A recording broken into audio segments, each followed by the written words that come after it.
Oh, hello, folks, and welcome back to day 3 of KWay weekend. Man, this weekend has been some of the absolute most fun I have had online. We've had some amazing guests come through this weekend. We've had some even more stellar book announcements all weekend.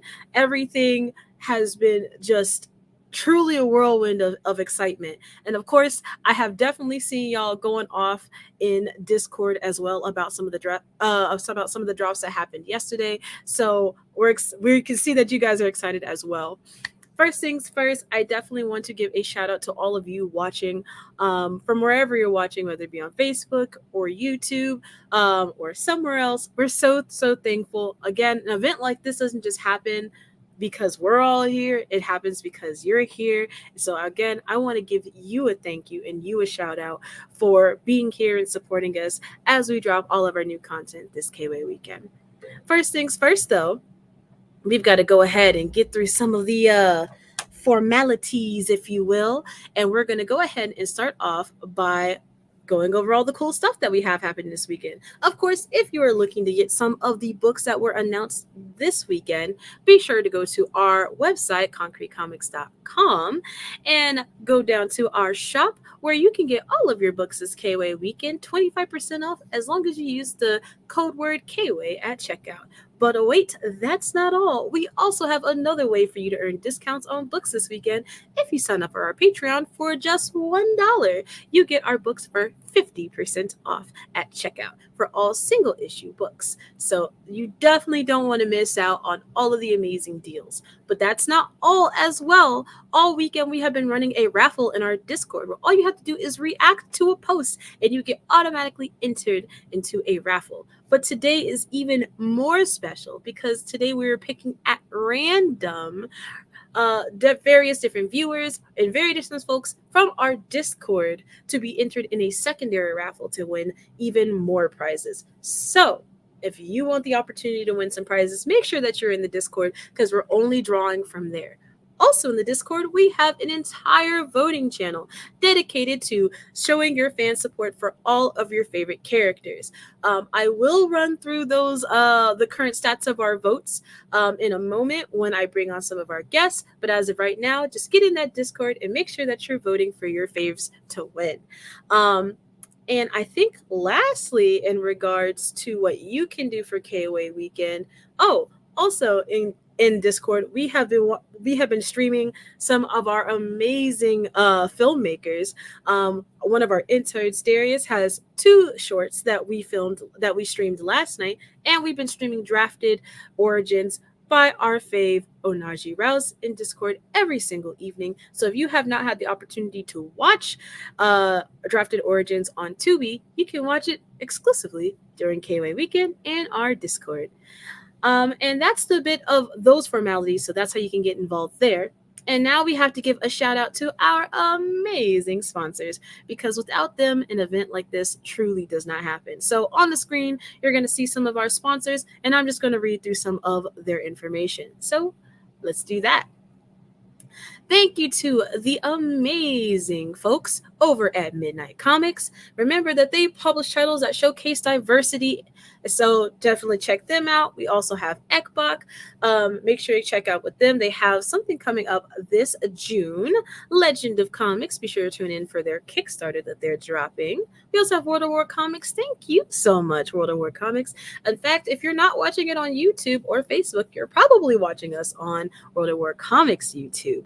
But that's not all. We also have to thank big shout out to Open Gate Studios, who's releasing Dirty Dilemma, and of course, they're also the folks behind Drafted Origins. And we have a bunch of other sponsors, so make sure that you're tuning in and giving your thanks to them as well. And finally, outside of our sponsors, I just want to give a big shout out one last time to all of the amazing creators behind the scenes. Like I said, an event like this, of this proportion online, it may seem easy to watch it be streamed to you, but this is a coordinated effort by a bunch of amazing creators, myself, and a whole bunch of other people, and of course, you guys. So thank you again for tuning into KWay Weekend, and we're going to go ahead and get started now that the formalities are out the way. With me this morning for our Yap session, I have the amazing Jermel Lessie. I'm going to bring you up on stage. Also with me. Oh, how are you doing this morning? How's your morning going? It's going good. It's going good. Can't complain. Certainly. Then we have the Nubian god himself with his most beautiful waving locks, the Onaji Rouse. How are you doing this morning? I'm doing good. What's going on with y'all? Can't complain. I actually do have one complaint. I just want to know how does one achieve godhood status with those beautiful locks? How does that happen? A lot of growth, a lot of oils, grease, blue magic, Magic. Was that loud? I'm sorry. Oh my goodness. What's with the salt this morning? I'm just saying. To be salty. His introduction was so grand, and mine was, "Hey, the Jamil Lessie's here." I called you the wonderful, the great. You can't be. I'm sorry. Would you like me to go do your intro again to give you like a bigger, grander intro? We could always do that. Shout out to Blue Magic. No, we're gonna practice over the course of the months for the next show. Next show. Got it. I'll be sure next time that I give you. Well, okay, wait. You know what? I should have complimented your amazing full beard because apparently people be out here with the struggle beard. So I got to give you the compliments. The full beardness. I'll come up with something. I promise. Next time you come on, the intro will be top tier. I promise. But man, KWay Weekend. It has been something this weekend. How are you guys feeling today? Just like yesterday, excited. I can't wait till we see all the new reveals we have for today. It's exciting to be a part of something where we can just constantly drop new things and new stuff for people. So it's amazing. It truly has been. I mean, over the weekend, we've had some absolutely crazy releases from Primate being announced to Yesterday being announced yesterday. Both Onaji and Lonzo dropped some titles, which was super cool to see. The end of two amazing arcs. We have Odina issue 6. I gotta say, Onaji, how do you feel about ending this era of Odina and moving into the next one? It was a long time coming. I'm gonna be honest with you. It was a long time coming. Like I'm not trying to say like I need a break from Odina, but I'm never gonna leave her. Like that's my thing. But I'm just glad that we kind of got that first story arc out the way. So now I can, because when you're introducing a character and stuff, it's as new comic book creators, it's kind of you just want to introduce, and you don't know whether you want to really, really, really like overload people with stuff. So you just want to be like, here's a character, here's what they're going through, boom. Whereas now that we got through that first arc, now I can be like, okay, now this is who she is. This is what she got going on. Like it's more exploring the depths of the character. So I'm excited about that. So yeah. Exciting. And then Jermel, there looks like we might have some drops from you today. Is that what we can anticipate this evening or this afternoon? Yeah, I Jermaine, mean, do we have I some mean, thoughts from you? I'm hoping so. Every time I got something, plans change. But let's just see how it goes. Let's just see how it goes. I see Ah. I'm going to push the button on one of those. I'm sorry. Uh, no, I'm excited. I'm excited about what we have to show for the people that's coming from myself. I'm really excited. Very long time coming, but I'm excited. I'm excited. Exciting stuff. Well, thank you guys so much for hanging out with me this morning. I'm actually really excited to drop this interview.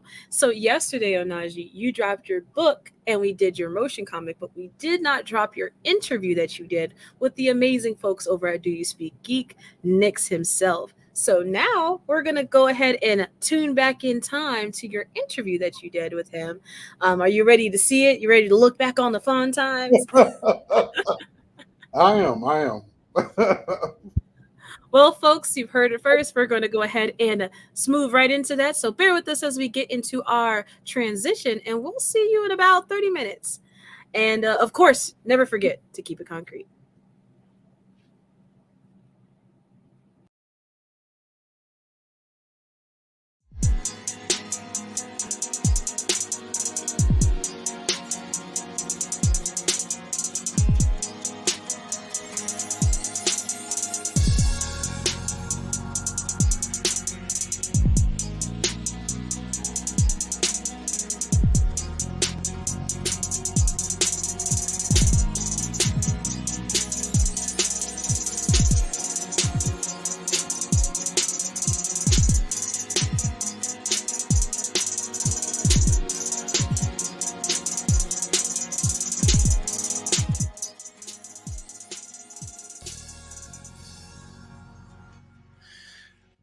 Ladies and gentlemen, this is KWay Weekend. Having a great time. Shout out to Concrete Comics. Thanks for the opportunity.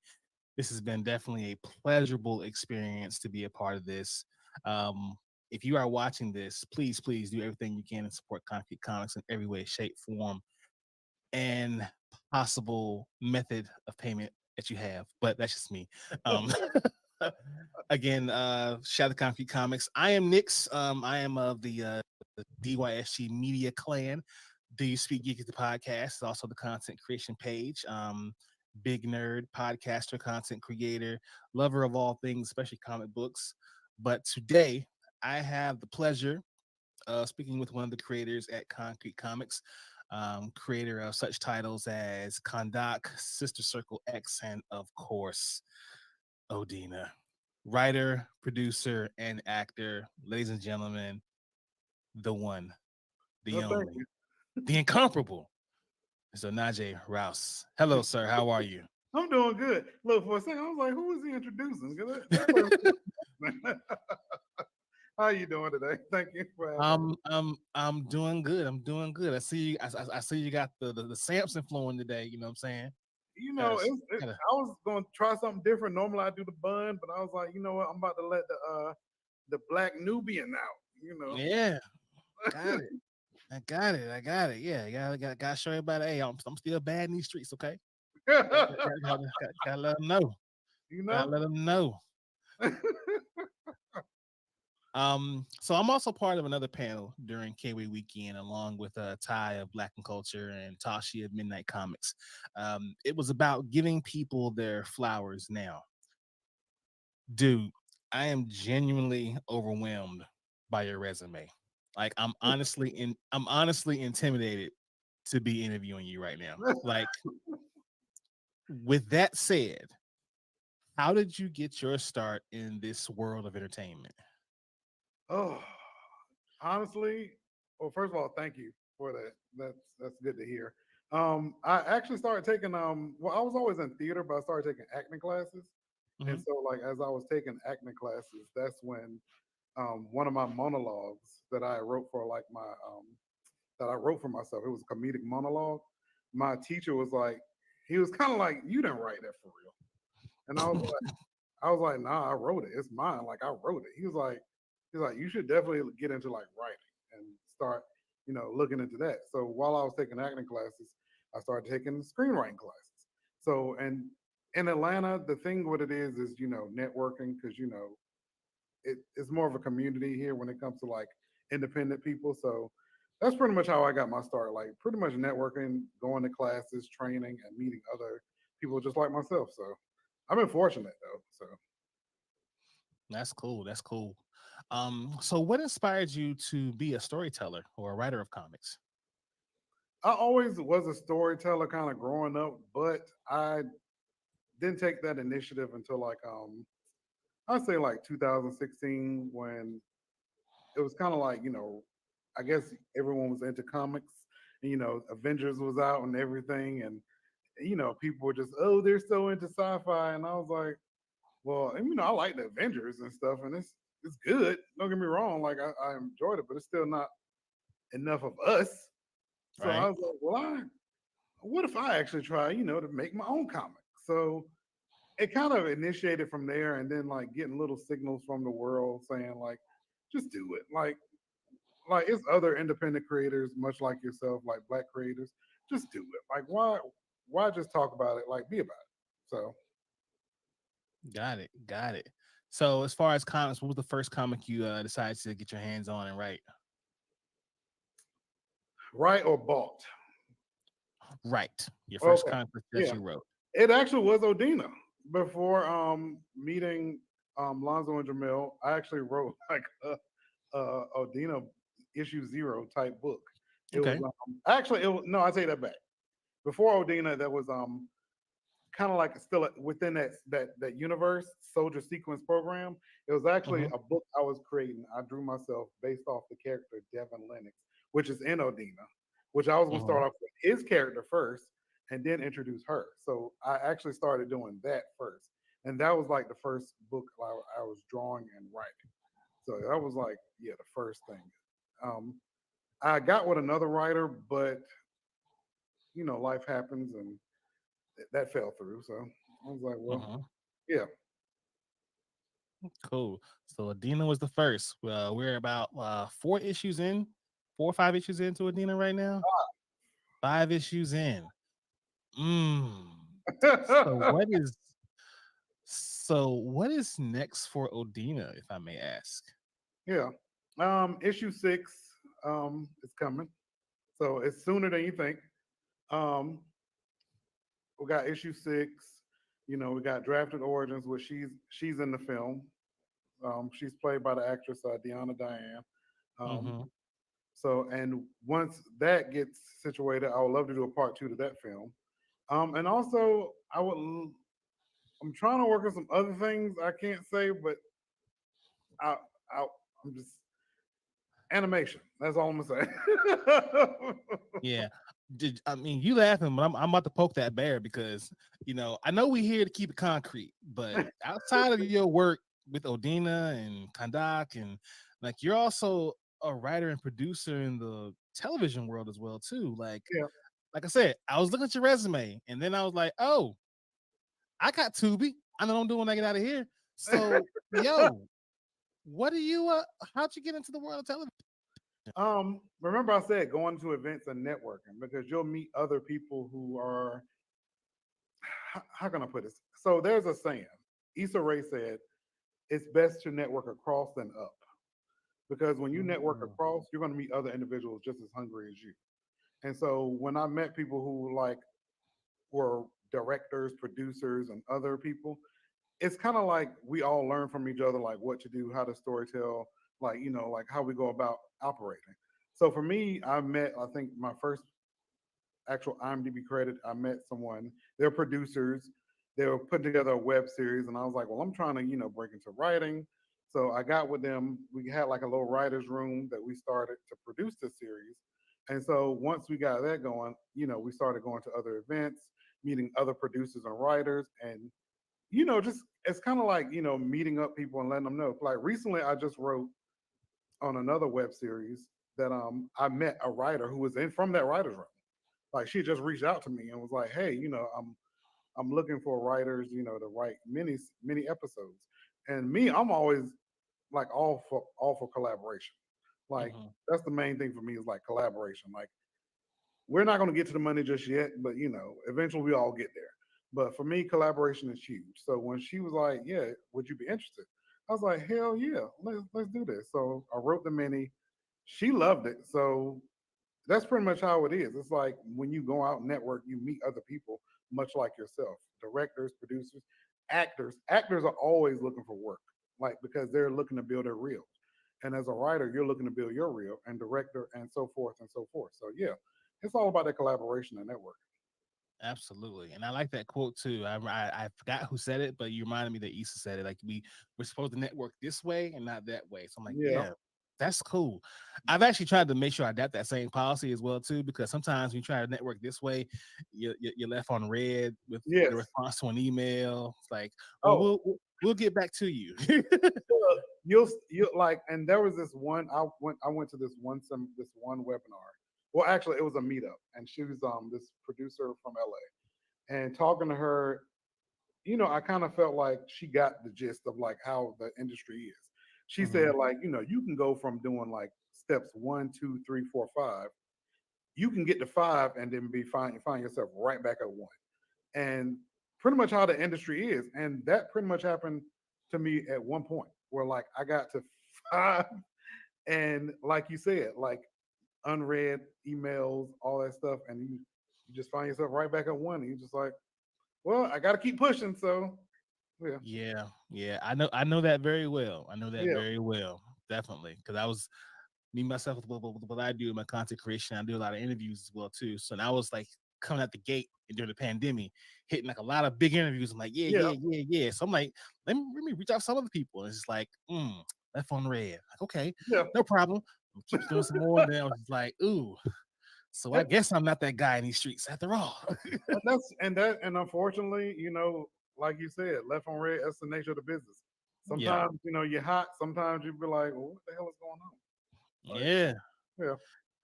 Yeah, it's all about keeping it moving though. Yeah. So what's been your response? I mean, as far as how you feel about how the community has responded to your books, with Odina and Sister Circle X, how like watching the fans respond to the book, how do you feel about it? It's kind of unreal at times, honestly.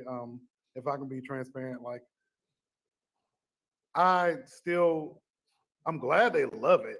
But to me it's like I didn't think that something I created would be received so well that Hmm. and not to say like like I'm not good.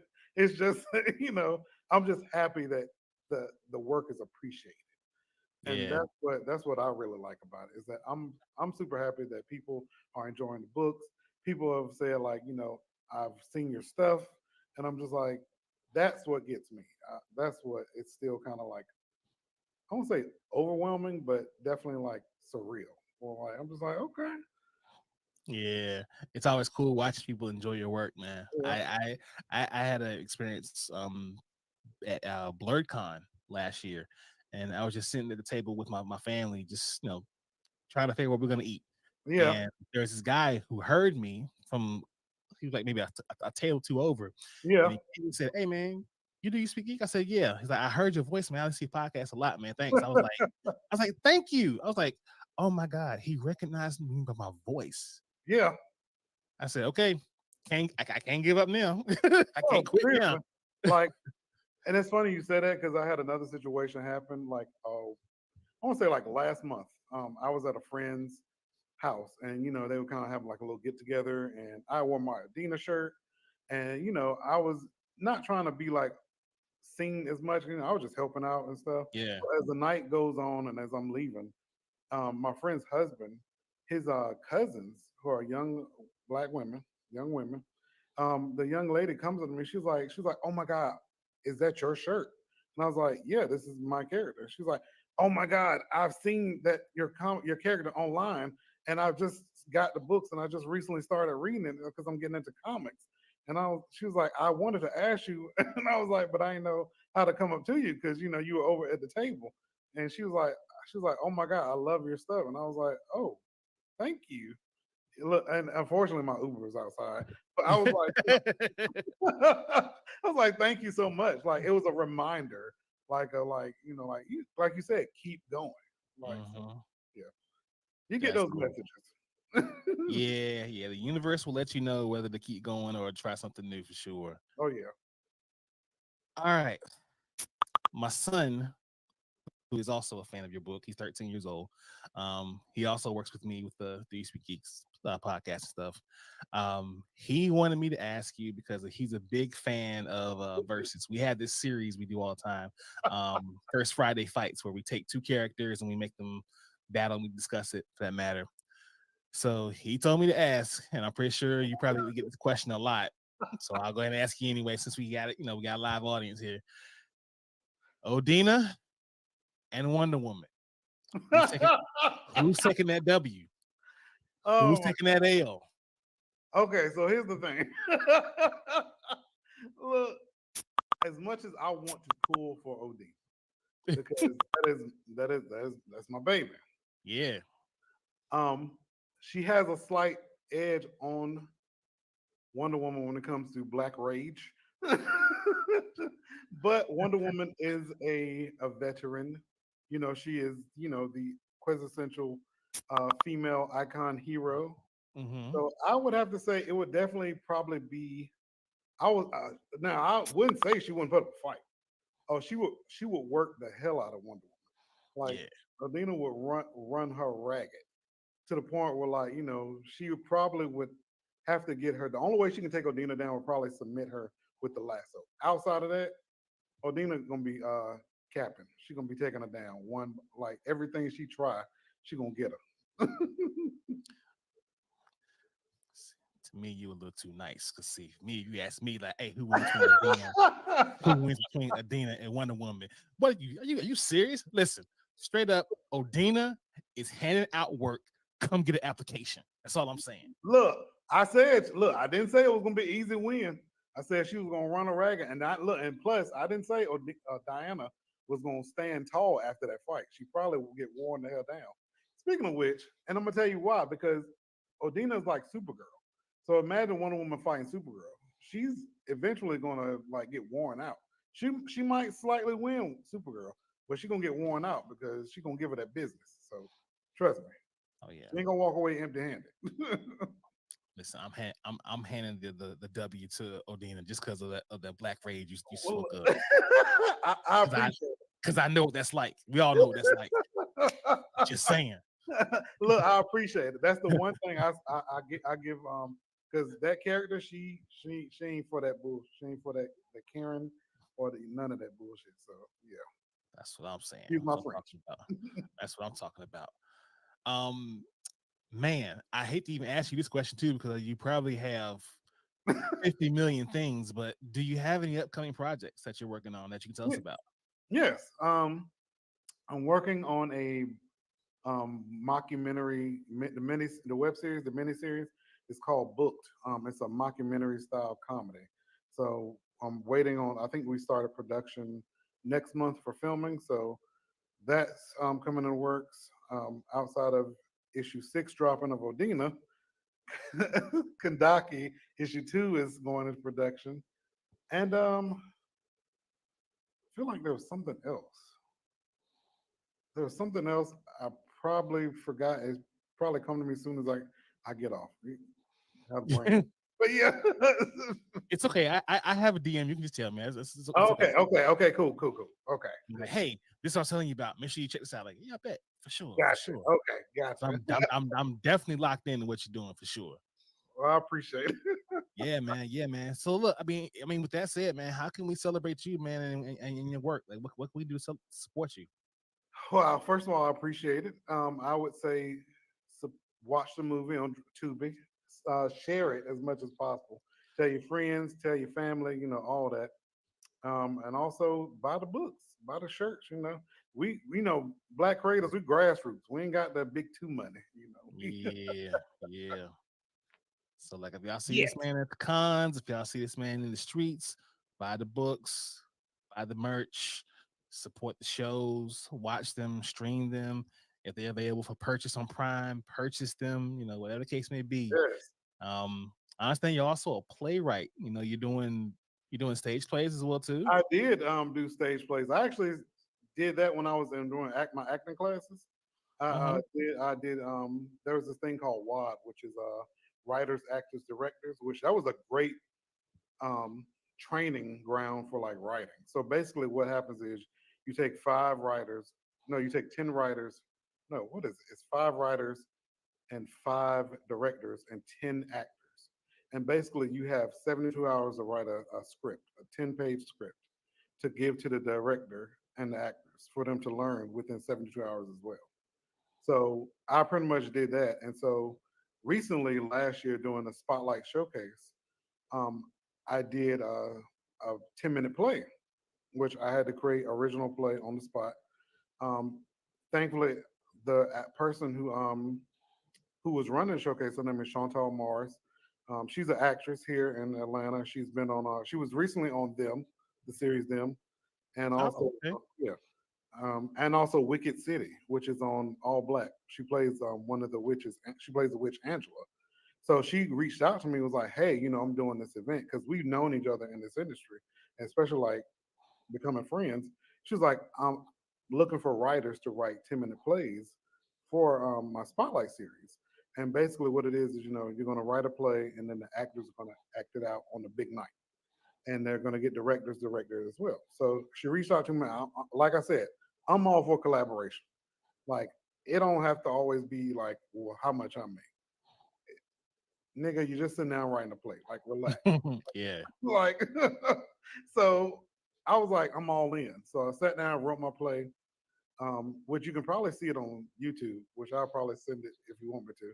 But Please do. yeah, it's so yeah, so it went that night. Everyone loved it.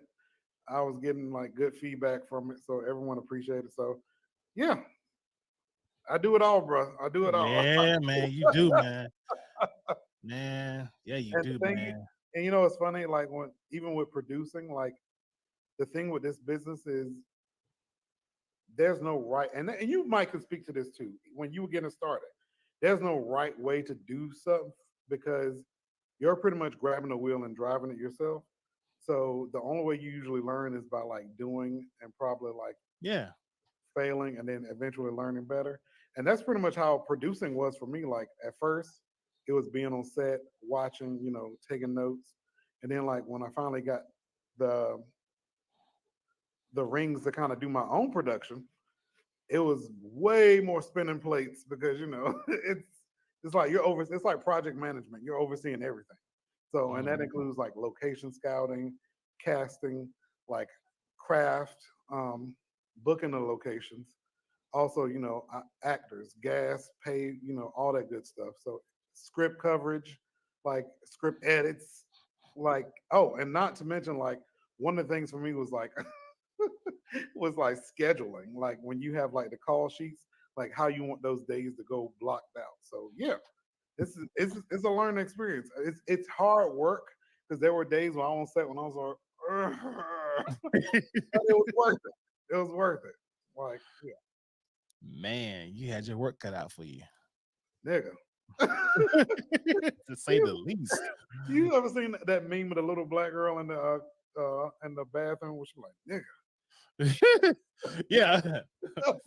nigga? They close the legs, cuss all you want to. Like, God damn it. Shit. Yeah. Pretty much. But yeah. But at the end of the day, to see it all come out and like I said, having the people around you be excited about it, like that's Yeah. that's amazing. Yeah, that's awesome, man. I got a lot to learn from you because I'm actually trying to do some producing myself for a show. So I might be tugging on your ear at some point, but hey, Yeah. you know those places you're talking about? How you spend this one? Yeah. No, seriously. Let me know. I'll be glad to let you key you in on stuff. So Thank you. I appreciate that, man. So outside of that, man, do you have like any sort of nuggets or words of wisdom that you would love to drop on our viewers for the people who wanting to do what you do as far as the comics, uh, writing, producing, acting, whatever? yeah. Um for the acting, get into classes. Like start training. Yeah. Because when I tell you acting is such a component where you're gonna learn so much about yourself, and that's through like the audition process. You're gonna learn it's not just like, oh, you show up and you audition. No, it's like a fucking business. Like from slating to your before and after, like it's a process. So to get to see like how it all comes together, like it's amazing. So never take anything for granted. Like don't sit here and like, how can I put this? This shit is tough. It's not made for the weak of heart. So it's gonna be days where no one's gonna be clapping. So you gotta clap yourself and then keep on going. Mhm. Because there were days when I actually would sit somewhere and I'd be like, shit, am I sure I want to do this? But then after a while, I was like, yeah, I can't give up now. It's too late. Sometimes you gotta jump off the cliff and grow your wings on the way down, man. what? Come on. Yeah, seriously. That's what's up. Well, man, I appreciate your time. I appreciate the nuggets. I appreciate the wisdom. I appreciate your ear. I appreciate speaking with you. Maybe one day we'll see Odina on a stage play somewhere in Broadway, taking over. You know, Hey, maybe a lot better what Spider Man was. A lot better because that was a train wreck. hey, you know what? I kind of like that idea. I'm gonna have to think of something now. See, there we go. There we go. Oh man, on behalf of the incomparable Najee Rouse, this has been my boy. I'm liking this guy. This is my guy right here now. This is my guy. Thank you. I am Nick from Do You Speak Geek, and as always, people keep it concrete.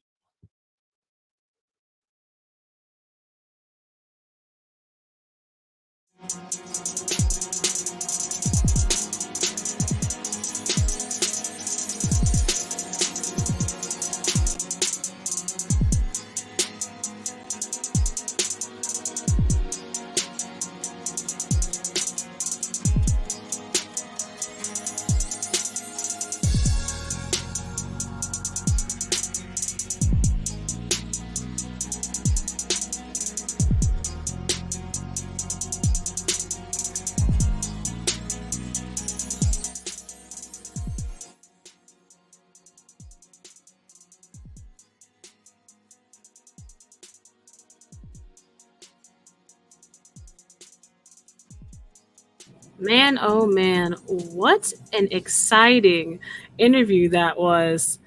That was actually probably one of my favorite interviews so far. Um, there's another one that's gonna happen later today, I believe, that I'm also looking forward to. But man, you just gotta really sit there in awe, like being able to work with all these amazing people, specifically Onaji and Jermel and Lonzo, is always a treat to hear them talk. They've been doing this comic book thing for a little while, but also not too long. So it's always interesting to hear their thought process on how they get things done. Also, I do not agree I do actually think that that Odina could probably beat Wonder Woman. Wonder Woman's been getting a little weak these years, so I don't know. I don't know. We'll bring on the panel to see how everyone's feeling about it. So with me, I have Jermel Lessie. As I said earlier, he's got to get a big one, so we're going to big him up real quick. Jermel Lessie, the art director of Concrete Comics, one of the best artists on this planet Earth, full beard, Nubian god. He's coming to you right now. How you doing? Is that better? Did I do a good job? Did I do a good job? Yeah, I feel good about that one. I feel great about that one. And of course, we have Onaji Rouse. I'm bringing him on as well. Man, what a fun panel that was. I really enjoyed that one. Thank you very much. I had a blast talking to Nix. It was a very fun interview. I actually felt well. I kind of like how what we talked about because it was very good. So I enjoyed myself. And also, let me just say this: I do take back about the Wonder Woman versus Dana thing because over in the books, I'll be watching how like Wonder Woman be letting Cheetah get the best of her. I was like, no, she losing mad respect for that. You keep letting a woman, all she do is scratch, take you down. Like, I do understand that, like, for Cheetah, she does have some increased durability. She has some additional strength, and of course she has those cat-like reflexes, but also it's like Wonder Woman, she's a whole ass Amazonian. It doesn't really make sense. But I don't dictate what gets released at Marvel. So Yeah, I mean, Odina definitely destroys Wonder Woman. That's for sure. But the problem with Marvel and DC is they keep trying to recycle their villains. So of course the villains that the mhm. right are meant to win. That's why I like to destroy my villains. Keep it pushing. Hey, listen. Oh, you already know Moon the storyteller. I gotta big him up. Jermel has been feeling a little slighted because I have not been giving him his just desserts when it comes down to a good introduction. So I want to make sure that he is loved. It's KWay weekend. It's a celebration of all of our concrete creators, and it wouldn't be a good KWay weekend if we didn't feel butter him up a little bit. I know I only pop out every once in a while. So when I'm here, appreciate me. And then when I go back in the shadows, y'all can have the limelight. Oh my goodness. Oh, while I'm here, okay, it's about Jamil. All right. Oh goodness. No, This is no, this she this don't. is this, this is my pop out. I gotta show ninjas moment. Not you censoring yourself I on know. date the Wow. whole weekend. You curse like a bug. Mm. Another time, it's a bunch of other obscenities. Why now? What? Right? I get it. Hold I get on. it. It's too early in the day. It's too early in the day. It's too close. It's Oh, too is close it to because noon. it's Sunday? Oh, I get It's because it's Sunday. It's the Lord's Day. We got to dial it back a little bit. it. You say you got to turn up on Saturday, but you got to praise the Lord on Sunday. Got to be washed clean to commit debauchery Monday through Saturday all over again. I get you. I Right, understand. right, right. I I understand where you're coming from. Well, next up on this KWay weekend, as I mentioned before, Lonzo and Onaji dropped some amazing drops yesterday, and we just watched Onaji's interview, and next up is Lonzo's interview. But before we get, you're right, man. Let the Lord forgive us. You know what they say, we sinners. What was that? Donnie McClurkin said, "We fall down, but we will get up again." A saint is just a sinner who fell down. We've got tomorrow. There's always tomorrow. Oh yeah. Always tomorrow. But before we get there, and before we take play Lonzo's interview that we didn't get to yesterday, I do want to actually touch on the voting and where it stands. Of course, guys, if you guys want to be involved in the voting, do not forget that all you have to do is join in to the Concrete Discord. That link is in the bio of this description of this video, regardless of where you're watching it from, whether that to be the Concrete Facebook, the World at War Comics YouTube, or our YouTube on Concrete Comics. But let's get into it, and let's go ahead and take a look at where the voting is. Let's start from the bottom today. So, who would win in a street brawl? According to the folks, between Watchmen, Prime 8, Organic Chrissy, Deja Vu, and Base Force, Deja Vu and Watchmen are neck and neck. They are tied. We had a pretty in-depth conversation about this yesterday, where we determined that it would be the Watchmen who would have the edge, but I don't know. People are still a little. They're not convinced. They're not convinced. Then with, oh my goodness, with 44 votes, the characters with the coolest abilities, the current winner is Absolver. So congratulations to you, Mr. Lessie. Absolver is taking the win as of right now. Then the favorite concrete creator is still Lonzo. Lonzo still got that. But we've got at number 2 Onaji. You are not too far behind. You're not too far behind him. And then Ghost accounts now. You need to go adjust the counts. Currently in the voting, which character from the big three has the best cover? Absolver is taking the win. But actually, Acolyte could come up. He's only short a couple of votes, so we'll see how that turns out. That's crazy. The series with the best cover art currently. Let's see here. Absolver is taking the win, just a 1 vote over Luna. So congratulations for edging out the competition. Best hero costume is currently in Deja Vu is in the lead with Acolyte pretty close behind.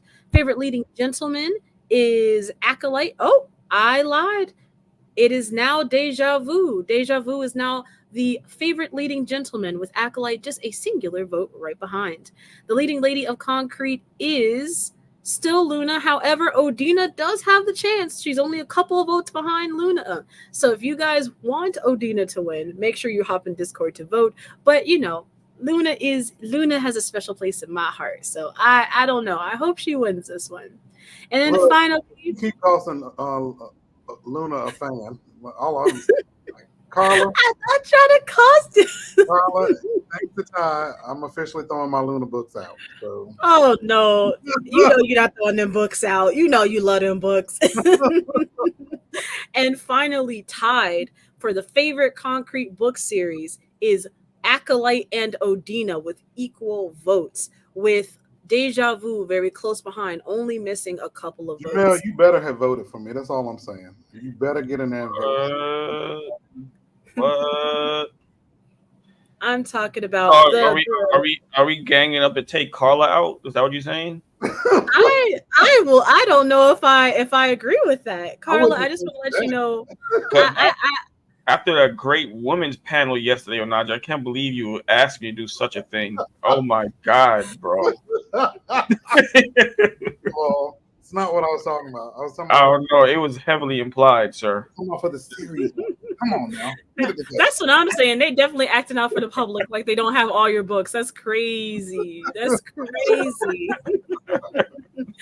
Oh goodness. But the race is really, honestly, the numbers consistently surprise me, because by day 2 I was like, I don't know I really thought that Acolyte was going to take all the categories, but slowly but surely y'all are showing me that there is more than one Concrete character, and that's what I like about y'all. You know, like I said, every now and again, and we have to humble Lonzo. We can't let him think he's the best since sliced bread. That's a fact. Not news reporter voice. Dissension in the Concrete camp as a mutiny has begun brewing. Oh goodness. But speaking of Lonzo, they had a fantastic run of amazing drops yesterday, most of which are still being talked about in our Concrete Universe Discord. With the drop of icons, everyone is literally shouting from the rooftops how excited they are. And a teaser for Sith Row also dropped. So if you missed that, you can go see those images in our Discord. They are live right now. But you're going to hear from the man himself about some of his cool things he's got going on. So without further ado, we're going to go ahead and close out this Yap session to keep it moving. Oh, thank you, Alan. Someone's gotta vote for him. So yeah, is there anything you guys want to say to the people before we move on to the next panel?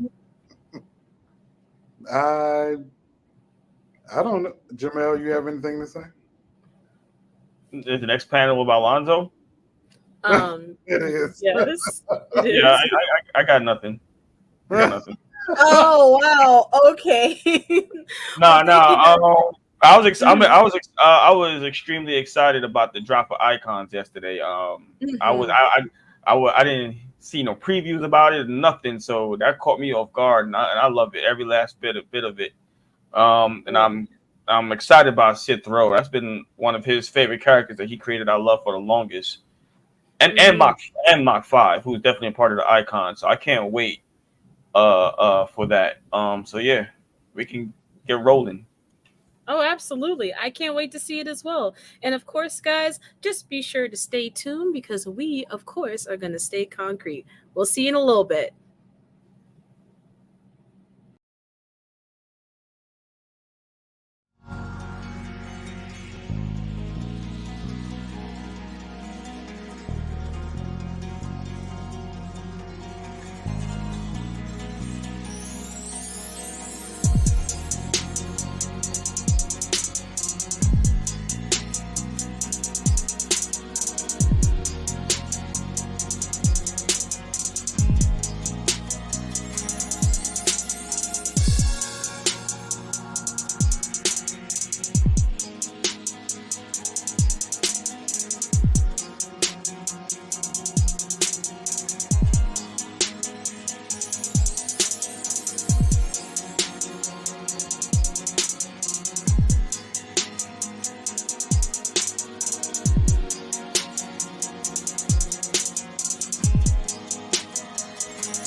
I am fortunate enough to be the co-editor in chief here at our lovely establishment, and I have the special privilege of interviewing none other than our Derek Lonzo Star Allen, who is our founder and award-winning owner and author, comic creator. So thank you so much for taking time out to just allow me to interview you and for spending time to connect with our people here. Oh no, dope. It's fire that you're interviewing me because I know you know all of my deepest, darkest secrets. You're probably gonna expose me, get me to tell things I wouldn't normally say. So no, I'm very excited and just happy to be here for KWay Weekend. Shout out to everybody that's behind the scenes. Shout out to our mystery producer. She out there doing her thing, like Batman in his computer desk. Yes. So we've got, guys, this is about to get real. We've got some amazing things lined up for you. And I am going to try to jimmy some information out without getting in trouble. So I've got your back, guys. But it's always a pleasure to talk to you. And it's such a privilege to be able to work with you on all the amazing things that are going on. For anybody who has who's in our community, you may have seen some things go down in our indie verses, and Yeah. But Acolyte is coming back with a vengeance in issue 6, and That it after is. this, I've had the privilege to kind of see it first, to read it.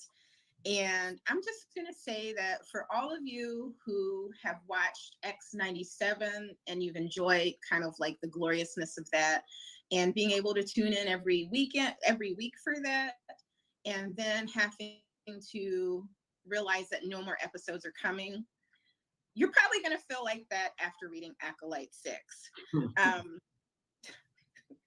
That issue was amazing, and so I want to dive just straight into it because we've got a lot to cover. But in Acolyte 6, this is the last for the current installment, and you don't just kind of wrap it up, but you also introduce a new character that leaves quite an impression. Early readers are saying that this is kind of Thanos level. Um, some classic kind of Maleficent vibes going on. There's a heavy hitter that we're going to meet. So can you talk about some of the new characters that you're going to introduce, and can we talk about that character? So I think the really cool thing about issue 6 is that it's a full circle, because you see this character at the end of issue 1, you know, in her in the same way she's introduced in issue 6, but now you get to see her environment, her world, and where she's at. And the lady we're talking about is the mistress of chaos, Mrs. Velez, the most dangerous woman in the galaxy, the most feared woman in the galaxy, should I say? No, she's everything I would want in a world-ending villain, somebody that can threaten your solar system. I feel like wrapping up the first part of Acolyte's arc with Velez was perfect. She kind of, you know, for the last couple issues, I've been building people up on the hype of Acolyte. You know, he can do anything. You know, we haven't seen him get hurt, or we haven't seen him really fearful of anybody until you get to this issue, and you're like, hold on, wait a minute, who was that? And then not just her, it's other people that she's with that are very, very dangerous. And I'm excited just as much as the readers to see how Acolyte gets out of this one. Yes, I mean it's definitely a page turner, and I think one of our staff members was saying how like Velez wasn't even doing anything, like she was just kind of chilling, and you're like, who is this? Because the way that everyone else was kind of responding to her, you just were automatically like, you know, the danger senses were tingling, and so without revealing too much, guys, I think you definitely don't want to miss this issue, because you're going to see some really, like, you had a whole page just kind of introducing some of the people that Acolyte is up against, and it's definitely he's definitely got a challenge for him, but nothing that our Acolyte can handle. So I'm excited to see how you're going to like bring us out of that. But not only with Acolyte, you know, we talked a little bit about the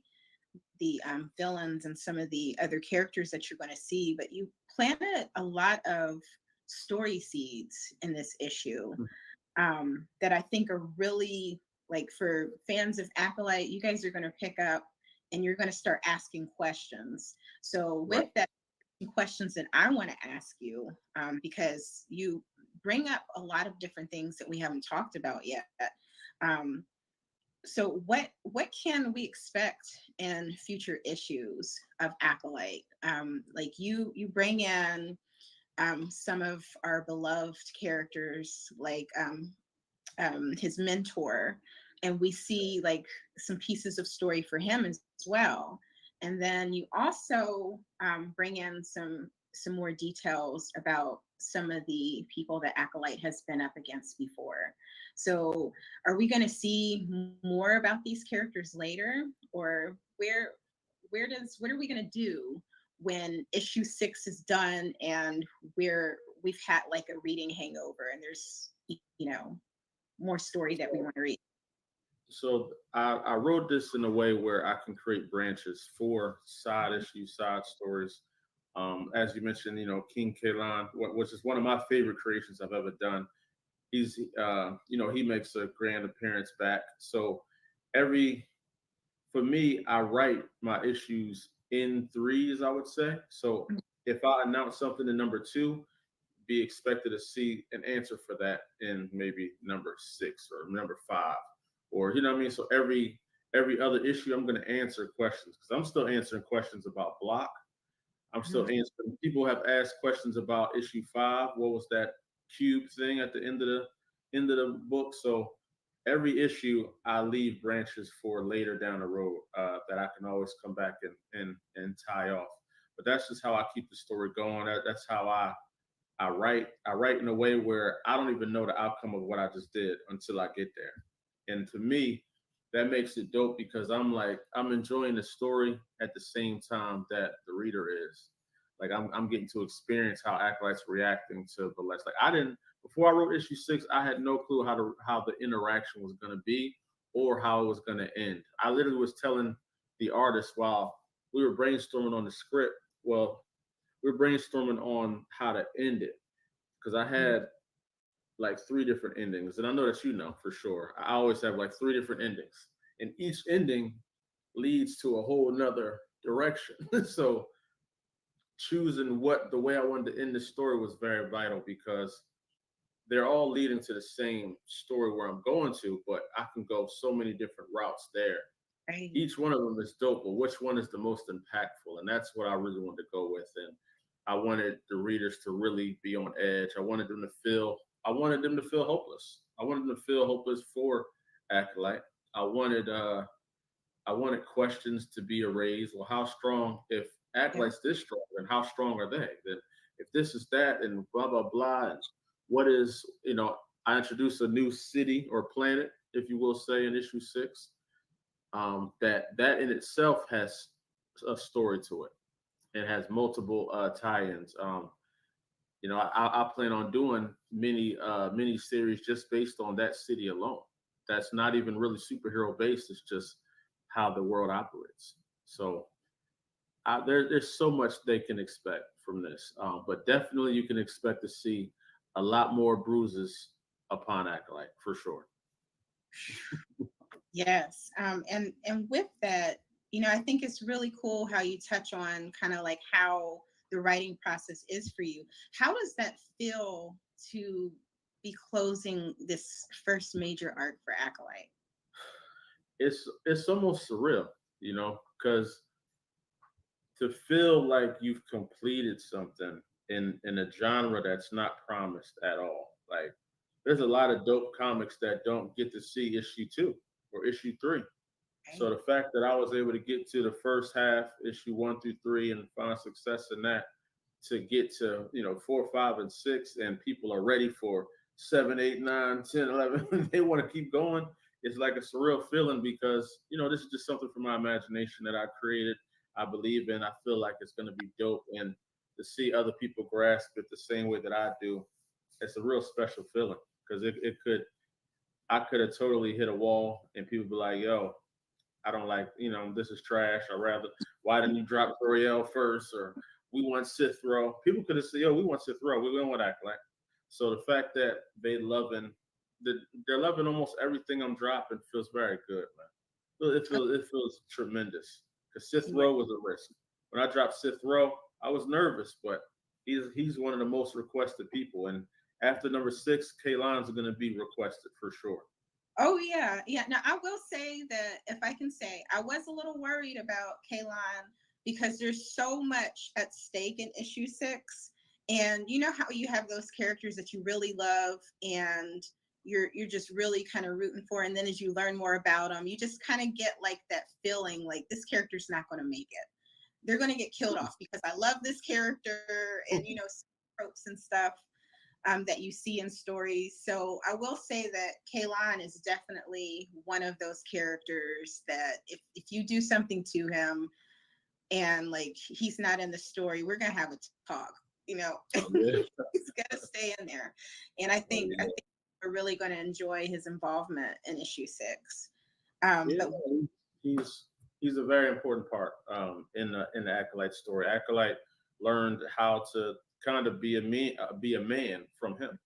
So that's he's a father figure. He's not his father, but he's a father figure, and he's a king. So that royal side, that walk out with your chest out that Acolyte has, he got that from Kaylon. You know what I mean? So yes, and it seems like he may not be the only one. Like I said, you're hinting at certain rivalries and certain storylines. So that is one story that we can expect after issue 6. Yes, ma'am. All right. So you guys are hearing it. So we're going to have some dope spinoffs. We've got also, you mentioned Sith Row. Will we be seeing more of that? Y'all, keep watching this KWay weekend. Y'all gonna see something. I got a lot of surprises this weekend, man. That I'm gonna be revealing a few of my stories that are coming out. I know I showed you one earlier that they're not expecting that one at all, and I'm very excited about that one. I think that one's gonna Can Go we ahead. just tease it? Like maybe just a quick teasing pitch, like what do you think? Of which one? Because there's multiple. The I'll two let that, the you got two you that got. So you talking about Cithro and Kaylon? mm-mm. Are you talking about I don't even know if I just say their names, but basically the Just fans tease it. have been And the fans have been asking us for who is the premier team of Concrete Comics? Who is our Avengers? Who's our Justice League?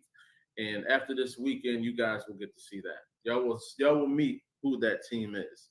And they've been haunting my brain for years now. And they are here. They have arrived, and I'm just impressed to dive in and show you guys like where we're going with.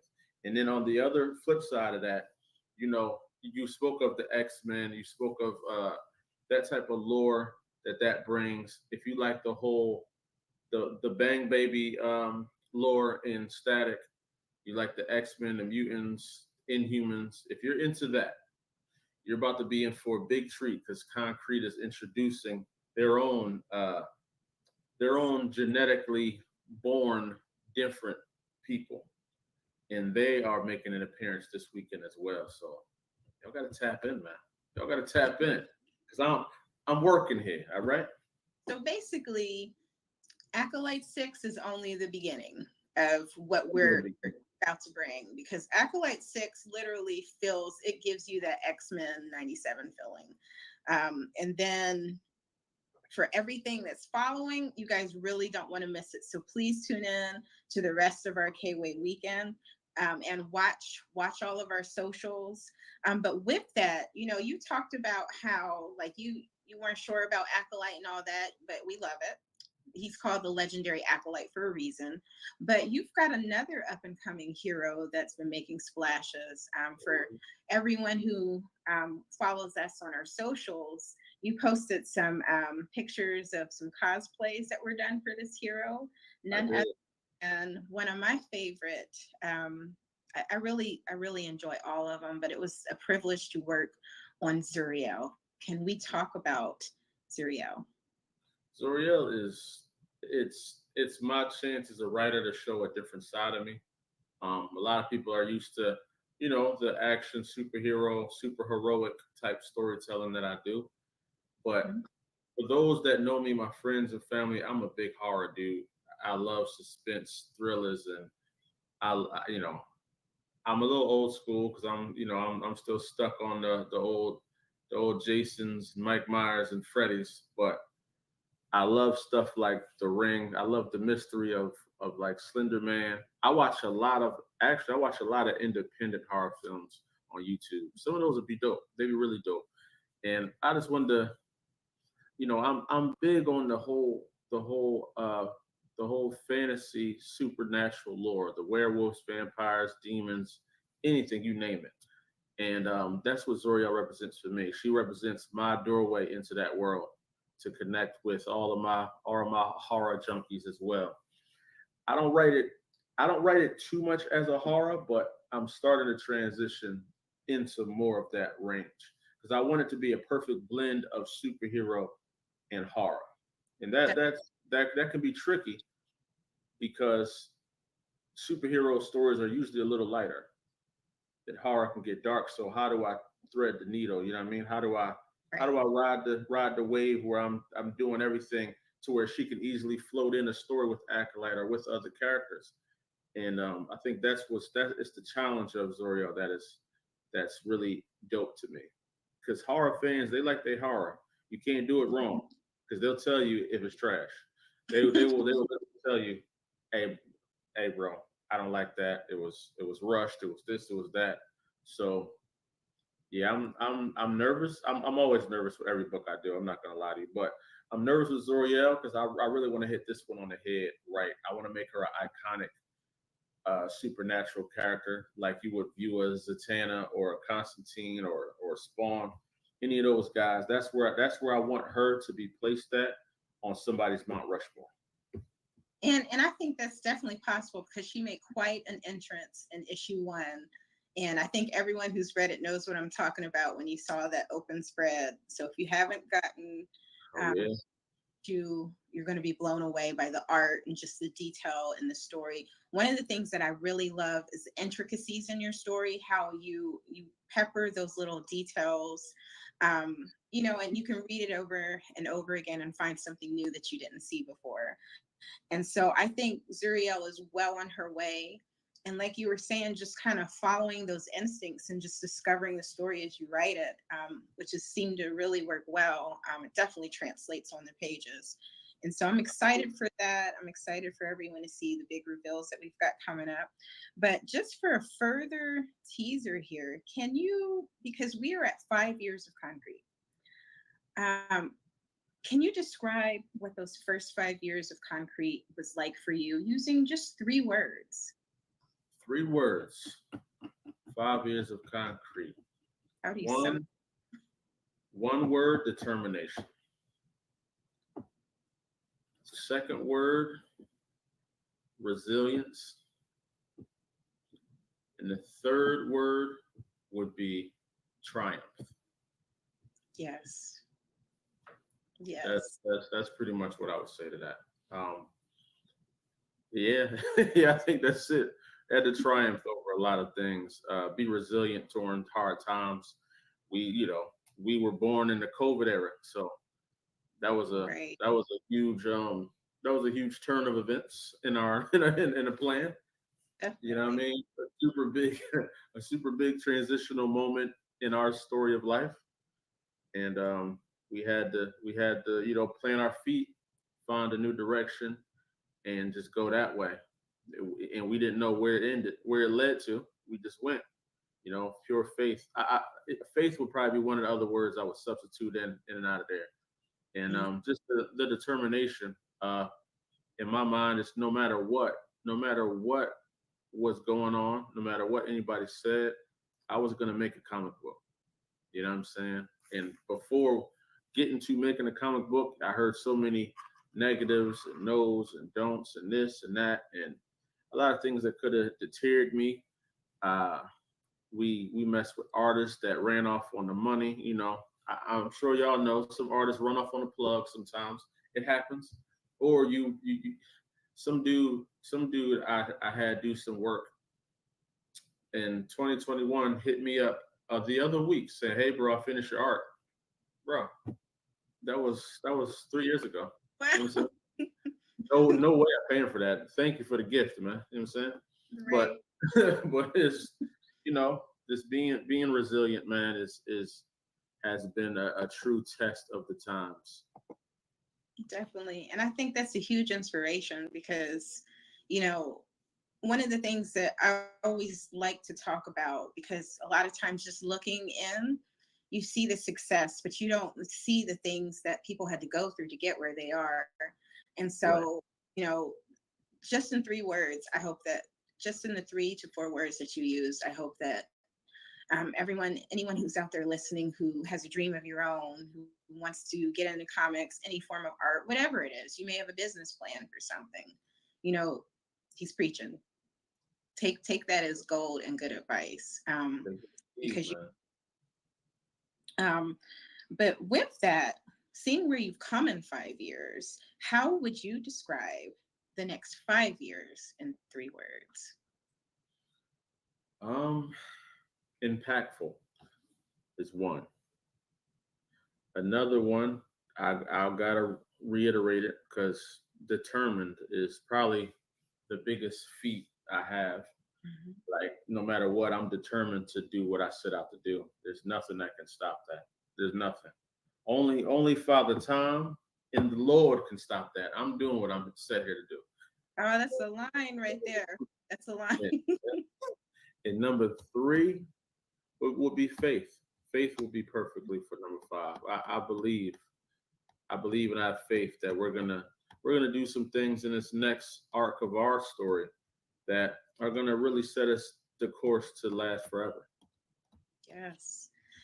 So with that, I do want to say, you are a master of storyteller, as we can see from the multiple awards, and just, from everything that we've seen coming. Um, for those who want to hop on to the gloriousness that's about to come with these next 5 years and ongoing, what are you looking for in submissions, and for anyone who wants to be part of the Concrete family in any capacity? Well, in the submissions with, we're announcing the extension of Concrete Comics this weekend. It may have already, uh, we're going to be looking to open up the floodgates to a lot more creators that are looking for a home, looking for some solitude to really tell their dreams and their stories. So we're looking for, of course, superhero fantasy is our main sauce. That's what our fans and our supporters really love. But we want to tap into the horror and the sci-fi, and we want to tap more into the fantasy, tell some wizardy stories, tell some Lord of the Rings style storytelling. We're creating a space where all that can exist. And I'm very excited for that because I love all those stories. I love every bit of it. And I want our fans to be able to digest anything they're looking for within the walls of Concrete Comics. I want to be able to give you guys everything. Eventually we plan on doing manga as well. So we really just want to open the door and the floodgates for all those creators out there that have met the wall. The wall that feels like you can't get over. It's too high. It's how do I get past this point in a stage in what I've created? We want to help you with that and help put you in position to thrive on your dreams. Definitely. So, and I think that the words you use to describe your experience with Concrete, both past and present, should give everyone a feel of kind of like what you can expect. We don't quit here. We're determined. We're going to get it done, and we're going to put our all into it, which I think you can see in the stories that you're creating and in the way that you have invested, not just in your stories, but in the creators that have come aboard. And you have so many other things kind of going on too. Like we've got the Patreon, which if you guys are not on the Patreon, you're missing out. You are living beneath your concrete means. Get on that ASAP, because there's so much there that you can just explore, so many ways that you can connect. And so with that, because you like you were talking about, you're expanding, you're doing a lot of different things. How do you feel that readers and people in the Concrete community at large can best support and just enjoy everything that Concrete has going on outside of, purchasing our books, reading? How can they best support the movement that is Concrete? Really, there's two things that are the major key factors in our success. Number one is word of mouth. Keep spreading the word about Concrete. Tell a friend to tell a friend to tell a friend. Come meet us at our cons. Follow us on all our social medias and share and like, man. Shares go a long way. If we post something that you think is dope, share it with your friends and family. Share it with your people. Let them know who we are and what we stand for. And the second thing is join that Patreon. If you want to see more books start coming out, if you want to bypass us having to do Kickstarters and other means to help fund the process of making these stories and making these books, join the Kickstarter. Join the Patreon. Sign up for the Patreon. You get access to our entire digital library. We're going to be doing workshops. We're going to have just a slew of things that are going to be coming out of the Patreon. And, even our Discord as well. Like, join our communities, be a part of who we are as a whole. And those are pretty much the top two things. Spread the word, share the culture, and subscribe to our Patreon. Yes, and in the sharing of the word, don't just share it with your friends, share it with your local bookstores. Really help spread it in those publishing avenues. So if you have a particular shop you like to go to, if you want to see us in Walmart or in all the places, share and spread that word, because we are looking to take over and to give you more of the stories that you guys want. So tune in to are you going to be dropping some of the hints on Patreon? first? Oh yeah, for sure. Patreon are gonna get it a little earlier. As that's one of the benefits of being on Patreon. You get to see things before the world sees it. And yeah, no, I'm excited. I think I'm gonna give them some behind the scenes of some of the new stories, some of the breakdowns, some of our world building strategies, all that good stuff. Sign up, join us, come rock out with us, have a good time with us.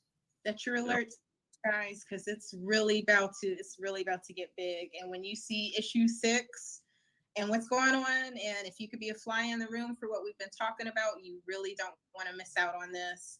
But it's always a pleasure to connect and to talk to you. But did you have anything else that you would like to say, to share, or to encourage our audience with today? I just want to thank everybody that is paying attention, to staying tuned, that's been rocking with us for 5 years, 5 long, hard years of Concrete Comics is an amazing thing to even say. We've been here 5 years and we've grown tremendous. Every year we've grown about 20%. You know what I mean? So probably more than that, I think. I don't know, but 20% is big for a company to grow, right? So we've grown tremendously throughout this time. We've learned a lot. We've became better writers, better creators, better publishers, and our fans have been patient with us along that way. And I'm just extremely happy and grateful for all of them. And if you guys want to see more, like I said, spread the word, join the Patreon for as low as I think $3. As low as $3, you can join the Patreon and get access to our digital library. So don't be shy. That's cheaper than a cup of coffee that you get at the gas station for like $5. You know? A whole library, and it's only growing. And for there'll be way more. So please, guys, check that out. And I can't wait to see. Set your alerts for all the announcements. Follow us on all socials, and like you said, spread the word. Your reviews, your thoughts are fuel. When you love it, that adds more creative fuel for us, and we can get more stories, and we need more stories. I'm not kidding. Issue 6 is going to have you feeling like X97 did. So don't miss out. But thank you for tuning in to this portion of our KWay weekend. Go ahead, if you haven't already, check out the latest on the books. Go ahead and pre-order, because you do not want to miss this issue and what's to come. Thank you so much for tuning in. And as always, Lonzo, it's always a pleasure to have you. And thank you for having me. KWay weekend, y'all know the vibes, man. Keep it concrete. Keep it concrete. My questions before we get started?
Hello. Hi. How you doing? Good. Nice. Can you please introduce yourself to the audience? Yes, hi, I'm Michelle Renee Gomes, and I am playing the role of Sophronia. Sophronia. See, that was a name that I was trying to get. So when you say it, yeah, it makes more sense. I say it differently. So Sophronia, what does she bring to Drafted Origins? What is her role? Um, Other than her fiery personality, she is a character that is going to fight for what she believes in. She brings passion, she brings loyalty, and she shakes some things up. Mm, nice, nice. Okay, so what attracted you to this project? I mean, how did you hear about it? Yeah. So I actually auditioned through Actors Access, and I really wanted to do it because I felt like I rarely get to see Black people in positions of superheroes and strengths and fantasy and sci-fi, and I really wanted to be a part of that wave with you guys. Nice. Well, we are more than happy to have you a part of it. Thank you so much, Michelle. Oh, what was your favorite part? Ooh, my favorite part was just getting to meet everybody, being on set, and this really dope scene that I can't wait for everybody to watch. Leave them on a cliffhanger. That's what you do. All right. Thank you so much for being a part of Drafted Origins, and we'll be able to see you back, right? Absolutely, I'll be back. Look out for me.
Ah, man. And welcome back, folks. What an exciting interview we just heard from Lonzo Starr. He dropped some incredibly interesting little tidbits. Hopefully, we'll be able to elaborate on those a little bit later today. I know I saw some comments in the comment section that is really exciting to hear. He answered a really big question about publishing, so maybe we'll get some more information about that a little bit later today. And also, we saw an incredible interview from another one of the amazing actresses on the set of Drafted Origins, which you can watch now on Tubi, or you can see it this evening in the Discord. Of course, after we have a few more formalities throughout the day. Real quickly, as you guys know, I have to do my ad reads, not because I don't want to do them, but because they are important to do. As I have mentioned before, an event of this grandeur does not happen alone. It takes an entire team of people, including myself, but not just limited to me, but all the other folks in the background at Concrete Comics, as well as the amazing folks who are our sponsors. So I'm going to take a time and celebrate them. First things first, shout out to the amazing folks over at World at War Comics. Thomas, thank you again. Again, if you're not watching this on Facebook or our YouTube channel at Concrete Comics YouTube, then you're probably watching us on World at War Comics' YouTube. So thank you again to the folks over at World at War Comics. And of course, if you're looking for a new comic, then look no further than the folks at World of War Comics for their new comic, Kingsville. Kingsville is a story about countries that have put their faith in a global entity called the Alliance for Global Safety, or AGS. It's an unelected think tank that has found its way to bring a few countries together, allowing them to better share resources, which should help to provide a better living environment for its citizens. Sounds amazing, right? Unfortunately, it has more as more nations enter into the agreement with AGS, the more power AGS gets. What could go wrong?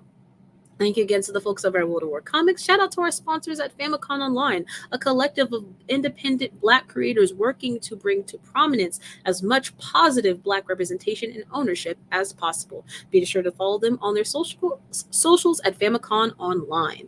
Shout out to Nat and Key Customs, creating fun and stylish fandom-inspired merchandise to represent the nerd in you. And our final ad read for this section goes to our folks over at Nerds in Hip Hop, who also have a comic called General Joshua about a story about a flawed man with little faith driven by vengeance. Ironically, his higher calling is similar to that of his biblical counterpart, only instead of leading the people to the promised land, this modern day Joshua must learn to lead a rebel militia and civilians left behind by a holy rapture to stand against the forces of the newly appointed world leader. Check out the Nerds of Hip Hop store as well at nerdsofhiphopshop.com. They have new merch online. And then Nerds of Hip Hop also has a cool event called Nerdcore Freestyle Friday on July 7th at 5 p.m. PST on Instagram. Thank you guys so much for sitting through those ads. I hope that you support our sponsors. And of course, check out in our little ad section as we transition through things, because more information about them will be there. Of course, thank you so much. You're so amazing, Thomas. Everything that you do is wonderful. And now that I have completed my little ad reads and my formalities are done, it's time to bring back on the crew for the Yap session. With me at this time, let's see here. We haven't heard from them for a while live, so we're going to go ahead and bring on the one, the only Lonzo Star. Whenever you're ready, just give me that thumbs up. Awesome. How you doing this afternoon? What up? What up? It's been a really dope stream, man. I've been loving everything, all the interviews, everything's been fire. Y'all have been slightly civilized, so I'm happy. Oh, absolutely. We always love a little slight civilization. Slightly civilized. Slightly civilized. I haven't seen no PTSD has been triggered yet, so I'm happy. Oh, well, that might change, because next we're bringing on the Nubian god bearded man himself, Jermel Lessie. How you feeling today? How's it going on? Going good. I had to prop him up a little bit today. I appreciate it. And then finally, along with you guys as well, we have the one, the only, the cosplaying genius himself. Don't forget, I do have those images. They will be shared today. Do not worry your pretty little head about it.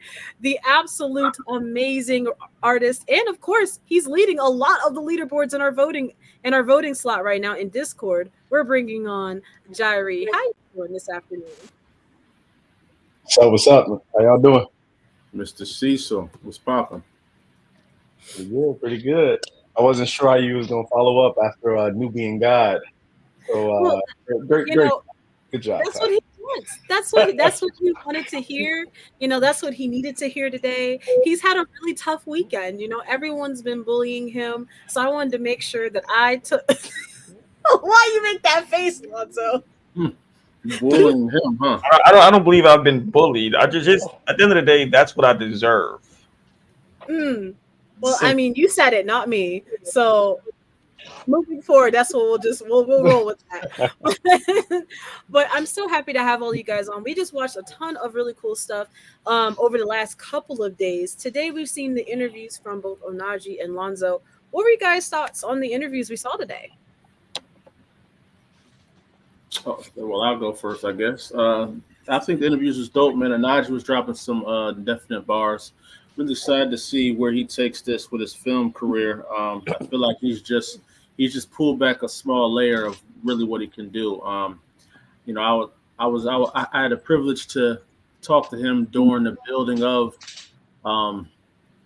Drafted Origins film and seeing some behind the scenes footages and understanding the planning of finding locations and the casting call. Everything was amazing, man. So just to see what they've done, how far they came to get that out has been truly amazing to watch. Absolutely. Yeah, for me, seeing seeing the epic conclusion of issue 6 of Odina, to hear where he started to where he is now. He referenced that was his first project, that was his first thing that he wrote. So you really see the passion that he put into it from beginning to end. Not that this is the end of the character by any stretch of the imagination, but just getting through that first story arc, and then hearing what Concrete has been the first 5 years and where we plan to go in the next 5 years, just really has me excited. Indeed. And what about you, Jamel? How did you feel about not just, of course, the two interviews, but also that little snippet from a cast member of Drafted Origins? Um, you know, I think it was just amazing. When you're able to see a friend and a brother live out their dreams, and you have people behind them. Because everybody's looking for an opportunity, everybody's looking for a shot. And it just go full circle. The actors looking for a home. Anaji was needing the actors, and dealing with Anaji during that process. And sometimes you can tell, like he was. I don't want to say stressed, but when you passionate about something, you're gonna go through it, and then just to see it all come around full circle. I'm just very excited for him and everybody that's a part of that project. Absolutely. It has been really exciting. And I also want to go ahead and give a shout out to the Patreon. Patrons will know that they get a lot of exclusive information about upcoming projects, such as some of the movies and animations, and just even information about comic books and events that the folks over at Concrete will be at. So if you want to stay in the know about Concrete Comics, be sure that you are joining the Patreon. Remember, you guys can join for as low as $1 on the support tier to get 50% off this weekend on the website. But of course, for more in-depth stuff, we have tiers for all different kinds of folks to get you access into that good Concrete comic goodness. And finally, during this YAP session, because I have a couple questions I want to ask y'all before we move on, I'm also going to go ahead and bring on Onaji. So whenever you're ready, give me that thumbs up. Awesome. Let's add look at the boys all together on stream. Y'all look real good together. I think so. And I wanted to bring y'all on together because I wanted to take this time to go over our current voting polls right now. It's because voting closes in about, I want to say 2.5 hours. So y'all have about 2.5 hours to get in. I just added in one more poll for today. It's the last poll that's getting added in, and we already have half of the votes I'm expecting. So let's get into it. Starting from the bottom of the voting polls, I added in your favorite generation of books. We have 5 different generations of Concrete Comics. So we have the OGs, which is Acolyte, Odina, and Absolver. Year 2, The Watchmen, Decimation Earth, Tanakh. Year 3, Kandake, Luna, and Organic Christie. Y'all tried to mess me up because that's what I've been hearing all weekend. Year 4, Zuriel and Deja Vu. And year 5, Primate, Yesterface, and Base Force. Right now in the leader, the OGs are currently taking the leaderboard, with year 4 following pretty close behind it with Deja Vu and Zuriel. From you guys' perspective, how is that making y'all feel that even though you guys published your number ones about 5 years ago, all the way up until now? Of course, it was a little bit earlier than that, but walk with me here. 5 years ago is when you guys started as a group, and now you're releasing the end of most of you guys' saga. How are you guys feeling that people are still resonating with your stories? Well, back in my day, I'm sorry. No, go ahead, Jamal. No, go ahead, rock out. No, I'm saying it feels good. I mean, like I said, it's a final conclusion to a chapter, so you get to have more fun now. It's like that first wave is gone. That first wave, that introduction. So we're not freshmen.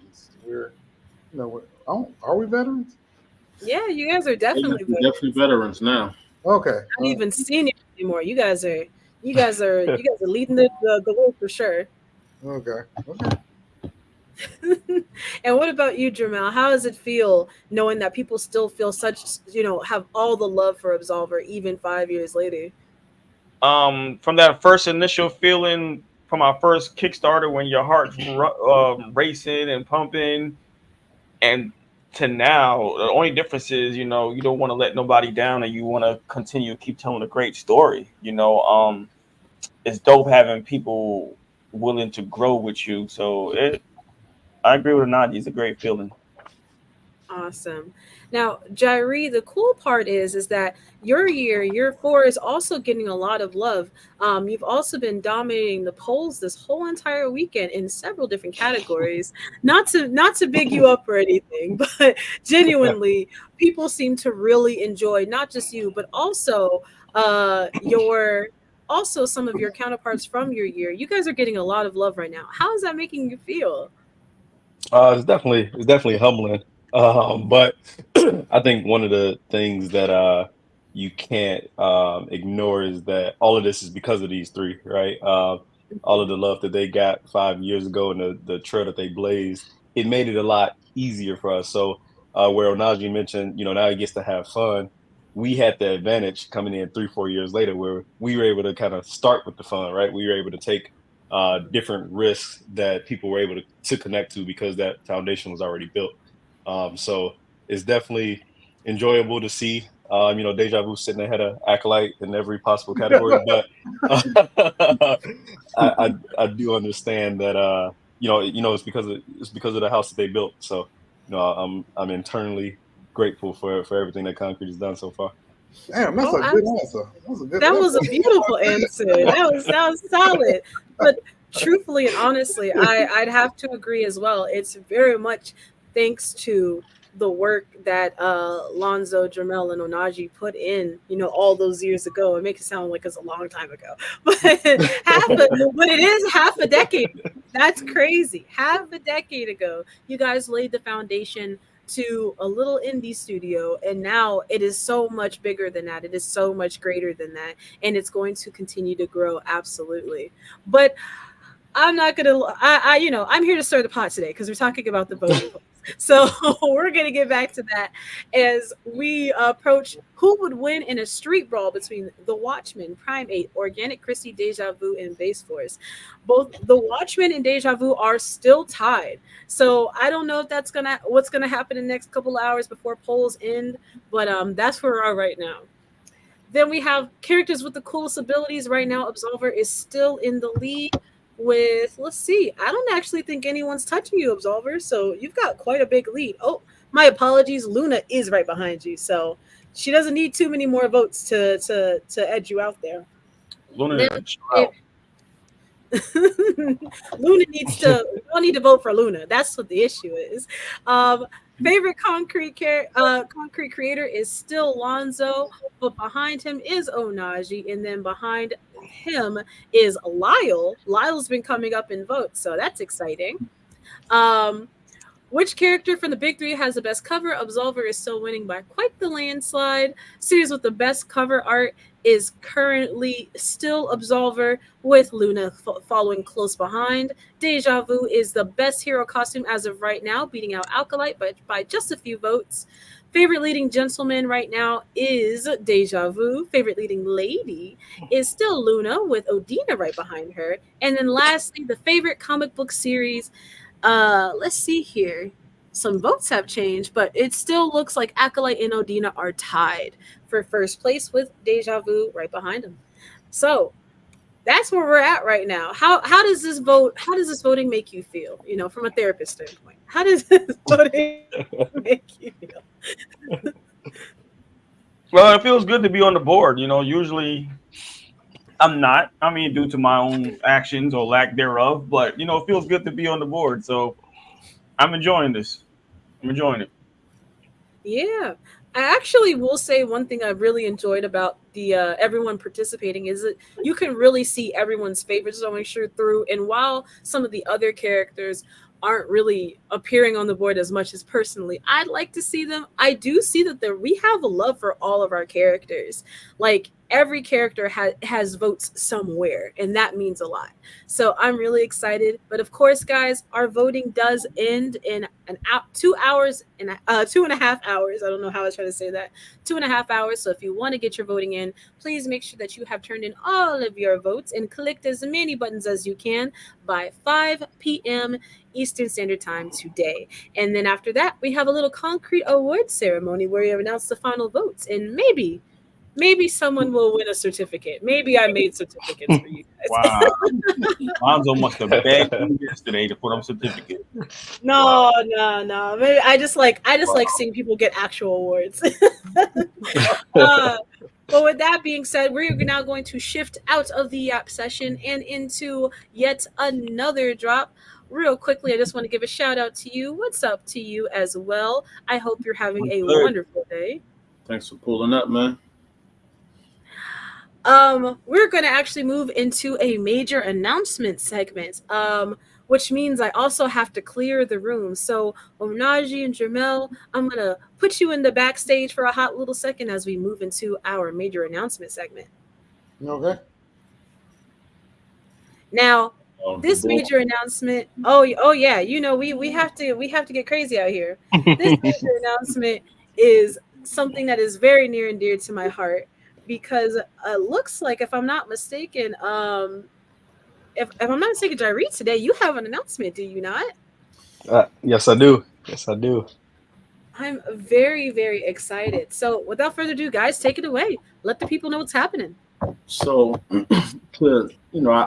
I don't think he only has one announcement. I think he has maybe two or three announcements, man. But I just want to say I'm super proud of you, Jyree, man. Where how you started, where you came from, what you got going on, how much of an annoyance in the beginning you were to where you are now, man. I've learned that there's a method to your madness. You've taught me a whole new level of patience. Which I'm a patient man already, but you taught me a whole new level. And I'm just super excited to see, man, where you're going with this, man. And I do want to ask you, how does it feel to get to this number issue that you're at right now?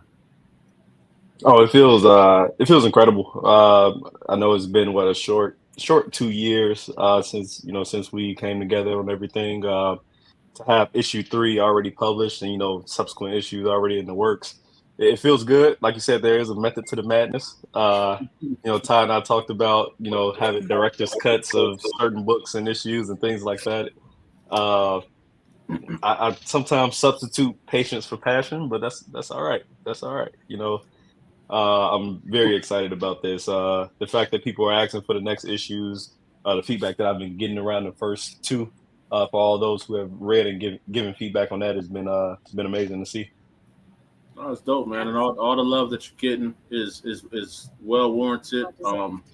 The fan voting, the love you get at the cons, what I mean? Your story is resonating with a lot of people.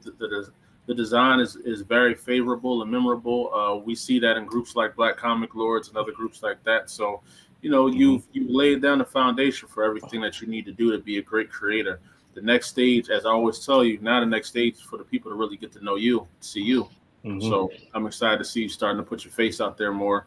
He hates social media, y'all. You know what I'm saying? Just to let y'all know, he can't stand it. He can't stand it, but he's starting to come around that curve. And shout out to the cosplay too, man, for sure. Yes, I had to do it one time. I had to do it one time. When we come back, I'm going to show it. I haven't showed it yet because I was working on presentation, but I think it's worth showing. I think you did a very good job. For sure. We got to do it. So without further ado, man, let's get into this first motion comic, man. This to announce, your latest issue of Deja Vu. And then when we jump back, man, I think you got a couple other sneaky announcements. Got some sneaky announcements for you. So yeah, let's do it. Let's do it. All right, guys, without further ado, let's get into it. Remember to stay concrete until then.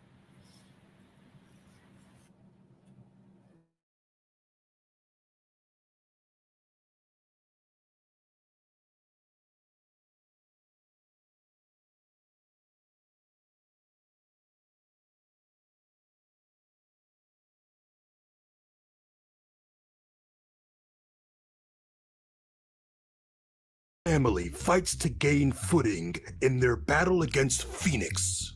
Malcolm takes a pivotal step toward becoming the hero his city needs. Malcolm finds himself face to face with the Reaper once more, as he learns about his parents' past with the Lethal Organization. Can Malcolm put the pieces together to defeat the Reaper? Is his family who they say they are? Malcolm must face his new reality head on to discover the truth. The wait is over. Order your copy today at concretecomics.com.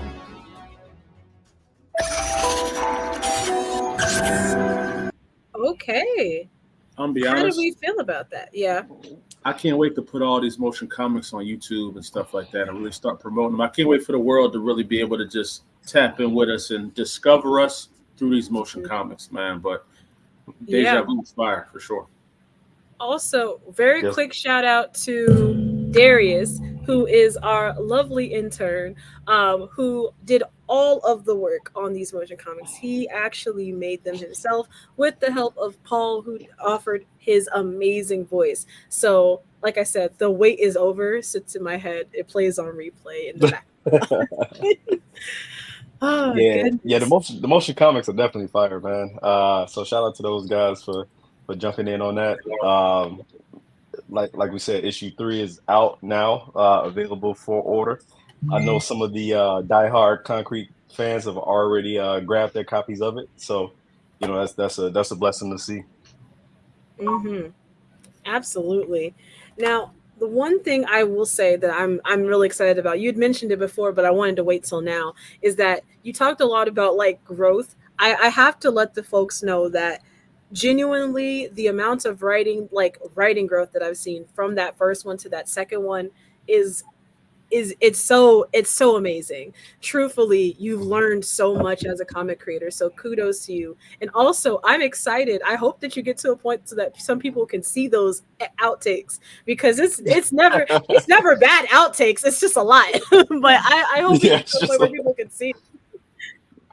And I ain't gonna lie too. I think one of the biggest challenges for me was gaining Jareed's trust, because in the beginning he wanted to do everything. He wanted to letter it. He literally wanted to do every single thing possible to the book. So getting him to trust the process was a challenge, man. But we've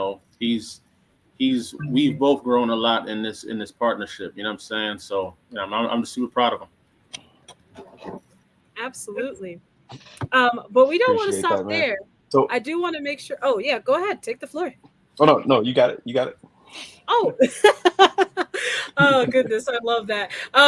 But I do want to give you the opportunity as well. Are there any other drops that are dropping today, or are we just announcing what's up on the website right now? Yes, so we do have another pretty big announcement. So one of the things that Lazo and I have talked about, and we've been working towards, is the expansion of the Concrete universe, the collaboration across the Concrete universe. Keyword there being collaboration. So this is a first for Concrete, but we do have a collab to announce that the people have kind of been clamoring about. We dropped some Easter eggs a long time ago. So right here, right now, I would like to formally announce that Deja Vu and the Watchmen will be having a crossover event. It is a 2-issue crossover event. And if I may share my screen, we got some cover art here. So what you're seeing right here is the first look at this is part 2 of 2 of the crossover event titled Crucial Conflict. So for anybody that grew up in Chicago like we did, we know we know all about that. So Crucial Conflict is a story of Deja Vu crossing over into the Watchmen's territory, into Warren City. And when they cross paths, they have to quickly decide whether they're friends or foes. So I had an absolute blast working on this project with Lau. We always knew it was inevitable for these two to cross paths, as they are kind of in the same geographical area. So these are two of the premier street tier heroes, for Concrete. So it is a 42-page epic. Like I said, it's 2 parts. So part 1 and part 2 will be coming live to Kickstarter July 20th. So, keep your eyes peeled for that. We are very excited about this project. The colors are great, the art's great, the story's even better. Everything that we've learned over the past 2-3 years is rolled into this. So it is by far my favorite body of work. Mm-hmm. And I gotta say, the chat is going wild as well. Everyone seems to be super excited for this drop. Man, I gotta say, I don't know if I was expecting that one. That was so dope. I so first off, I have so many questions, but I don't like spoilers, so I'm trying to make sure I ask my questions that don't lead into weird territory. Um, so first question is, how was it working with Lyle in bringing two separate visions kind of into the same storyline? So, you want the PC version or the real? which answer do you want?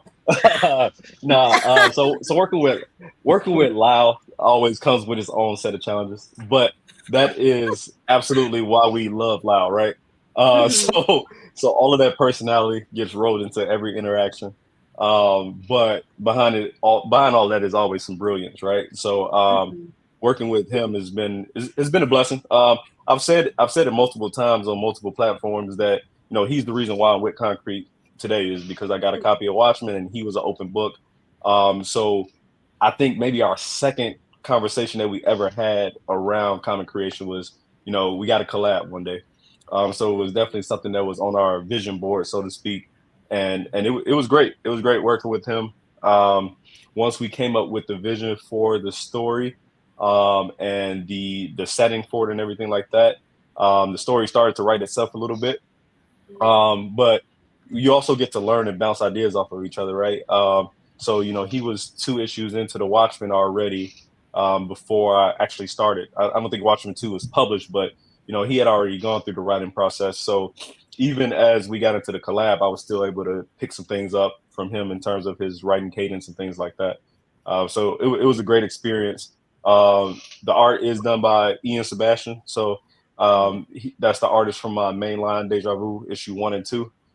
So continuing to work with those guys has also been great. Yeah, big shout out to Sebastian. He's been killing the game over here at Concrete for sure. Oh no, for sure, Yeah, man. also the artist on Luna 1 and 2. Hmm. I'm very excited about this project. This was one of our first announced collaborated projects. This is something that the fans really been asking for. They really wanted to see this team up, and little did they know it was already in the works. So I'm just excited, man. I'm excited to see what this brings to the concrete community. You know what I Oh, mean? absolutely. And I think that that's something that I've seen throughout the community is like literally this has been asked for about a year and a half, maybe even 2 years. People have literally been bugging you guys about it. So it's so cool that you guys were like, oh yeah, already done, already completed. And I think the only other question I have is now that you're a trailblazer now in concrete, you're the very first to do a crossover. How does it feel to be the first one to do a major event within concrete? It definitely feels good. Obviously, it's some pressure that comes along with that, but I think that's where most of us, rise to the occasion. So, when Mhm. Lonzo mentions, I hate like the social media aspects and everything like that. This is going to take a lot of people want to know, right? People want to interact with myself and Lyle, so it's going to push us out of our comfort zone in that regard. But I'm proud of the story. I know it's going to do well. I know what we put into it, the energy we put behind it, is going to give the people exactly what they're looking for. You really see these two characters' personality shine through in these 2 issues. Absolutely. Well, congratulations to your first crossover event. I do just want to keep loving I don't know if there's something else, but I just gotta ask, do you have any other drops? There is, right. So that whole passion and patience conversation that we was having before. Okay. So I would Mhm. like to introduce a new character to the Concrete universe. It is a character by the name of Imani. So I Mm. will also display it here. Let me see if I can pull it up really quick. Yeah. But this is a character that's near and dear to me. Um, hold on one second. Yeah, no, go ahead. I'm so Oops. Let me excited. see. Let me see. Let me see. How can I get? Let me. Look, now I'm There's having design technical too. difficulties over here. No, Oh So you're man, fine. yeah, the yeah, design the design is one thing I'm very proud of, how it all came together. Um, Uh, so just a little bit of backstory on the character while I pull up her design. yeah. So she is a character that is kind of new to the Concrete Universe space, where she is part undead. So she is kind of a partially zombie, trying to find her way back to life. So her backstory is tied to a traumatic event that takes her livelihood away from her, and as she starts to find a way to heal from that, you see some very cool things come out of her power set, out of her environment, and who she's fighting for. It's not only for herself, but she also wants to take care of some of those who can't help themselves. So Imani's issue 1 is currently in development. Also with the brilliant art team, led by Sebastian as well. So we're really excited about this coming maybe Q4, maybe Q1 of next year. So we'll check the board, see what's out there. We got a lot of big things coming up from Concrete, so we don't want to crowd the space. But this character is somebody that I'm really passionate about. She does exist in the same world as Deja Vu, and you'll see some ties to that as well. Oh, that's On is so fire. exciting. I'm very excited for Absolutely. this story. I'm excited to further, as we always talk about, further build out the universe, and she fits into the puzzle piece perfectly. Really start spreading out because she's like a mixture between crossover and super soldiers. I mean, for supernatural and super soldier program, it's like a wide blend. And for the people that don't know, we have a very deep super soldier type of lore to our universe where it's not just the Captain America style super soldier programs. Like there's a bunch from the Prime to Watchmen to Sith Row to sort of Deja Vu is involved with that a little bit to Imani. You know what I mean? And it's to me that's just fire, man. I feel like our street level is going to be almost unmatched in the indie comic book space for sure. Oh, absolutely. I gotta say, this was a drop I was not expecting, and I am so excited to see it live. Oh yeah, I'm no, For so sure. excited. So yeah, I'm excited to see to see the reactions once you get a look at her story. It tiptoes into that absolver primate realm where it's a little bit more violent, I'll say. But the heart of the story is I think will captivate the audiences more so than the action. And I'm so excited. And actually, I would like to ask you about that, Lonzo. You have so many amazing stories coming in to Concrete, and a lot of them are taking a little bit of a dark universe kind of turn. How are you feeling about Concrete getting into to some of the dark universe type stuff? I think it's perfect. It leads into the blend. My goal as a publisher was always to have every little bit of genre that any fan can jump into and say, I don't really like the capes and stuff. I want something gory and bloody. We got that. Oh, I want something more lighthearted. We got that. I want something in between. We got that. So, our creators are brilliant, man, and that creative freedom is the thing. You know what I'm saying? So we really just tap in, and nobody's really here looking to duplicate another character or do something Right. similar to what Chris may have and this person. We're all looking to create something different that's going to Right. stand out. Because as I always say, every character in Concrete is a flagship. Every character. There's no pinnacle to our universe. Everybody is a flagship in their own story, and that's what I love most about the Concrete universe. I have to agree. I am so excited about that.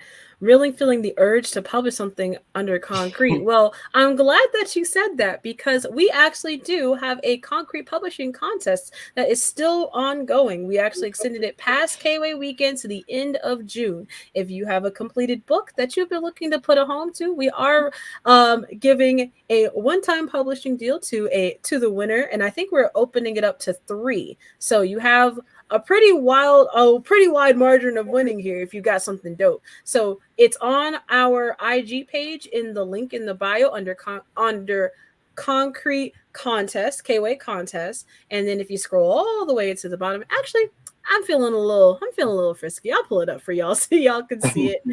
just so that y'all know exactly what I'm talking about. Because I have mentioned it all weekend, but I think it's worth saying. And while I do so, I think I'm also going to go ahead, if it's okay with you guys, to bring Jamel back up so he can give his thoughts as well on what we just watched. We just watched get dropped. Absolutely. Hey, real quick too. I snuck in, read a couple of the submissions. Not you reading a couple. It's a few bangers in there. I'm excited to see what Montrez thinks. But I read a couple that I was like, oh yeah. Oh, I'm excited now. I'm also going to go ahead and bring Onaji on the live, but y'all got to hold on 1 second. I am just going to screen share a second. I love how I'm having issues with screen sharing now. Oh, goodness. The technical difficulties have been passed on to me. It's all right. Here we go. And let's get into it. So if you are on the Concrete Comics Instagram page, you're going to go to the link in the bio. It's going to pop up with this little menu here. Let me pull it up here this way. It's a little bit closer. Then you will select join a KWay contest. In the KWay contest, I know it says make a team, but that time has passed. All of the contests, and I'll update this as well, all the contests are open until the end of June. So you have all the way, I think might even be July 1st. I might just open it up until the beginning of July. But for the submission contest, you'll go here and you'll click sign up. And just like that, it has all the rules of participation. So if you've got a book that you've been wanting to get out to the masses, now is absolutely the time. And with that being said, I want to give you guys the opportunity to talk about that amazing collaboration that was just announced between Lyle and Jairi as well. So how are you guys feeling about the new collaboration? It's a nice collaboration, seeing it coming from 3,000 miles away, it was bound to happen. The word choicing was kind of suspicious coming from Lonzo's end, but there we go. We'll figure that out later. There we go. Man, I'm excited. I hope the team up is dope. Like, what I'm saying? I'm waiting to see some dope fighting scenes and, Watchmen taking advantage of what Deja Vu can do with his precog and everything like that. Mm-hmm. And I think they're both excellent writers, so I'm expecting to be a real great team up. And Imani, bro, the first time I saw her, I thought she looked dope. Mm-hmm. I think it's a beautiful character design. My only issue is like everybody trying to step in the supernatural realm. Like, I can't exist by myself. There's, create a cosmic superhero or something, bro. Everybody wanted to fight demons. But nah, I'm excited for you, bro. I'm excited for you. Truly am. Mm-hmm. Amazing work. I appreciate that, man. I appreciate that. Midnight asks, "Who's the leader and who's the sidekick of the dynamic duo?" Stirring the pot as always, huh, Lloyd? Always. See, I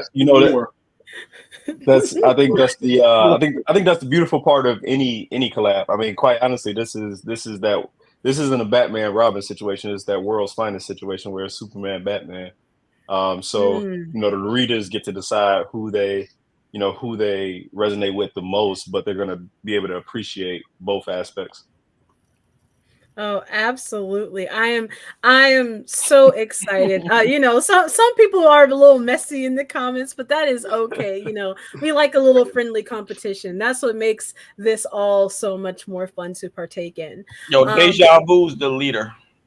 Yeah. I don't know why you trying to make Lyle upset. Jamel's my anger translator later today, so that's what I wanted to say. But not your anger translator.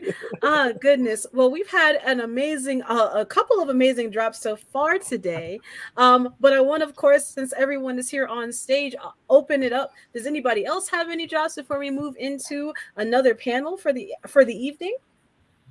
Yeah. I mean, if we're doing it now, I guess I got a few drops.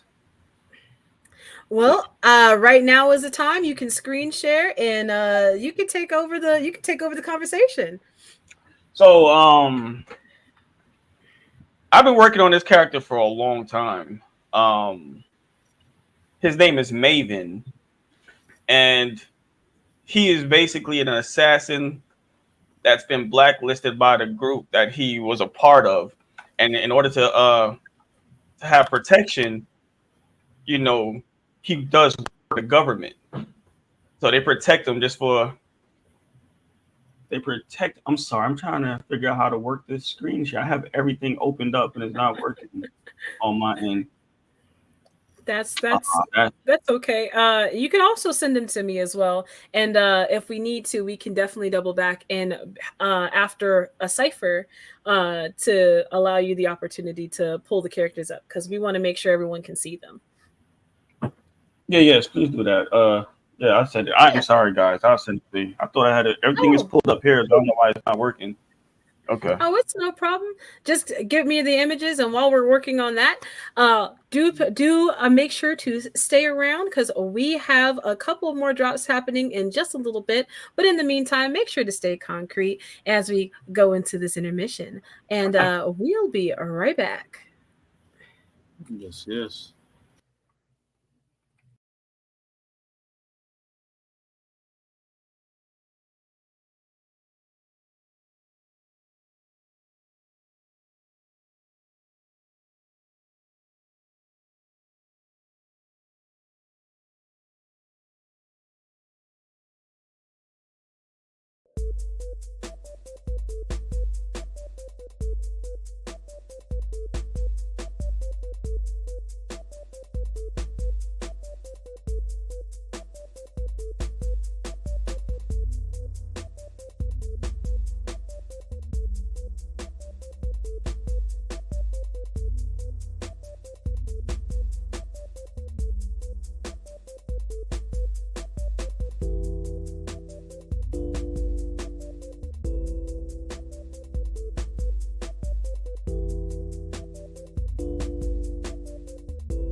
Listening to concrete earth, air, fire, and water.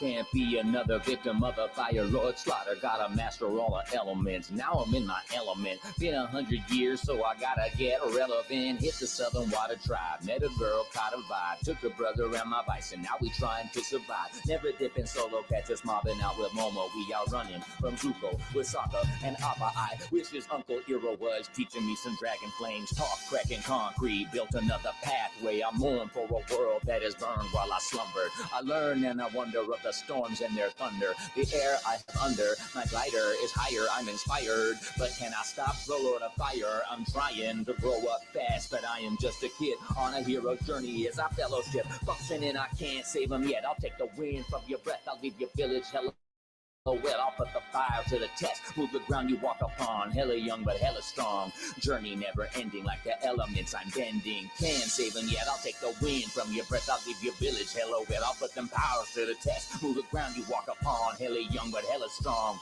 Journey never ending. I'm developing the bending. Tangent.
Hello again, and we are back. Thank you guys so much for your patience as we were getting things ready for you. And also, shout out to that amazing cipher because it was, in fact, super interesting. We will be replaying some of the ciphers from earlier this weekend. So if you happen to re-see somebody, you're like, what happened? It's because we're replaying them. So you're welcome. But as we're coming back, I do just want to go ahead and take a moment to do a quick sponsor read. This is the second to the last one of the day, so you will need to bear with me because this is what we're doing. Again, I do have to remind you that an event like this is not a small feat. It is not a one-person show. While I am the showrunner, I absolutely could not have done this without our amazing sponsors. So bear with me one moment while I go ahead and give them a quick shout out. First off, shout out to our folks over at Blurred and Powerful. Have you been in search for a convention where you feel at home, where you feel represented and heard?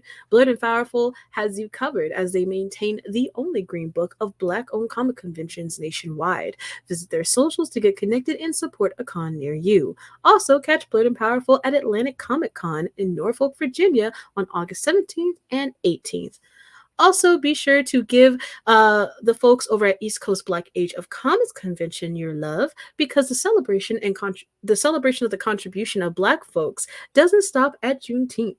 Celebrate the art and creativity of Black comic book creators in the capital of Black indie comics as you walk through Philly's comic book history at City Hall on June 26th from 4:30 to 6:30 p.m. Eastern Standard Time. Again, this is hosted by the East Coast Black Age of Comic Conventions, or ECBOC, and for more information, go to ecbacc.com.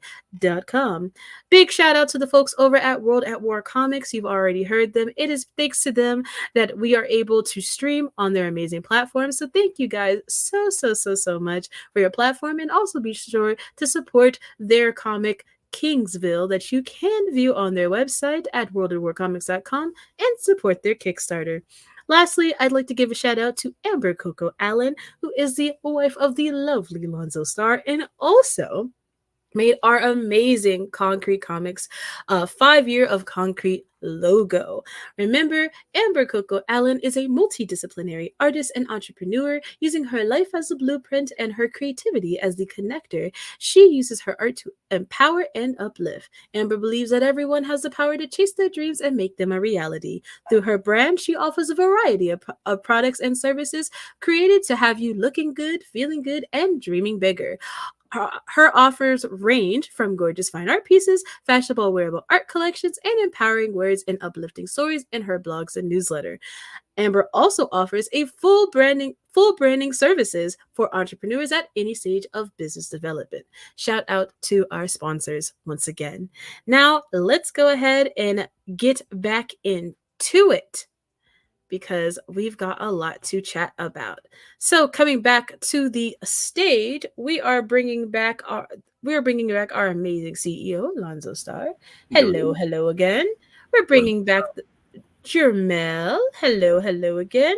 And finally, Onaji. Hello, hello, hello again. All right. So we've got some reveals to be bound. Is that correct? Yes. All right. Well, the stage is yours whenever you are ready to screen share. All right, so I just want to Please. show you guys Maven. He was the third character I've ever created once I started working with Concrete Comics. Y'all, did it pop up? I gotcha. There you are. See, this is Maven. Like I said, he's an assassin, and he's running from the group that he used to work with, and the only way he gets any protection is by working under the government. The cool thing about him is he's our archer. You know, he's definitely in that Green Arrow, Hawkeye vein, but he's definitely a weapons master. And what makes him unique is the fact that he is the only person of color in the facilities that he was training growing up. So he had some hardships, and that would cater to his attitude around everybody. Appreciate it. Appreciate it. Nethos did the line work, I believe. He's currently working on something versus Predator from Marvel, I believe. Currently, the colors was done by me. Um, and yeah, this is Maven, and y'all will be seeing him. He will be making his first appearance soon, so I can't wait to get that to you guys. So That is absolutely amazing. It looks like the chat is blowing up. They are loving Maven, our first look at Maven. I am so excited for this drop. I'm loving all of this. This is amazing stuff. I do have to ask because sometimes Lonzo knows things before me. Lonzo, were you aware of Maven being around in the ether? Was I? This has been Jamil's baby, man, for a minute. He's had some major plans for Maven. Maven went through a couple makeovers, a few plastic surgery sessions, man, and he's finally here. I'm just as excited for Jamil to be able to talk about Maven and finally release him, man. And I can't wait for y'all to get y'all first appearance of him, which Mr. Leslie can explain when that's gonna be. But I'm just excited, man. And he's our first archer as well. That's gonna be major. I know, you know, when you're an archer, that's like a genre inside of comic books. People love archers. So for him to step into that range, man, is pretty dope. So I'm just super excited for Mr. Leslie. For real. yeah, I Yes. appreciate it. Appreciate it. Maven's definitely been a brainchild of mine, and I'm happy with this design. I mean, if I'm gonna give away anything though, Maven's the type of person like he would utilize he would have different outfits for different reasons, and that's once the story comes out, then we'll definitely talk about that more. Definitely talk about that more. Uh, Absolutely. That's the move. That's Thanks. yeah, no, that's super exciting. Thank you so much for sharing that with us. I am so excited for Maven as well as some of the other drops that we've seen today. But of course, we can't have you have all the fun. I feel like there might just be one more drop in amongst us. Is that correct? Yeah, definitely. Can I drop this? Oh, listen, Yeah, you Onaji can and I drop. have been working on this project forever. Mm, And the cool thing of the dope thing about this cover is when I pitched it to the guys, it was just for fun, something lighthearted, something fun. But then it just grew legs and became so much more. And then the CEO was always waiting for the perfect timing, and so we could never drop it. Some of that was my fault too. I'm waiting for the perfect timing, and then when we thought we was going to drop it, then Luna got in the way during Women's Month. oh So my goodness. so you Not know. more Luna hate. It's not Luna hate, it's just that Luna got in the way. you know. But I'm excited to show this one, man. I love it. I wish we was able to show it yesterday, but everybody will see why once I bring it up. Um, uh, Yeah, go ahead. The screen is yours once there again. we go. Okay. Did it pop And up? here we are. Yep, we're right here. Oh, wow. That looks amazing. Yeah, go ahead, go into it. Tell us a little bit more about the situation. All right, here we go. All right, y'all see? Everybody sees it. Everybody seeing it? Yeah. Oh, okay. I'm sorry. I just want to make sure it was up. Yeah. So this is called Bloom. You know, like the title really means "beautiful ladies only on missions." I believe that acronym got changed a little bit, but other than that, what you see is definitely Odina, created by the great Mr. Onaji Rouse. Nothing, we don't know nothing about her. Everybody knows about Odina. To her right is Blue Fox. That's a character I created. She was my second character I created. Like so, Maven was third. She's second for Concrete Comics, and she's basically a bounty hunter. So, you know, wherever she gets hired, whatever the job is, that's what she goes after. And everybody in the middle, you recognize Tyrannic Slayer, also Leah, who makes her first appearance as Tyrannic Slayer in Absolver issue 3. And right above her, the lady with the lime green is Kill Switch. Out of every female character I've ever created, and I think out of every female character in the Concrete universe, I think Kill Switch is the baddest, the dopest. Oh But God. what makes her unique is, you know, I believe she's going to be our Deathstroke of our universe. And that's all I guess that's all I'm willing to say. I'm open to questions, but definitely she's going to be our Deathstroke of the universe. She was created for that specific reason, and like I said, what started out as something simple, it turned out to be something more. So her story is crazy in depth, and I'll let Onaji explain everybody else. I was waiting to see if you're going to say the names. I was like, you probably don't. Okay, but we all know who Sister Seema is from Odina. So, you know, with a Sister Seema, we get to learn a little bit more about her. You know, she's trained, like she's a trained assassin. So that's why, you know, she's from the Daughters of Sekhmet. So she comes from a cult of female assassins. So with this character, eventually, you know, we're going to explore a little more about her as well as also you familiar with who Kandaki is. So, I mean, no introductions needed. I mean, come on, like, what's up? But I'm excited about the book. So, yeah, I mean, I've been kind of, you know, waiting, you know, for my brother Jamel just to, you know, let me know when we're going to do this. Oh, goodness gracious. Well, I gotta say, you know, collaborations take a lot of work, collaborations take a lot of heart, and it takes a lot of, you know, it takes a lot of putting yourself in a space to be open to working with somebody of who has a completely different vision than you. So it's completely, one, it's completely admirable, and two, it's so amazing to see the two of you were able to combine your very different visions to make one absolutely banger story, which I'm sure it's going to be a banger before it even drops. So congratulations to you two for dropping this crossover. I am so excited to see what comes from it. Do we have a page, Jamel? Because I'm just saying, like, I don't think they believe like what we got here. Do we have a page? Let's see. You're trying to spoil them today, bro. I think this is a really dope project. I don't think there's anything in comics right now like it. You know what I'm saying? I feel like Bloom is a very organic, original idea, and that's one of our strengths as well in Concrete. We really focus on originality, trying to create something that's new, something that we haven't seen. Like we literally have meetings about, yo, what don't we see out here? What's not happening? You know, who's not doing something, or where is Marvel or DC falling off at? And then we go right there. Okay, so they don't got that. Boom. So when Jamil pitched this idea and created this story, you know, I knew it was going to be a banger. You know what I'm saying?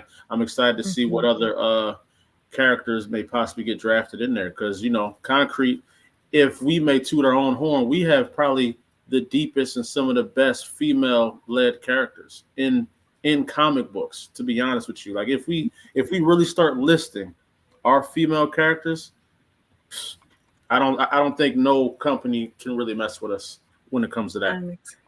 I'm so excited. I'm sorry. I'm silent, but I am very giddy. Oh my goodness. Well, what an amazing drop from you guys. Did the Oh, page I'm so pop up? sorry. Yep, I got you. There we are. That's one There page. you go. Now All I'll right, say I'm the gonna same just thing switch as over. I'm telling you, I that looks seriously good. think I don't know. Correct me if I'm wrong, chat. Anaj, anybody? Is there any universe that has as many dominant women as Concrete Comics You does? mean dominant black woman? Is that no? They don't. Just women in general. Well, Women and black, there's obviously the black woman thing is already a landslide for sure. like, That's a I clear will say landslide. I will say that there, one of the things that the big three, the big two, I'm so sorry, the big two does is that, they do have a lot of female characters, but they never really give them their shine at yeah, the same time or allow them to be prominent at the same time. And when they do that, I actually want to give a shout out to Carla. She released a video talking about like Marvel's Vixens or something like that. I can't remember what it was, but I remember when it came out, it was like the way that they presented these very powerful women, it just kind of dumbed them down and made them seem silly and gag and like gag characters. So I can't personally think of a story right now, maybe outside of like Birds of Prey, but those are really side characters. They're not like main prominent mainstay characters or flagship characters like Concrete has. yeah. So I will say I can't there's nothing that's coming to my head, but of course, yeah, chat, if we're open to being proven wrong. I ain't gonna lie, So Sister I Circle, I shared believe another page. Sister I shared Circle another page. X, Sister Circle X, I believe is the first ever all female led superhero team in Oh yeah. comics. all this big two and big three That's talk got what me I'm feeling saying, like man. K Dot. Sometimes we gotta pop out and show them, and KWay Weekend is all about us popping out and showing you, man. As silent as we are throughout the year, we only really show what we're supposed to show, what we have to show. But KWay Weekend is special. This is when we show our fans and everything what we've been cooking up just for them. You know what I mean? And y'all get to talk to us. So KWay Weekend is definitely like I can only imagine what next year is going to be like. And just looking at Bloom, looking at uh, the new character from Jari and Luna and everything we got going on, I think y'all gotta be worried for next March. Next Oh, International Women's Month, I'm plotting something. I think we're gonna get something dope, like a dope poster made to really show we got the most dominant female-led oh cast yes. in the world. So You yeah, know, I'm that's what I felt like. Everything that was said in that panel yesterday with Ty Montrez and Tosh was perfectly on point. mhm. Because writing for me, I'm gonna speak for myself. Writing a female character is not that it's complicated, but it's one thing you've learned is trying to get into the mindset of that character that you're writing for. So not being a woman myself, it's almost like, how would I respond in this situation, but now how would a female would, and I'm grateful that I have a mother and two sisters I can talk to, and all the females in my life, that give me insight. I'll ask questions, so that's always helpful. And two, you know, Anaji allowed me to write this story freely, and he just co-wrote and edited. But you know, they're characters, they're superheroes, just like the male counterparts. There's no reason why we should dumb them down or make them less powerful or don't have badass lines, and you know, make them seem super feminine to stretch or to sell, I should say, sell that they're females. Like that doesn't make no sense. So I had a blast working on this project for that simple fact. And you know, I go Yeah, ahead. no, I'm excited about this project as well, and I'm glad that you brought up that panel. It actually reminds me of something that Onaji had said. I'm not sure if this was a private conversation or if it was something that was asked in the panel. But Onaji has mentioned before that he asked the women in his life. He has a lot of women. That's what inspired him to write Odina, was the women around him. Seeing those women, he wanted something to represent them, and I think that what's desperately missing in that mainstream, as we were talking about yesterday, is having the people you're writing about in the room with you when you're creating the stories. You don't Yeah. necessarily have to be of that demographic to tell a story, but it's important to have community with them. And I think that that's why I know Bloom is going to absolutely crush it because you guys are in community with the folks that you're writing about. And of course, you guys both have experience being very talented writers. So I'm just so excited I to mean, don't see. listen. Don't Yeah. leave yourself out of it. You know, Oh, having you and Montrez at the top of the editing to G check us is also it's also perfect. You know, so you know, I mean, I don't want nobody to take this the wrong way, but writing for male characters comes easy for us. So mm, when we so when I do introduce this female character, and then you guys go ahead and edit it and read over it and ask me questions and stuff, you know, because when Montrez read over Bloom, she was asking me a lot of insightful things, and I was like, okay, but none of her questions came from I didn't represent her correctly. Yeah. So right. that let me know that okay, I'm doing an amazing job, and that's very important to me. Like like I said yesterday, and I'm saying it again, like Leah is very important to Absolver, and really nobody acknowledges that. And I felt like from day one in all our past interviews, the one thing I said I love about what we're doing is we don't have to sell sex to sell our characters. Mm. And you know, all these women are respectful. They're equally as powerful. They're equally as dangerous. They're equally as important. They're not side characters. They're here for a reason, and I love it. I love it. Yeah, I I'm love working with Montrez and Tosh because Montrez definitely is an amazing editor. You know, having her voice involved and having her like her insight, it helps out a lot. So I'm thankful for like her because she definitely helped me a lot with issues 5 and 6. So to get her perspective on that, like it helps to have black women in the room, and Mhm. also with Kandaki having Tosh of Midnight Comics edit that like she did an amazing job. So I mean, Shout out to you, Tashi. We love you. And of course, shout out to Montrez. We love you as well. You ladies absolutely kill it in the ending in the Oh, editing game. by the way, this cover was colored by our intern. I hope I say his name right. I'm never good at name. Caleb, whatever. Selber, I believe. We'll get his name Yes, Caleb. but Yeah, no, that was Caleb. You're right. It was Caleb. yo, he It was Caleb. colored this, and the artist is does the line work for Absolver, and again, it's a beautiful cover that those two put together. You know, Absolutely. I'm so sorry. God bless you. I'm coughing. Someone must be talking about me.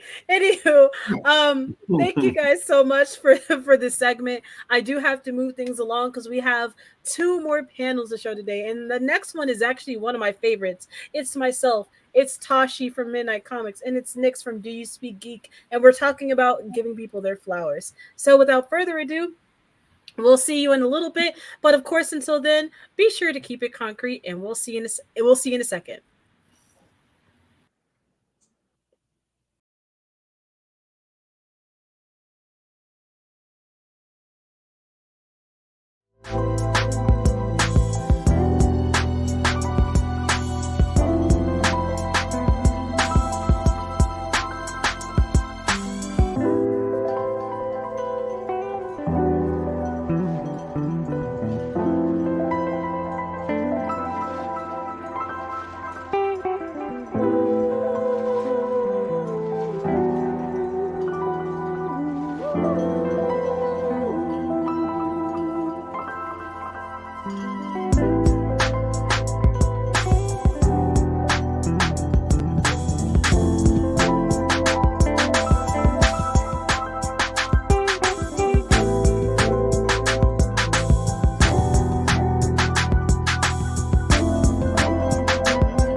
your girl Ty, Black and Culture, and welcome to KWay Weekend 2024. Folks, we're here again.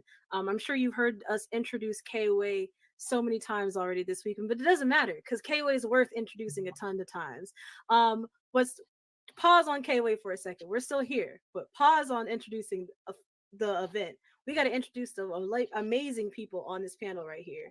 With me, I have the absolutely crazy talented and crazy interesting and crazy just everything Do You Speak Geek, who makes absolutely amazing content. And then I also have the crazy talented, the absolute superwoman that she is in comics, Tashi Jones of Midnight Comics. How are y'all doing today?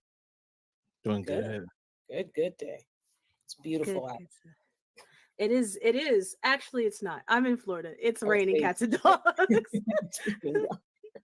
It's Yeah. actually just boring. It's cool today here in the 757. We're good. Hey. Oh, I saw this like the heavens opened up to greet you. But so today on this particular panel, we're talking about giving people their flowers.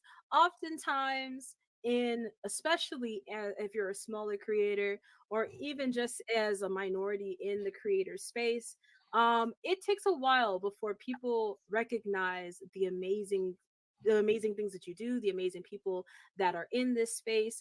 And oftentimes people just don't get enough praise for the awesome work in this community, especially over the last couple of years. So just we're flooding the community with our amazing work. We just want to take time and give the folks in this community their flowers. So without further ado, we're going to talk about some of our favorite creators. We're going to talk about some people in different facets of the creator industry that we just want to stop and say thank you and also give you your flowers. Does anybody want to go first? Anybody off the top of the dome want to give some folks their flowers?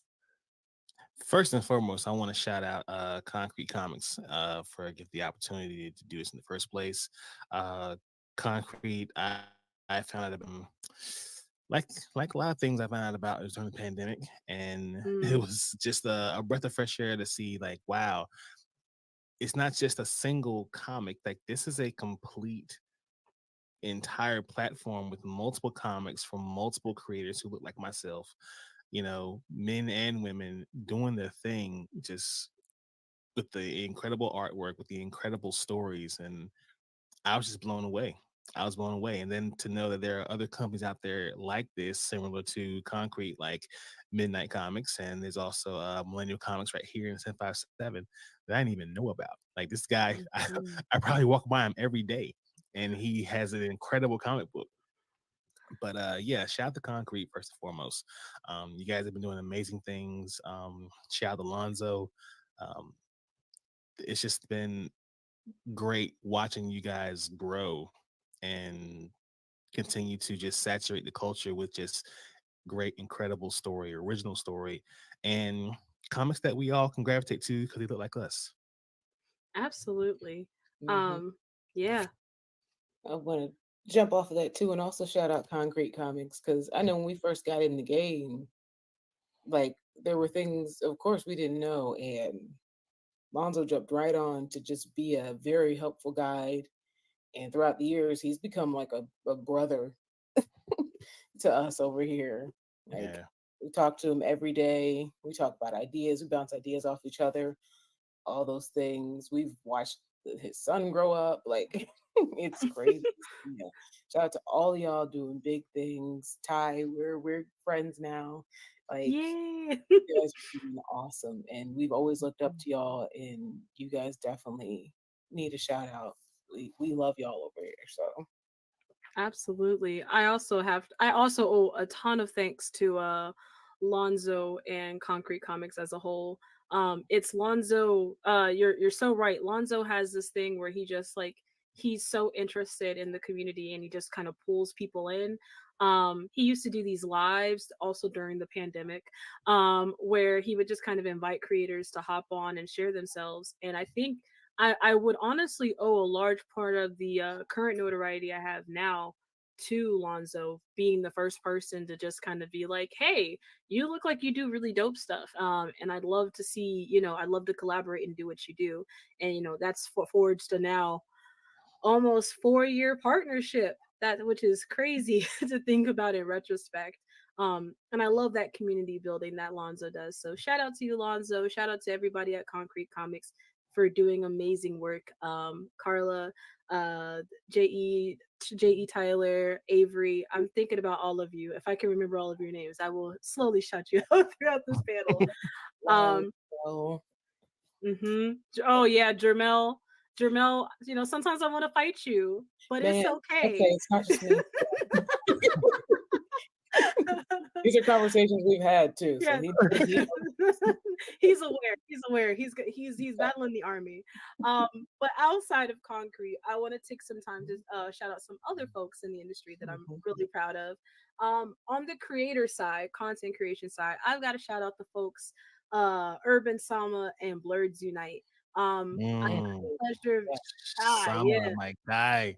Yes, yes, he is. Sama is such a kind-hearted person, down to earth, truthfully somebody that like when you meet them in person, they're they make you feel like family. And same thing with the folks over at Blurds Unite, just a truly down to earth set of folks. You guys are doing incredible work. You guys are incredibly talented. I love the content you guys are putting out there. Many shout outs to y'all. Yeah, Sama's a good dude. I haven't had the pleasure of meeting him face to face yet, but just all the interactions that I've had with him, it's been just great and just absolutely pleasurable. I'm like, yo, dude, you are a special somebody, and just what he does, behind that camera is incredible. So shout out to Sama for sure, and everybody over at Blurs Unite too. Incredible group of people. Yeah, yeah, the content creators are doing their thing when it comes to those guys for sure. They hold it down for sure. No, we were blessed to meet Urban Sama at MomoCon actually, and yeah, him and Be Nice, like they're really cool, and actually we'll be able to see them and hang out again, and he's just very inviting and accepting. It's just like, hey, yeah, that, oh, this is so cool. Want to come chill? Sure. Like, this is really cool. Be Nice is dope too, because he adopted a policy that I think I adopted myself too, was 1% better every day. And that right there is like, man, like it sounds trivial, but like if you could just be 1% better than you were yesterday, that can be life changing. Yeah, that can be life changing some people. Listen, the way I'm about to adopt that 1% better every day, and especially like thinking about it from like a mental health standpoint, like sometimes you don't feel like you can do a whole lot. Like 5% feels daunting, but if you can just do 1%, take care of yourself just 1%, or strive to do something better 1%. I think that when you look back, you're like, man, I've the ground I've been able to tread because I did the 1% every day. Beautiful. Love y'all over there. Oh goodness, man. Anybody else y'all want to shout out? Because I got folks. I got a full clip. Let's grab some podcasts in here. Of course, next, Do You Speak Geek? And the family over at Bird's Eye View. Oh my God. The best. Like, I don't know if I could say enough to I hope y'all don't mind, but for Bird's Eye View, I gotta. Oh, go ahead and gloat. Give them the because the admiration I feel towards and meeting everyone is so. I haven't gotten to meet Chris in person. There's a few I haven't met in person yet, but I've met Tafari. Meeting Tafari in person. Meeting Tafari in person is an experience. I'm just gonna tell you that right now. He's great. He's great. I love that guy. He is hilarious. We're in New York over the weekend, so we got to hang out with Kira a little bit, and Kira is always just my favorite, bestest like friend in the world. We went and had noodles, and just it was a great time. Just everyone over there does awesome things, and man, the whole show, what it is, what it's become, where it's about to go. It's amazing. Yeah, Blur's Eye. I remember watching Blur's Eye View back when they had my man DC and Candy B were part of the host, and I was drawn in by them then.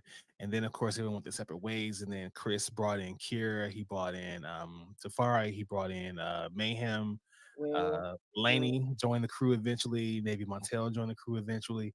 And what they are doing collectively over there is insanely good. Like they have grown so much over the past I would say the past 6 months. Like they've become affiliates with YouTube now, man. Like Chris Fury is my guy. Like I talk to Chris at least once a week on the phone. That guy inspires me so much. He pushes me. He's funny because he says he has a mutant power to where he manifests things for other people. So like, I'm like, dude, you probably use your mutant power to help me get that interview with Gary Anthony Williams. He was like, yeah, I did. Yeah. I did do that. I was like, oh, okay, well, thank you. I appreciate that. Maybe you can do the same thing with Donald Glover or or Meg Stallion or something like that. Maybe you can help me out with that. Ooh, right. Help us out. Help us out for sure. Oh goodness. I'd love to shout out the folks over at Hubtaku.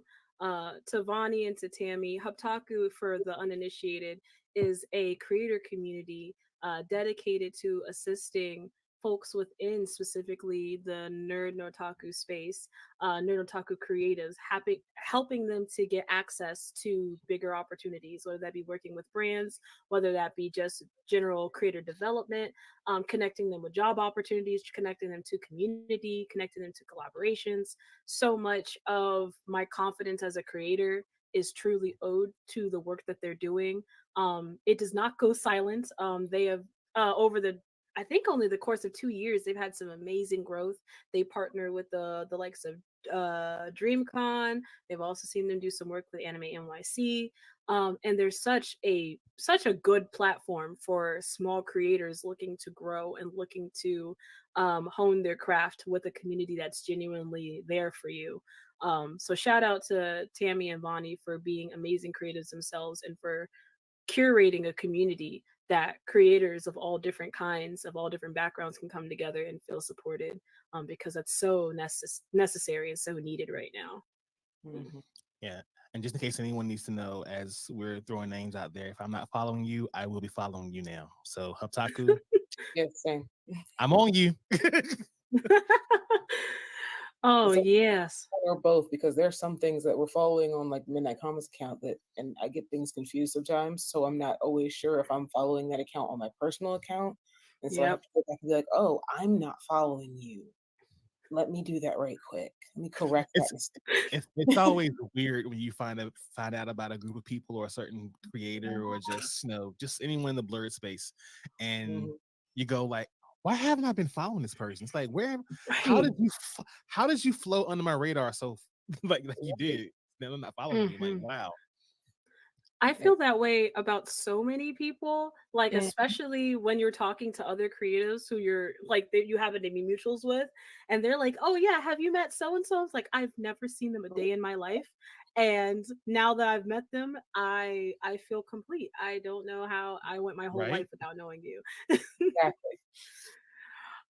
Yeah, let's keep the train going. Let's go keep throwing out some more names. I'll say I want to take it back real quick to comics and just do a general Black people in comics, especially Black women in comics. Everyone gets their flowers. Just here you go. Here.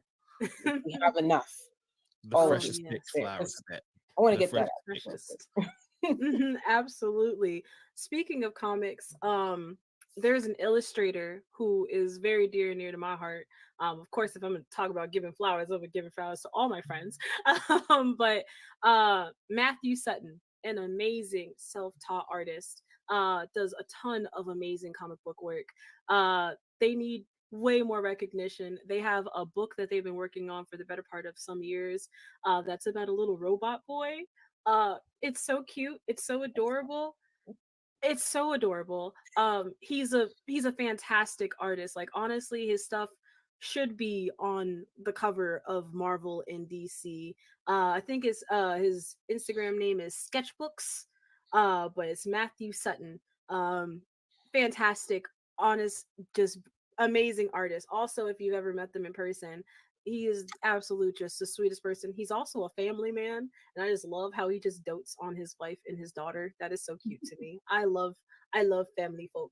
So yes, shout out to you, Matthew. You know you the homie. Yo. Right? Right. Yeah. What? Yes. First of all, he has me hooked with the Nightcrawler he has pinned. Right. Yes, Right. sir. But this Moon Knight though. Right though. Right. Well, I gotta put you Fam. on. I gotta put you on. I gotta put you on. I wish y'all could see the amazing work. Definitely, you're on the internet. Google it. Pull him up on Instagram. But yeah, Matthew Hey, Sutton, hey, aka hey, hey, Sketchbooks, hey! Now this Nightwing with the sirens. Now, hey, with hey. with the sirens, with the Oh, sirens. No, I'm looking at Um, that Lycan thing. That's my favorite one. mm-hmm. yeah. Self-taught. Yo, shout out you, my boy, for Facts. I will be in your mm-hmm. DMs later. I will be in your DMs later. We most likely will be. Ah, goodness. Uh, but back to you, Geek. Who else you got? Who else you want to throw some flowers to? I'm gonna shout out somebody who I think is a one of one in this community because they not only are an incredible cosplayer, but they are a chef. I'm talking about Mary Liv Ooh, Davis, Geeks and Grubs, Geeks and Grubs. runner up from Hell's Kitchen. Because I remember because ooh, I hadn't watched that show in like forever. So I Ever. decided, me and my family, like, let's watch this season. And then there was a girl on there named Mary Lou. She was very funny, you know what I'm saying? She was in the little wave pool, had her boobs fall out. That was cute and everything. But then she didn't win the show, and I was pissed because I'm like, damn, she should have won that shit. But then I find out, wait a minute, she has a page, Geeks and Mm-hmm. Grubs. That's what she was about. Like, wait a minute. She cosplays while she's cooking and she's a trained chef. I was like, bro. Since then, wifey material. since then, Mary has been one of the coolest people I've met. We're actually friends. We text occasionally. Um, Mary is like a one of one, a one of ones for sure. And I shout out her because I don't think there's anyone. I don't mean like no one does what she does. Like not in that lane, cosplay, cooking. No one does that. So shout out Mary Yes, Lou, man. Geeks and Grubs, if y'all ain't following, please, please I I'm do never that I'm thing. never astonished. met, but I definitely follow her. And man, she make me hungry. Oh, She makes me so I hungry. just I'm looking through her Instagram. It's truly a feast for the eyes. Her cosplay is fantastic. Her food is just extremely bright and colorful. It looks very much Michelin star worthy. Yes, Mm. absolutely. Geeks and Grubs. I just followed you. I'm a new fan. Absolutely. Um Yeah. Tashi, who you want to shout out? You know what? I have an artist that I don't feel like it's nearly as much attention as she deserves. Her name is Swan Creates. Swan Creates Hmm. art. She makes these amazingly adorable, stylized art pieces, and her whole thing is making thick, dark skin women Ooh. art. Like I found her on YouTube like a year ago randomly and fell in love. She's even drawn Fatima from Edmani. She did a video and she Mm. drew and it was amazing. Oh my god. When I say I am in love with her art, I am in love with her art. And she's an island God. girl. Ooh.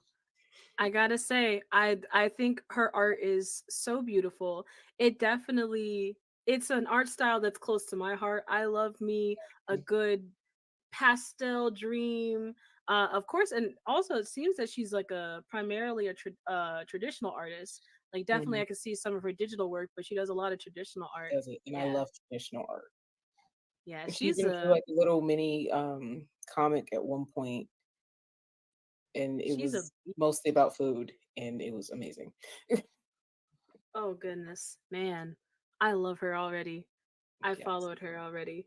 I love it. Yeah. I'm hooked. I'm hooked. I, I'm hooked. I'm hooked.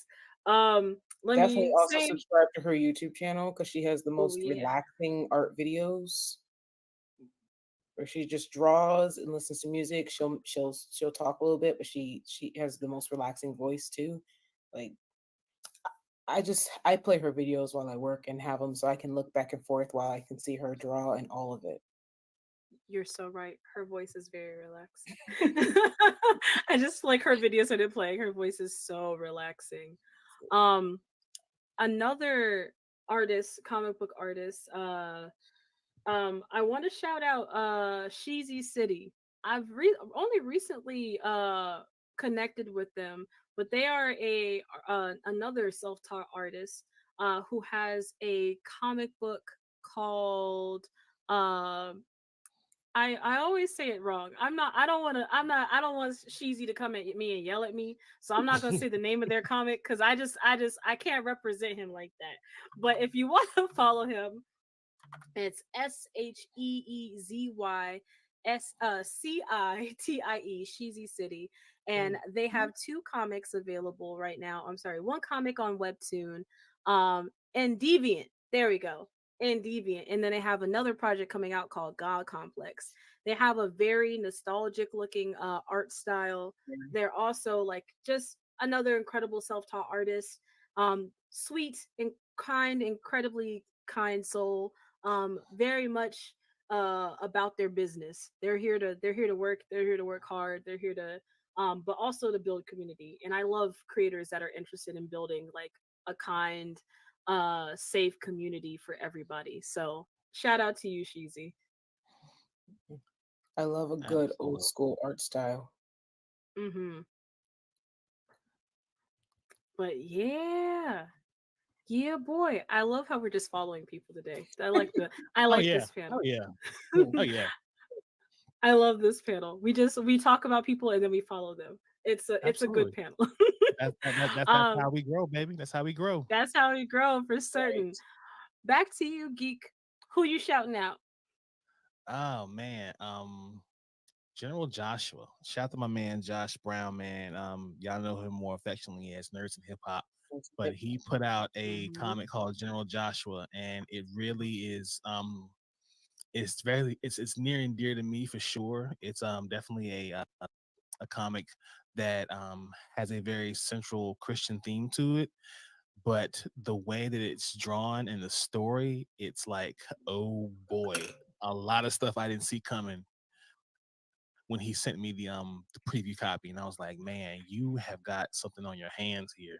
I really could see this as an animated series or a movie. But yeah, shout out to Joshua, man. Shout out to his comic, General Joshua. Shout out to Nerds and Hip Hop. Um, yeah, just keep doing your thing, boy. I'm so proud of you. So proud of that guy. Yeah, I've read the first issue of General Joshua, and it was good. Yeah. And then we ran into him at MomoCon as well. Well, mostly Lloyd ran into him. I was at the Spider-Man meetup, and they got to have a conversation because the way they've actually connected before is a funny thing that I'm not going to get really into. So they they have a little connection because of essentially a shared artist at one point, and so they really got into being able to talk about that, and so that was very interesting. But yeah, he's really cool. General Joshua is really good. Like, And what about one more from you, Tashi? Who would you like to shout out? oof, one more. One more before I make a conversation shift. There'll be more chances to shout out people, of course. One more. Okay, well, I gotta pick. But I'm gonna give a shout out to the family, Josh and the crew over at Talk Story to me. Okay. Okay. We do I've heard about podcasts. that. They do podcasts, mostly audio dramas. A lot of different audio dramas that they do pretty much throughout the year. They do different stories, different shows. Um, as a voice actor, they've been great because they make sure to keep me on, keep me informed, and always have a role for me with every story that they do for almost Okay. a year now. And so they make great stories. The stories that they write are very intriguing. And honestly, even when it's over, you're like, I want more. Are you gonna do another part ever? But like it's really good. They do um, things for kids. They partner with like bookstores and then other like comic stuff. Like they he does a lot. That's amazing. Honestly. Um Taking a quick conversation shift from shouting folks out. We'll have a last little hurrah where we shout out a whole bunch of people, of course. But I want to talk about the reason why it's difficult for creators to connect to a wider audience. Do you guys have any thoughts on why it may be difficult for small creators to connect to a bigger audience? I mean, the thing about growing is, for one, if your content has to be dope first and foremost. A lot of people feel as though you can grow by just consistently posting, consistently having your content shared and doing things that nature here. But you can do all of that, but if what you're putting out isn't the sauce, then it's just not going to grow. So first and foremost, you have to be dope. Now, of course, that is subjective because we all have things that we like and we have things we don't like. But first and foremost, your stuff has to be dope. Second of all, there's that level of consistency where if you're wanting to grow a social media following, which is pretty much the way these days, because no one wants to pay for marketing really, you got to really promote yourself and put those posts out, do those reels, do those lives, put those things in your story, make sure people are sharing your content as well too. Have multiple avenues of ways to get your content out, not just on social media but also YouTube, and of course TikTok while we have it. And we got to make sure we're staying consistent and putting things out there. Nothing against paying for followers. I personally have never done that, but if people want to pay a little money to boost their engagement, then I say why not. Especially for those of us who are music artists. Sometimes you want to help that engagement get boosted and get your music out there to ears who may not have come across your page any other way. So do what you got to do, but first and foremost, I think you got to be dope. Why people aren't really getting the shine they deserve, that's kind of hard to say too as well. I mean, it's kind of like you can keep at it for so long, and then if you're still not getting that, I guess that one big break or whatever, I don't know. It's a loaded question really, because it's really to say why people aren't really getting their shine. I don't know. It's pretty loaded. It can be a number of things. I mean, some people Yeah. are trying to do this thing on their own, and sometimes you need a team around you. So Yeah. that could be part of the problem. Who knows? I mean, it's really hard to say why anyone is or isn't getting the shine they deserve. Yeah, no, that's a fair, honest answer, honestly. What are your thoughts, Tashi? It's definitely a mix. Visibility affects a lot of people, of course. Like if you don't have visibility, people aren't going to see you in order to give you the props you deserve. Specifically for, our folk, a lot of things don't work in our favor intentionally. Mm-hmm. The Palms, they got nepotism. They've got generations of wealth, visibility, all of those things that they can just say, hey, look, I'm going to put you here where you're already in a position to succeed before you even start trying. We have to work twice as hard most of the time, which is why we have like such a focus on trying to build up generational wealth with our generations to our kids and stuff, so that they don't have to try as hard as we have to try. And then of course you have things like the algorithm always changing, always trying to screw us over. And then of course there is the consistency. You got to try to be consistent. You got to put out good content. Good is subjective because everybody likes what they like and dislikes what they don't like just it. I agree with, it's a lot of different things that can play into it. It's so many things. I just thought of another thing right there, because it's a gift and a curse. There's also, when it comes to becoming a successful content creator or not, there is pretty privilege and also pretty punishment. I know there are creators out there who have certain levels who have certain content, and they might not have the following as someone who does the exact same thing that they do, but they're gorgeous. Yeah. Yeah. Yeah. No, that's fair. Um, Speaking of which, that's actually such a good point. I think about that a lot. Kind of like how looks play a part in who Absolutely. who gets pushed. How, a lot of people will be like, oh, it doesn't matter, what you put out there and things like that. But a lot of fantastic, brilliant, amazing artists, and artisans and Especially creatives, cosplayers. Especially cosplayers. Yeah. cosplayers. Mhm, Especially. cosplayers they just get pushed to the side because when they show their face, or if their face is a part of their content, people may not find them conventionally attractive even though they look perfectly fine. People may generally just not like their face, because sometimes people just don't like people's faces. Yeah. And it unfortunately it provides it a detriment to what they're doing, their artistry, their craft, the hard work they put in. um which is actually going to feed into my second point that I want question I want to ask y'all is, as far as one of the big things I've noticed is community is a really important part of helping support each other. What are some of you guys' ideas or thoughts on building community and maintaining community, especially amongst marginalized creators? What are some tips that you guys use to build community, or what are just your thoughts on building community as a marginalized creator? For me, one of the things that I do whenever I'm live doing anything, I make sure to acknowledge people who pop up in the chat. You know, there's always on IG, there's the little button for a wave for anyone who comes in there. I make sure I hit that for every single person who pulls up. Like I may look weird when I'm doing it, I have my arm all like, let me.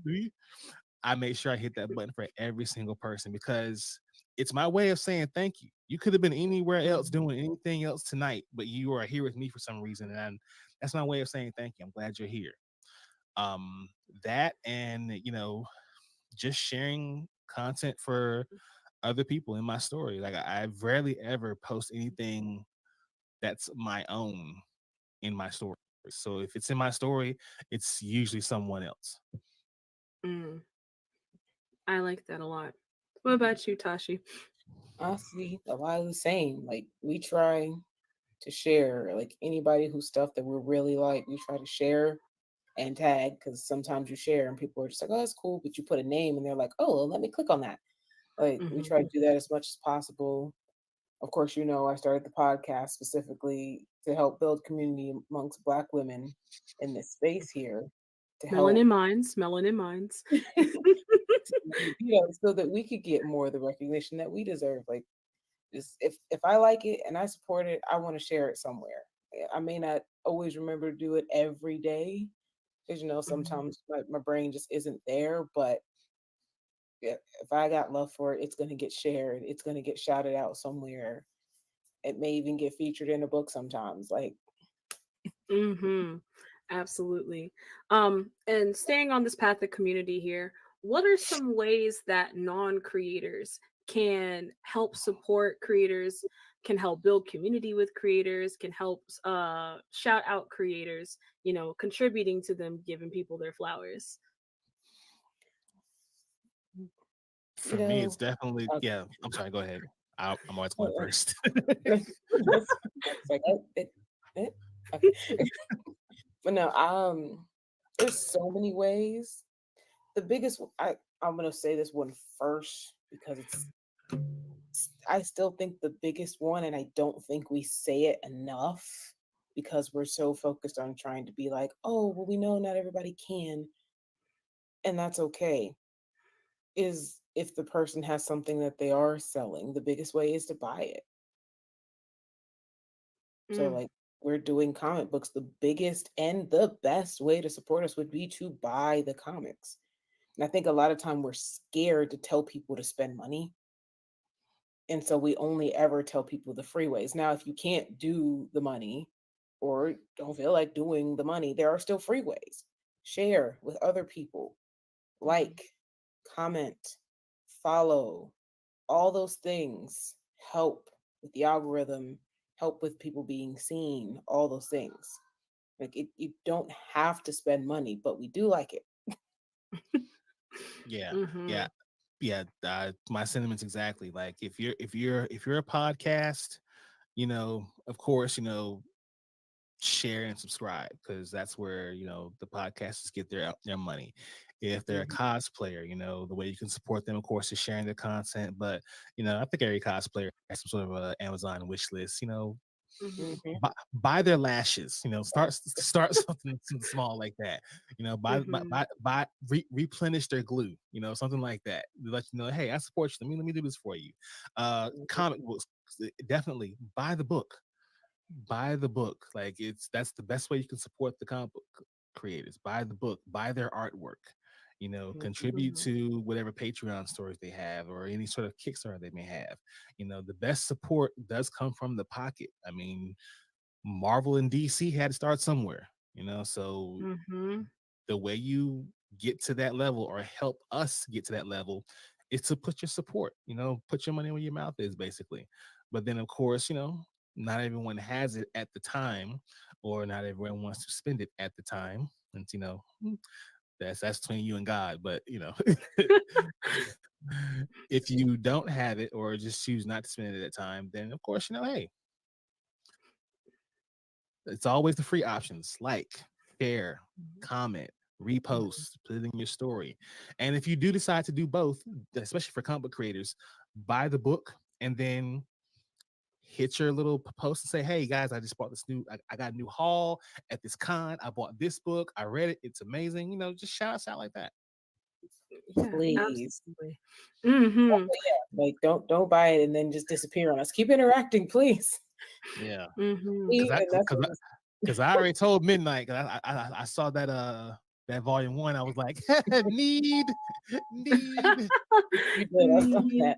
But then also, I didn't think I forgot to say, when you buy it, if you enjoy it or if you don't, leave a review. Almost every comic book creator I know has a review section. Exactly. And people think that comic creators are joking. I say, whether you like it or don't, leave a review. Whether you like it or don't, it really does help us out. Even if you don't like it, it's still a different direction. It's still a comment. It's still a review. It's still, it's still boosting the algorithm. You know what I'm saying? Like, even if you don't like it, say what you don't like. Okay, cool. I might not like it, but it helps. Yeah, I actually have to agree.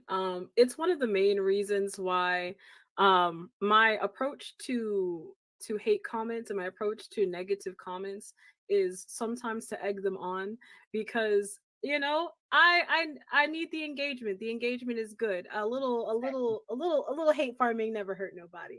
But truthfully, honestly, one of the biggest reasons why a lot of creators, even well-established creators who've been doing the work for years, never really take off like they're supposed to. And I do say supposed to. Never take off like they're supposed to is because the community behind them often is hesitant or often just doesn't really sew into them financially. And unfortunately, we live in a capitalistic society, and capitalism is just a part of it. Of course, I will, as a person who understands the value of a dollar, I will always I will always say, definitely just sharing, liking, sending it to your friends, because that also helps boost it in the algorithm. Just send it to your friends. But also, if that person does provide a service or a product, if you can, if it's within your budget, if it's something that you can save up for, if it's a little bit expensive, it's worth it to help them out. It helps them out tremendously. It helps build their portfolio. It helps prove that they're proof of concept sometimes, and also just we're people. We have kids sometimes. We got houses and mortgages. We got car insurance. We got car payments. We got health insurance, and that's not cheap, especially if you live in the States. All of the money that you sow into your favorite creators and your favorite creatives helps them to live, to keep making the things that you love. So if you want to give people their flowers, sometimes you gotta put money in their pockets. Which that's gonna lead us to I can buy my own flowers. You know what I'm saying? Hey, I could buy myself flowers. And I can. But I'm not against you buying my flowers too. Or take that flower money and go buy me a nice new pair of shoes, because Or that. mama needs them. Buy my kids some lunch, something like. Exactly. Donald can't eat rose petals. Donald can eat that. No, Can't eat that. No, can't. Might try. Might try. I don't know. There's some edible flowers out there. There's some edible flowers. But it's definitely not a steak dinner. I'll tell you that much. Not saying I need a steak dinner, but I would like some meat. I'll say it. I need a steak dinner. I'll say I need a that. steak dinner. I love steak. I'll say it. Steak is delicious. Reverse sear medium, please. Thank you. Medium well. Medium well. Love that. As we pull into the end of our panel here, I'm gonna ask one more question and then we're gonna do our final shout out where it's rapid fire. You guys are also creatives. We're talking about creators that we love. We're talking about situations dealing with creators, but you are also creators. How can we as supporter of creators support you both? Hold on, sorry. Go first. I got screaming children. Oh, awesome. Love. I don't miss those days at all. Screaming children. For me, like just continue to subscribe to the podcast. I mean, Do You Speak Geek? The podcast is pretty much everywhere. Shout out to Spreaker. That's the home team where I had the podcast distributed. They make sure I get out to everybody's outlets. So wherever you get your podcast, whether it be iHeart, Spotify, Apple, Stitcher, wherever you get your podcast, I'm pretty sure I'm there. So just hit that subscribe button. It definitely helps out. And if ever I have an interview or go live, just pull up for a few minutes, hit the little like button, say something hi, and then stick around if you want. But if not, you can leave at that point. It's fine. That's fair. But if you feel like sticking around, stick around. But when you pull up, double tap, say hi, and then you can go. Just so I know you were there. But just continue to support. You know what I'm saying? I will have eventually more ways of supporting me on the financial tip. The actual DYSG media page, the website is coming soon. On that website, I will relaunch the merchandise. The merchandise will be in collaboration with other creators as well. It's just a way to work along with side other people and help out people who need that assistance as well too. Share the platform they need. So also I also at some point soon will be coming out with my own coffee called Coffee and Comics. It's one of my favorite things to do. The two things together, coffee and comics. I love them. But anyway, I'll be putting out my DYSG coffee at some point soon. That'll be coming by the end of the year, probably just in time for fall. That's what I'm going to aim for. So in time for fall, I'll be putting out my own coffee, and then yeah, hopefully that's the way to support me in that ways. And then there will also be a way for you guys to contribute to a scholarship that I'm trying to get off the ground. Basically, I'm going to be helping to create a scholarship for esports for all HBCUs across the country. And hopefully with the donations, we'll be able to bless some child out there who wants to go into esports with a nice chunk of change to get started on their way. Oh, wow. I'm astonished. That's awesome. That's amazing. Goodness, I have so much to say. All I'll say for right now is that that coffee. Let me know when it. I got a morning show called Black Coffee Morning Show. I'm gonna need me a bag. Yeah, I got you. I will send you all the flavors as soon as we're ready to go.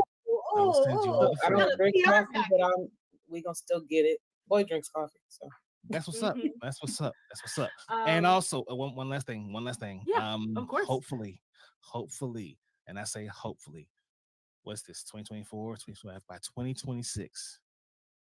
Hopefully, the DYSG Awards will be a live event that people can actually pull up to and attend. Ooh, I hope so.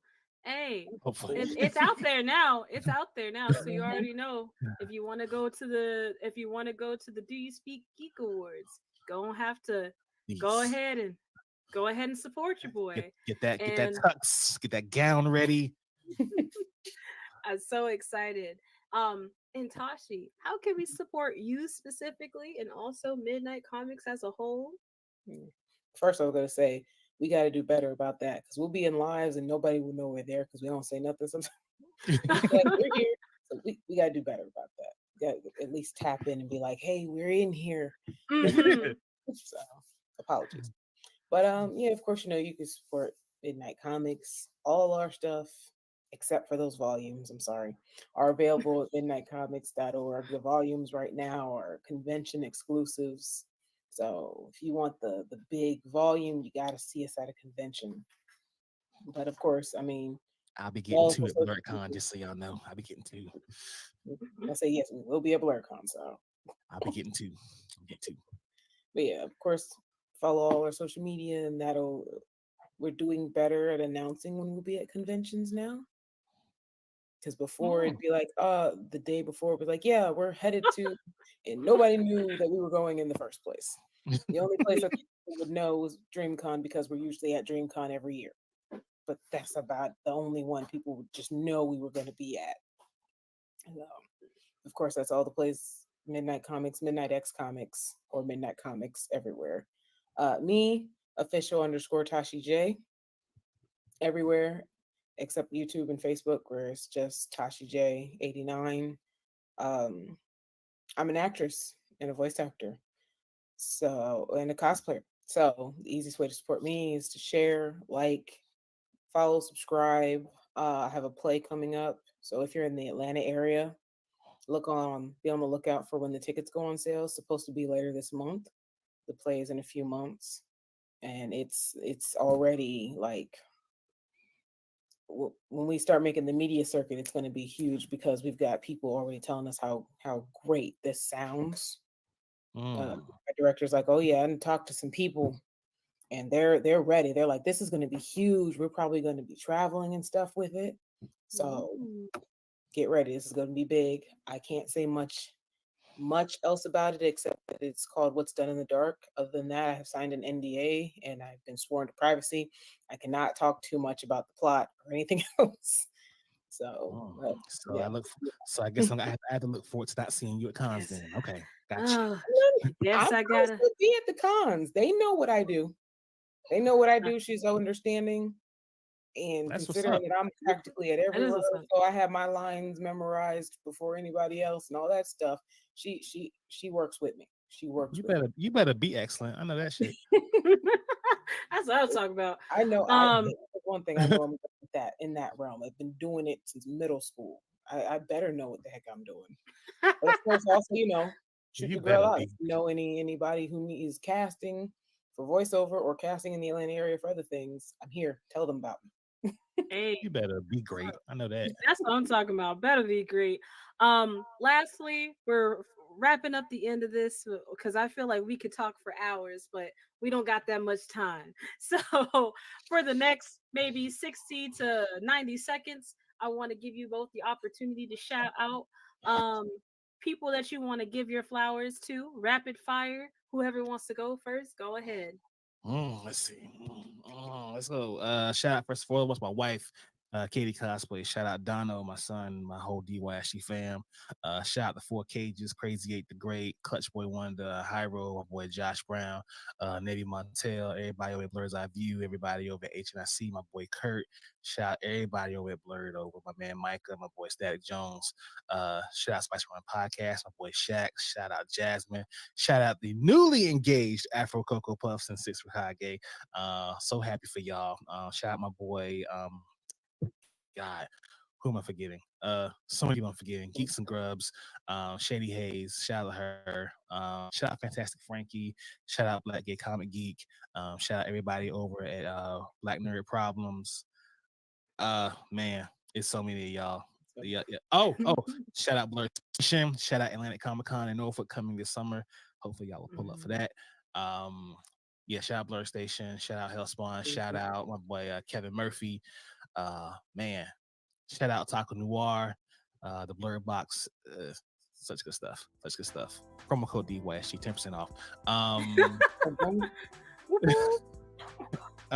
Yeah, and Country Comics. Shout out y'all, for sure. Absolutely. Right, Tashi, I'm who trying you not to got? cross the streams. I'm trying not to repeat anybody that was already said because it's said now, and go with some new people. But shout out to my brother, Wayne Music. My brother's a musician. He went to school for it. He's an amazing musician and lyricist. Shout out to the Super Breakdown podcast. Shout out to Lucky Luna. Aziza, she does comics and art. Shout out to Kente Comics. Shout out to Frosty, who also does voiceover. Shout out to Absolute Elite Studios, and of course the rest of the Concrete fam. That's the only repeat that I'm gonna do. Shout out to my cousin Kelly. She does hair and makeup.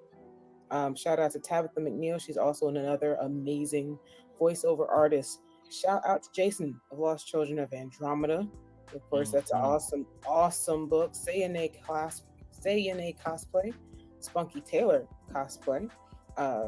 Amber, of course, because outside of Concrete Comics, she's a multidisciplinary artist. Shout outs to Brown Sugar Cosplay. Shout out to Chad.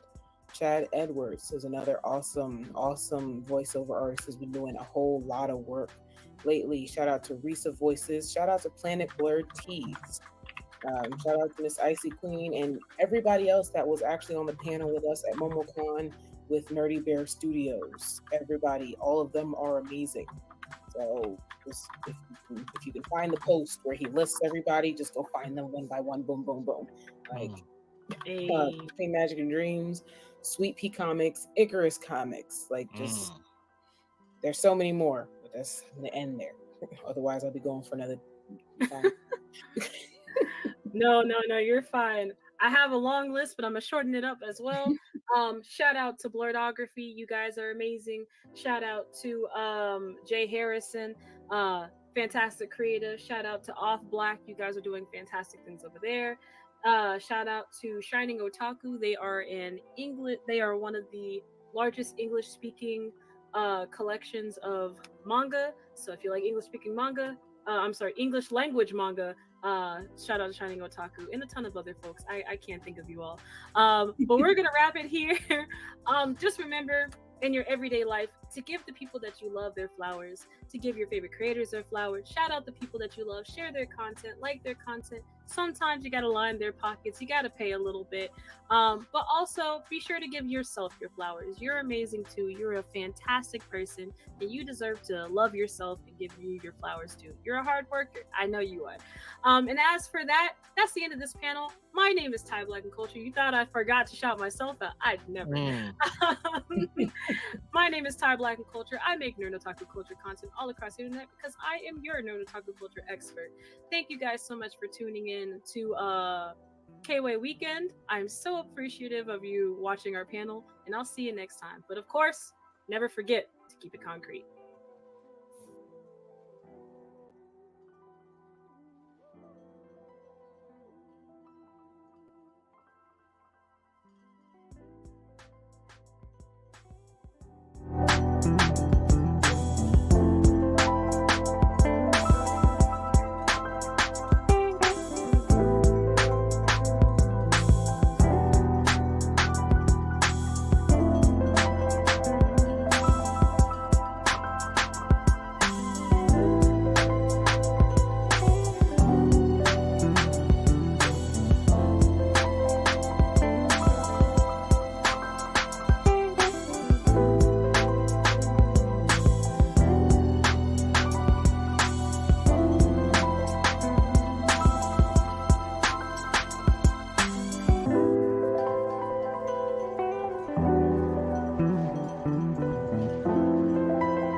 bringing heat. What would they call it? Flamethrower, right? Hold up though, blow us like water. I'm steady bending, bro.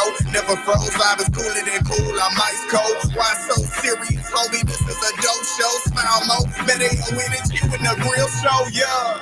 Back up, give me my space. We outside, ain't stressing through the day. Everything is alright. Doesn't matter when you see us. Every shot is on time. Kick it, make a flip, then I'm back on my grind. Back up, give me my space. We outside, no stressing through the day. Everything is alright. Doesn't matter when you see us. Every shot is on time.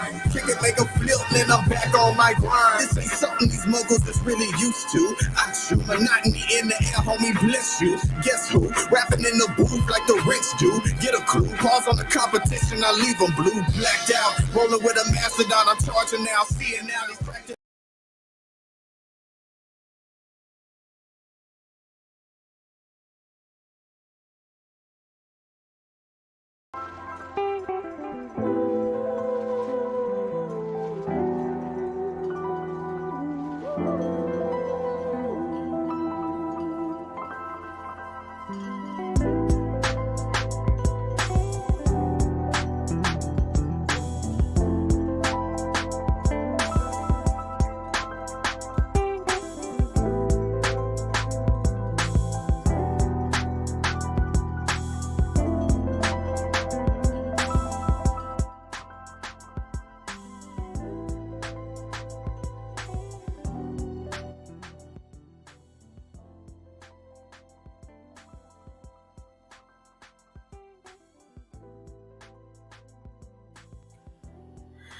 All right, and welcome back to KWay Weekend. We've had so many drops happen. We've had so much information come out. We just came off of an amazing panel, which you guys seem to absolutely adore.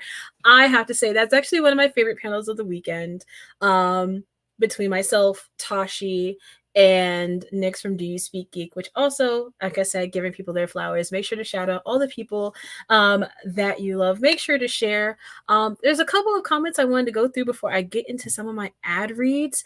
Something that actually popped out to me was something that Matt had said. He said that, there we go. Very informative. I sometimes get selfish and keep things to myself and my inner circle. Now I'm sharing more with everyone who loves a great storytelling and amazing arts and visuals. And I gotta say, Matt, that really resonates with me because sometimes as like a consumer of media, we get so caught up in like, oh, like I can't let anybody else know about this fire, about this heat. Like I can't share this. Because of course, like if you love you, I think one of the things that we're all scared about is like for something to become too popular, become mainstream. It's actually a conversation we were having yesterday as well, talking about what's the difference between indie comics and mainstream comics. And one of the things that we kept coming down to was exposure and the money behind it. So leading the two things together, right? If you're not sharing the content that you enjoy, if you're not sharing it with other people around you, there's no way that we can become mainstream because no one would know about us because you're hoarding the goodness to yourself. And truly, if you love something, you'll share it. That's what helps us to be able to do amazing things like this. That's what helps us be able to create more books. That's what allows us to get paid. So I just want to say thank you guys for, of course, sharing KWay Weekend with all of your friends. Thank you guys for tuning in for so long. We really, really appreciate it. But let's go ahead and get into it, because we have some ad reads we definitely need to get through.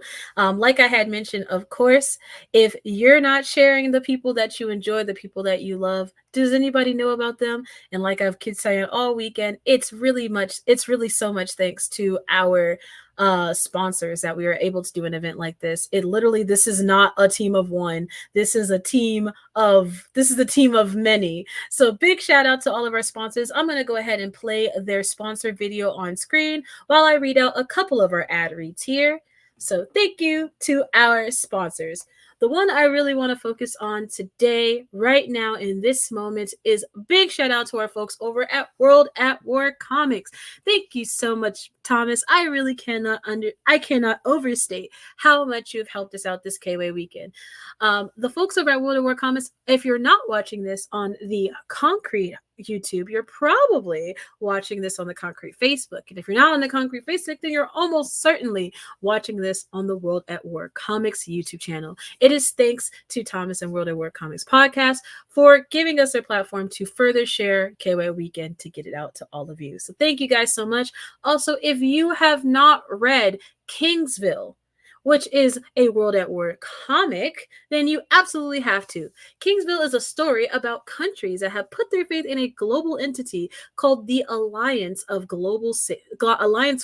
Global Safety, or the AGS. It's an unelected think tank that has found its way to bring a few countries together, allowing them to better share resources, which should help to provide a better living environment for its citizens. That sounds amazing, right? Unfortunately, as more nations enter in agreement with the AGS, the more power AGS gets. But what could go wrong with that?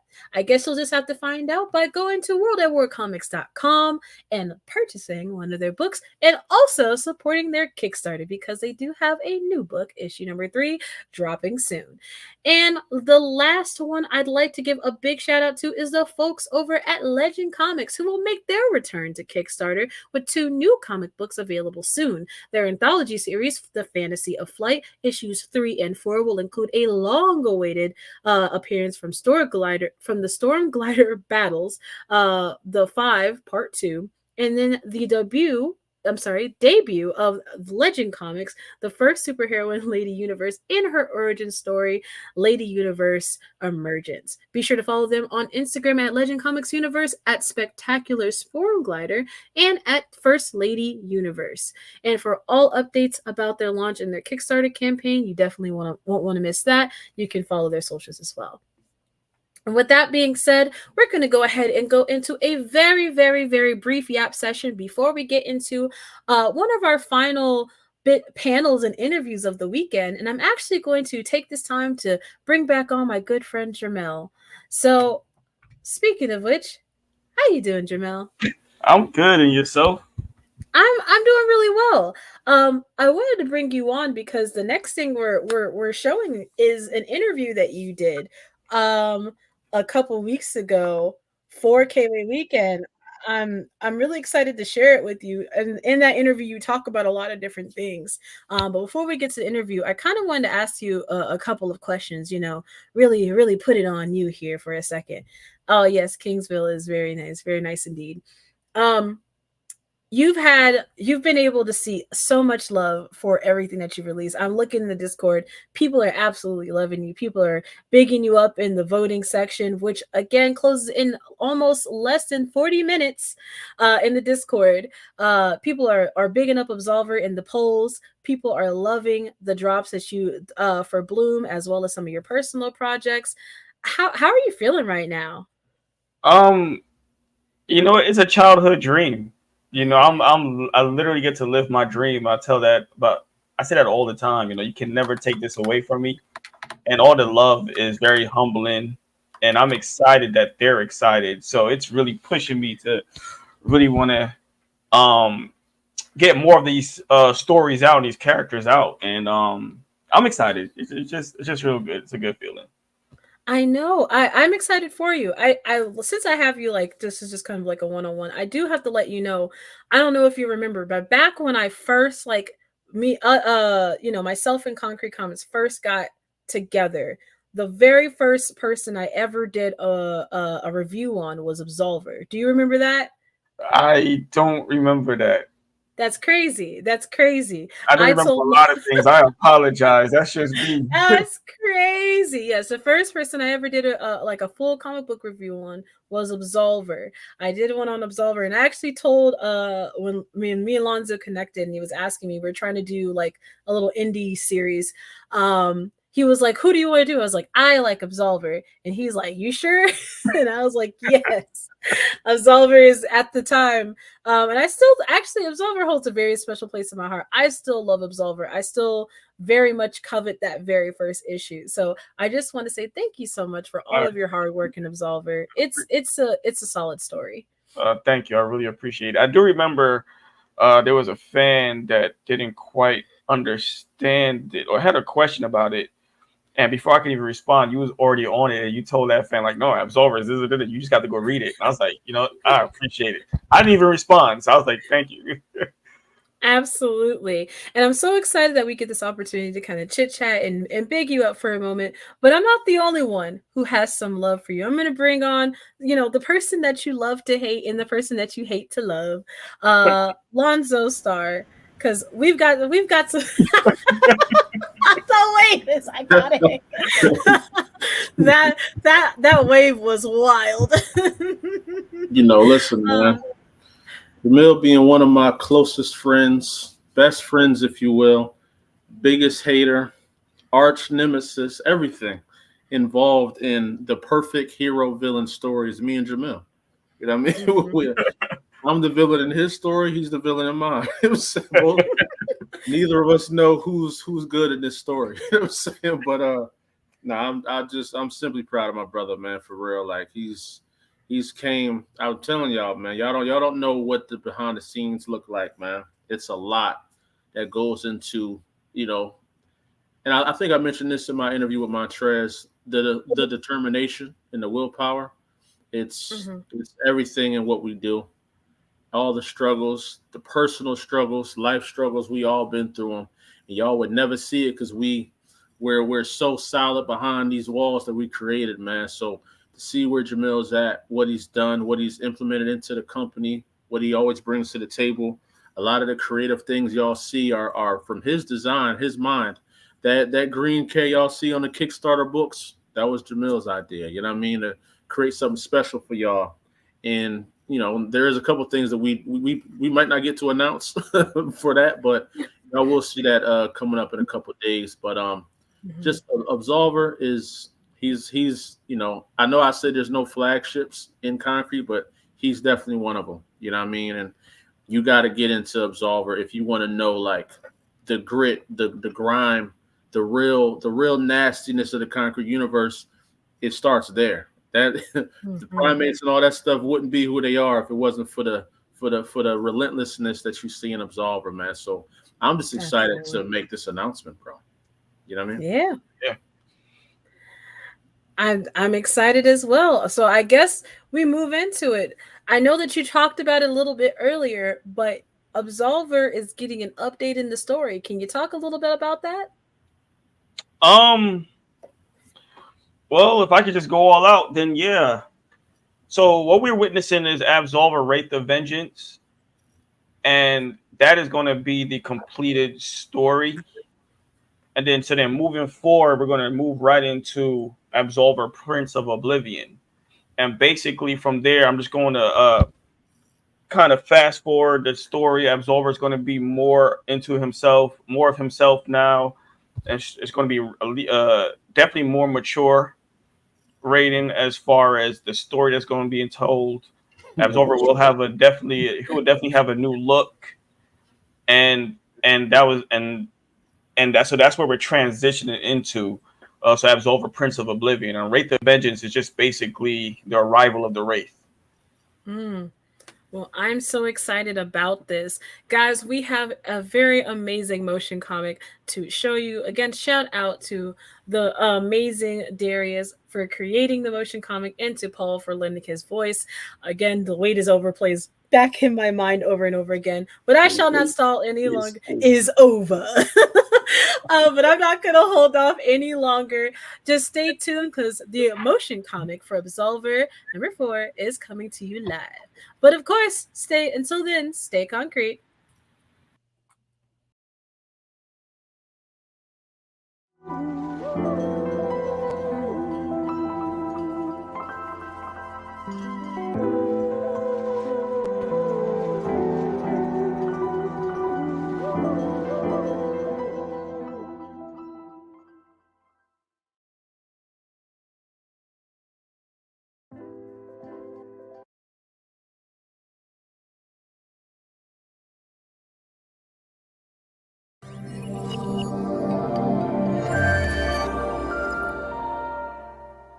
After defeating the Omission, Absolver and Leah learn it's them versus heaven, hell, and humans on Earth. The pair can't even catch a break with the assassin Maven on their trail, and Lord Dominius sending his demonic goons after them. In the end, all that matters is what will these two do now? What did Absolver learn from his time in the Oblivion? Does Leah's now denounced allegiance with the Omission affect them? Absolver and Leah discuss their future, while at every corner there are new enemies after them. What will the future hold? Absolver has learned his true purpose. He now understands his destiny. Will he succeed? Will they survive? The wait is over. Order your copy today at concretecomics.com.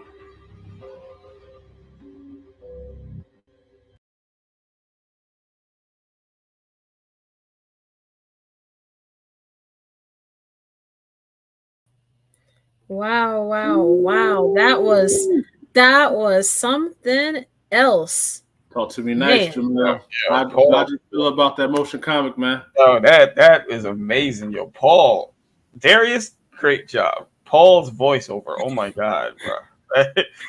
That was amazing, man. That was amazing. All these will be available on our YouTube as well. So, we're going to be running these ads. We're going to be doing a lot with these motion comics, man. So, that joint is fire, bro. That joint was fire. Appreciate it. My man Darius did his thing with that, those graphics, the hands glowing and everything like that, man. Incredible. Truly top tier. I gotta say, I'm just so blown away by all of the talent that is here at Concrete Comics, by all of the talent in every facet, from all of our friends, from all the people in Concrete. Man, like we're truly the cream of the crop. I don't know. I gotta big us up. We're cream of the crop. Ain't nobody like us. Truly and honestly. Real quick, that speech bubble going to the guys air might be the dopest shit I've ever seen. Really and truly, my homeboy, Curtis Steele, is the letterer of Absolver issue 4. And I was begging him, yo, take your graphic design skills and learn this lettering. So we've been going back and forth at it, not in an argument with, but just helping him, and he's showing me, and he's real good at studying. So once he studied everything, the techniques that he puts into that shit, like there's a page, there's a page where he did something in the sky. Oh my god, it's so I'm glad you picked that up because yes, he's back. I'm glad you picked that up because every level of creating a comic book is so important to us, and we go out of our way to make sure everything is on point.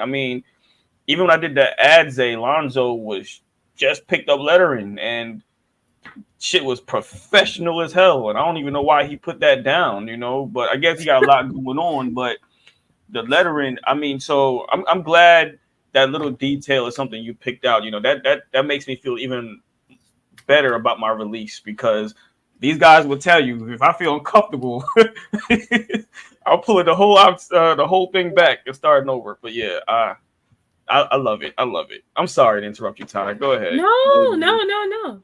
It was. Hey man, just seeing the love that you're getting, because I'm being quick with these announcements. As soon as the video drop, I'm already in there. But just seeing the love you're getting on Discord, man, it really makes me happy, bro. Because even if Jamil don't want to admit this, man, I'm his biggest fan, man. You know what I'm saying? For real. I'll be on Jamil, man, for real. Like I'll be like, yo, they need this, man. Come on.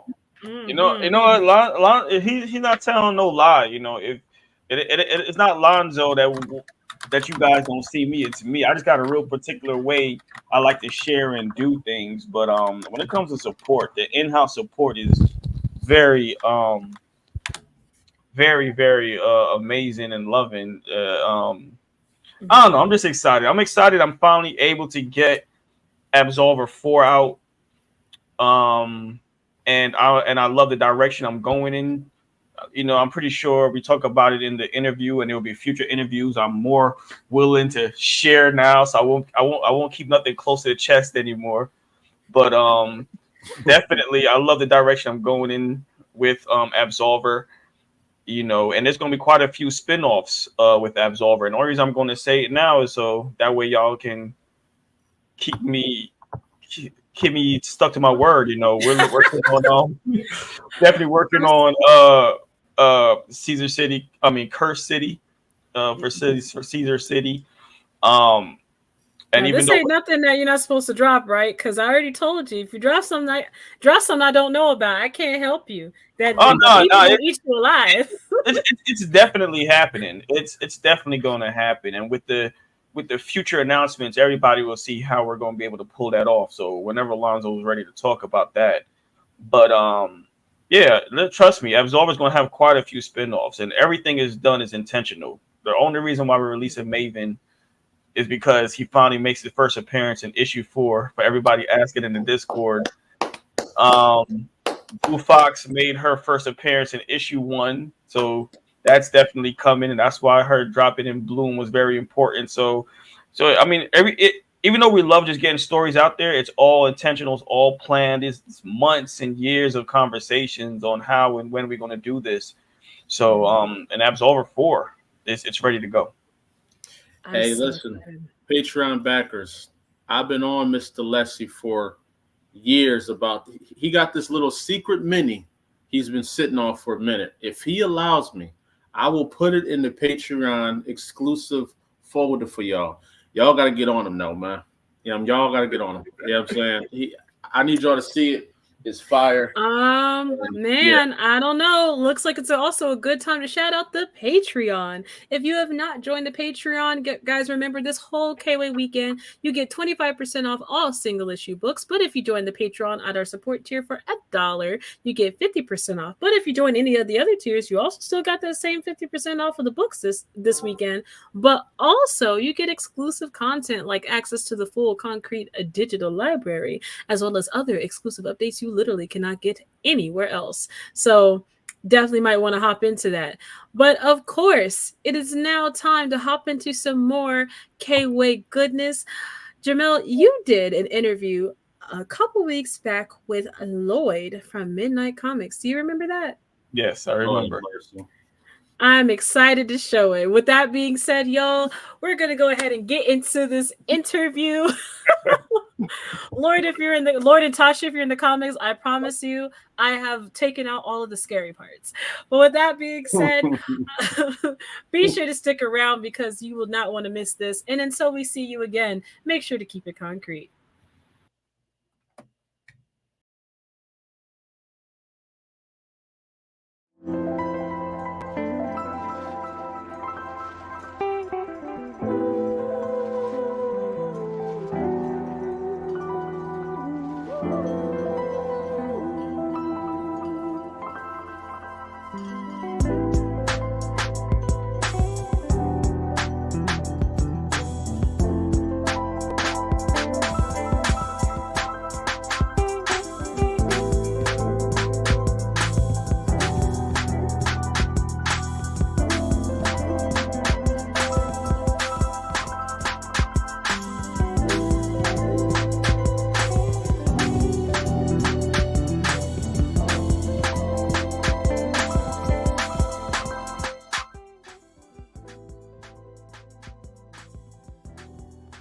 What's going on, everybody? I'm Lloyd Joseph Midnight Comics, and welcome back to another creator interview here during KWay weekend, where we're interviewing an amazing creator, Jamel. How's it going, brother?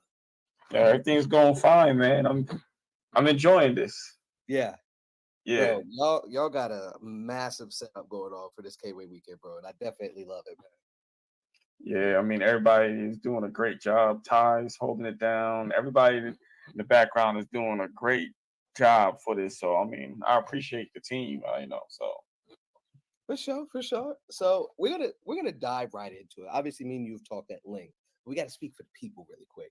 I want to know, and the people want to know, what inspired you to become a storyteller? You know what?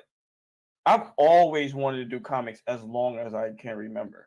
You know, I remember I think the first comic book I ever drew and wrote was like a Sub-Zero versus Scorpion comic. It was like 3 pages. That's when I was a terrible artist. And I think for me, I always knew I was going to be here, but there was the journey I had to go through. I remember I had to go through a journey of like doing poetry, then spoken word. Then after spoken word, I ended up here because I've always needed a way to express myself, and I always did it through art. You know, so to answer your question, I think it's more about the journey. I just always knew I was going to be here for as long as I can remember. I was going to be telling some kind of story or creating comics, something. So Okay. that's Well, I don't think yeah. I knew that you did spoken word. That's Oh awesome. yeah, man. It was a blast, man. I mean, people boys used to go to college and we used to skip school just to practice our poetry so we could perform at night. We lived a hell of a life, man. It was good. Well, speaking of that, then, since joining Concrete, what has life been like for you? Um, you know what it is? I think the most important thing is that I can say I got to live my dream. Okay. A lot of people go to school to become something or strive to become something, and life takes them in other directions, no fault of theirs. Mm-hmm. You know what I'm saying? So by all means, I'm not looking down on people not being able to live up to their dreams, but I would say I'm blessed, and it's humbling to not only do what I love, but to be a part of it, a part of history, a part of something, and I think that's the most important aspect of all of this for me. It's just, you can't take away the fact that I'm a comic book creator and people read my book all across the nation and the world. So that's it's an amazing feeling. Okay. So this kind of goes hand in hand with the previous question and with your response there, but I do want to know specifically, what has it been like to create with Concrete Comics specifically? It's a family, you know. At first it started off as a dope brotherhood, and I always get little broed out of between Lonzo and Yes. Onaji, but you know, Concrete itself has grown, you Yeah.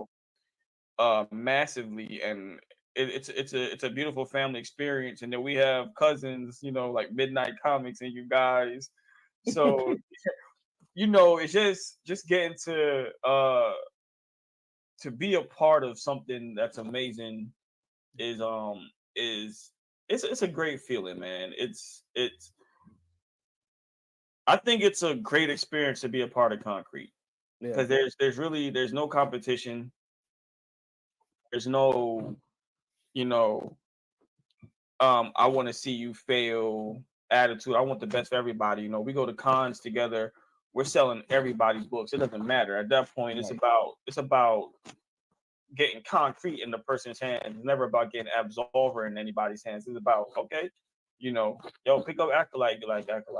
Just had a great experience with Deja Vu, with Jari, Mhm. and meeting him for the first time at that con was amazing. He's a cool person. So it's just that experience alone, the camaraderie of it all is what I love. Yeah, that's basically it. Okay. So we're gonna start talking about you as a writer. What's your creative superpower? Ooh. Uh-oh.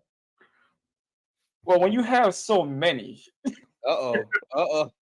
um, you know what? My creative superpower is that I'm always in that mode. Mhm. I'm always there. I'm always ready to create. Always designing a new character. Always have a new story to tell. Always have a new idea.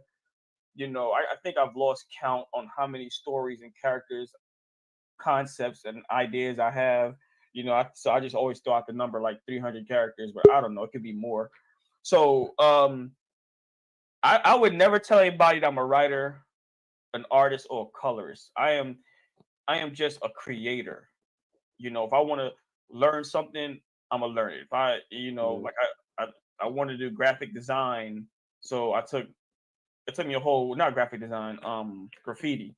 It took me a week to just study it, master it, and I was like, okay. And once I understood it, I'm like, all right, cool, I'm done with this.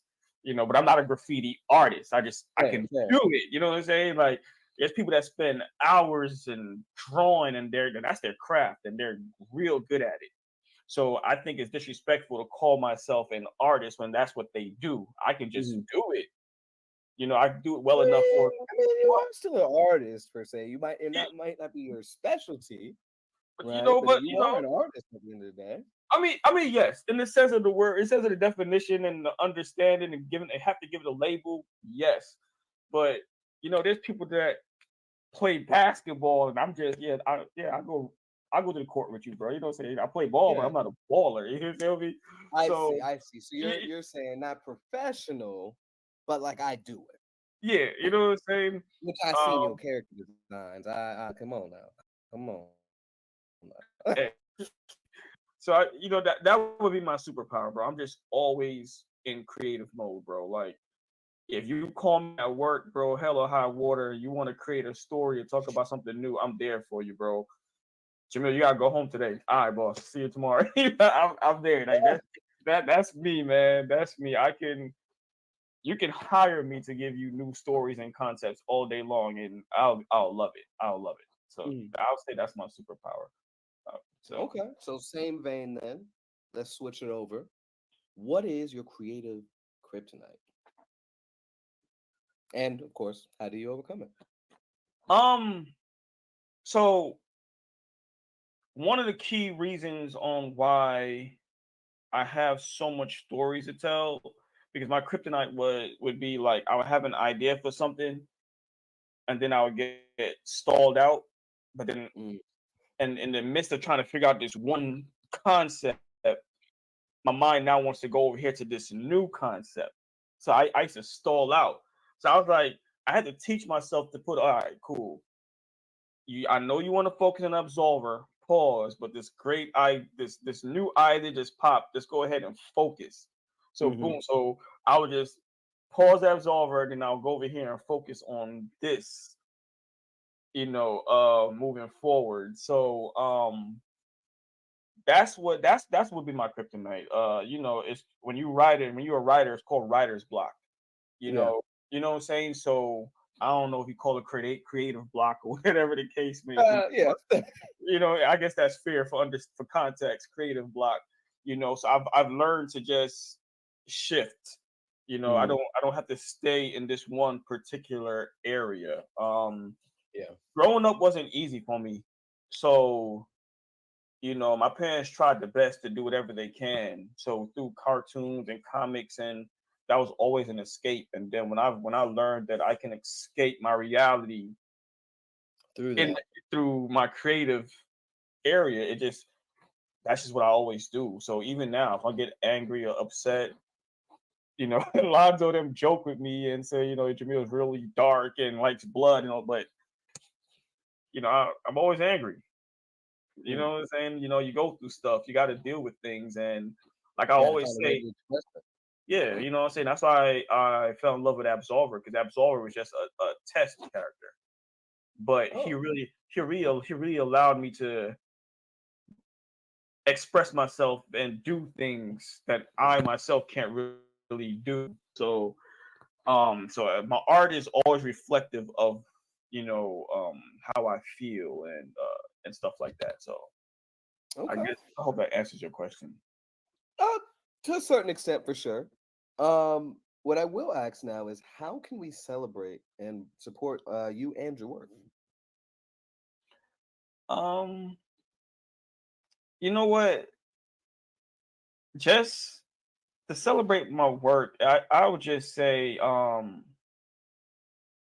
just appreciate it. For what it is. I try to write in a way where it's okay for you to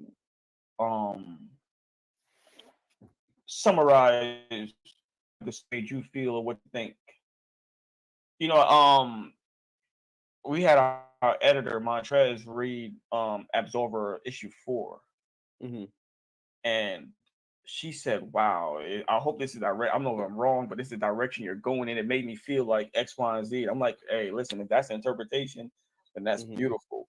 So if you, Montrez and Ty, or anybody else have like different interpretations of it, then that's my goal.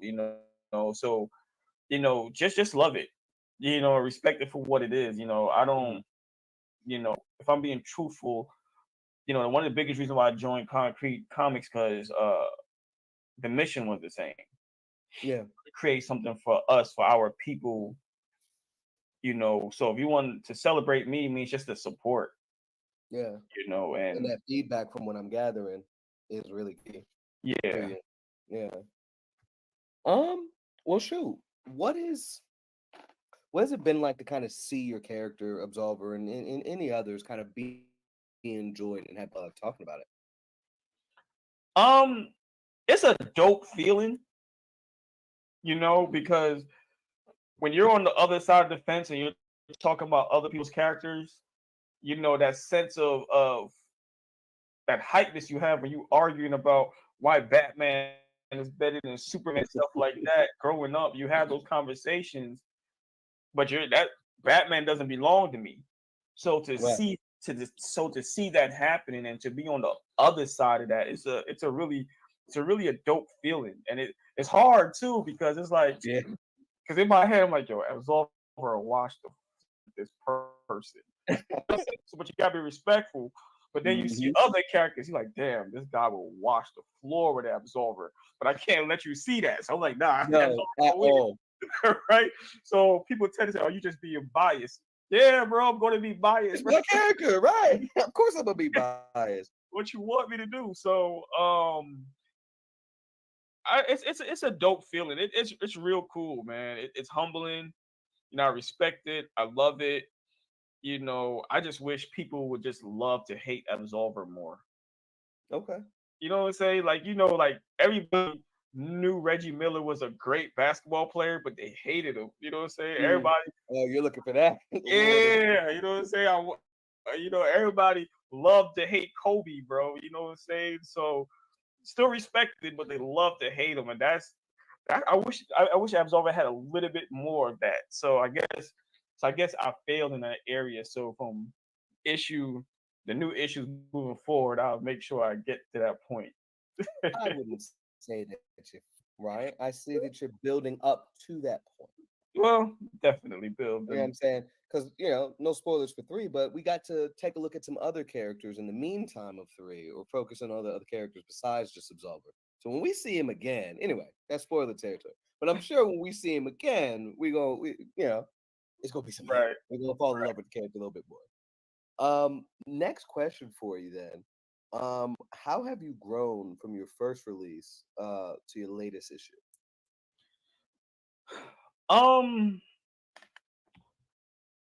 When I first came out, when we first started, I was keeping everything close to the chest. And I don't know for what reason. I thought it would have been cool. I wanted to be mysterious. But I find that it's not okay to open up the character a bit. I should be, and I should have been sharing a bit more. But just how I'm storytelling, I almost in every interview I say this. The biggest reason of redoing issue 1 was just for continuity of the artwork. Because I went from issue 1 to issue 2. I switched art teams, but I was like, nah. Before I do this trade, issue 1 needs the same art team. But as I was rereading it, I was like, man. I'm like, yo, why did Lonzo and Najee let me release this thing? You know what I'm saying? It was the first issue. You know what I'm saying? It's jokes, but because I love the craft so much, it's a total rewriting it completely. So basically, I'm answering questions by creating new. I'm answering questions based off of issue 2, 3, and 4, but also creating new questions that would be answered in issues 2, 3, and 4. And I'm just giving out a little bit more because in my Absolver roadmap, I wrote it out to like 100 issues. So and I condensed a lot of information, a lot of issues, key points in certain issues moving forward in issue 4, and I reverted some of that information to issue 1. So basically, as I grew, I realized that my old work needed to be better and I redone. see. I see. Um, and trust me, Lonzo had to fight me not to touch issue 2 and 3. So I was like, all right, cool. I'm gonna stop at issue 1. So Okay. yeah, so my growth would just come like I just come from me just want to tell a better story. That's You it. know, tell just a better story. I want to create something that will be timeless. I don't want to win today. I want to win tomorrow. So that's my goal. Okay. I like that last quote there. Um, so, what are some upcoming projects? I know you mentioned Absolver 4, but is there any other projects that maybe you haven't shared yet that you got coming up? Um, I'm definitely gonna. You know what? I'm gonna spill it to you. I'm working on Maven is going to be introduced. He's introduced in issue 4. Okay. He if nobody because I don't know what all the creators got going on, but he's going to be our first archer. Okay. Green Arrow, Hawkeye per se, but he's a dope ass assassin. Um, Maven.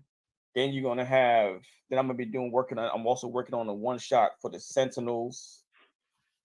Um, that's basically Repevlin and his family. That's going to Oh, be dope. Um, I didn't realize he was getting a deeper story. Okay. oh no, Repevlin's story is mad deep. He's definitely a key character. Um, we can talk about Okay. that another later at a different Fair, interview. fair. Then you got Blue Fox. She's definitely going to be getting her one shot soon. Definitely Cyranic Slayer, Leah. Mhm. She's gonna be the first one to drop. So my goal is to get her out as soon as Absolver 4 is finished. Um Currently work on this other story called uh Nightfall or Project Nightfall. I haven't decided yet. That's a dope concept. And and dope. I'm gonna just say my Spider-Man, my answer to Spider-Man. I can't wait till he's introduced. I think that'll be a real dope story as well. So and obviously part 2, the Adze story. I know a lot of people have been asking Yeah. for that, Yes. Okay. but the Adze story is that's definitely a passion project. That one is not about. That's definitely not about money. That's about That's the passion one. that's a passion one. That one I have to take my time with. I That's don't fair. care if I make $0 off of it. I really As have to long take as it my gets out time. there. Yeah, that's my. If I die, when I die, that's what's gonna make me famous. You know what I'm saying? That's the one that's gonna take care of my son. So Lord have mercy. you know what I'm saying? So the As a story is definitely a passion project. I'm definitely it's written now. It's finished as far Mhm. as the story, just getting the art and stuff done. So and that art team is currently, like I said, working on the Absolver. So Okay, so same team.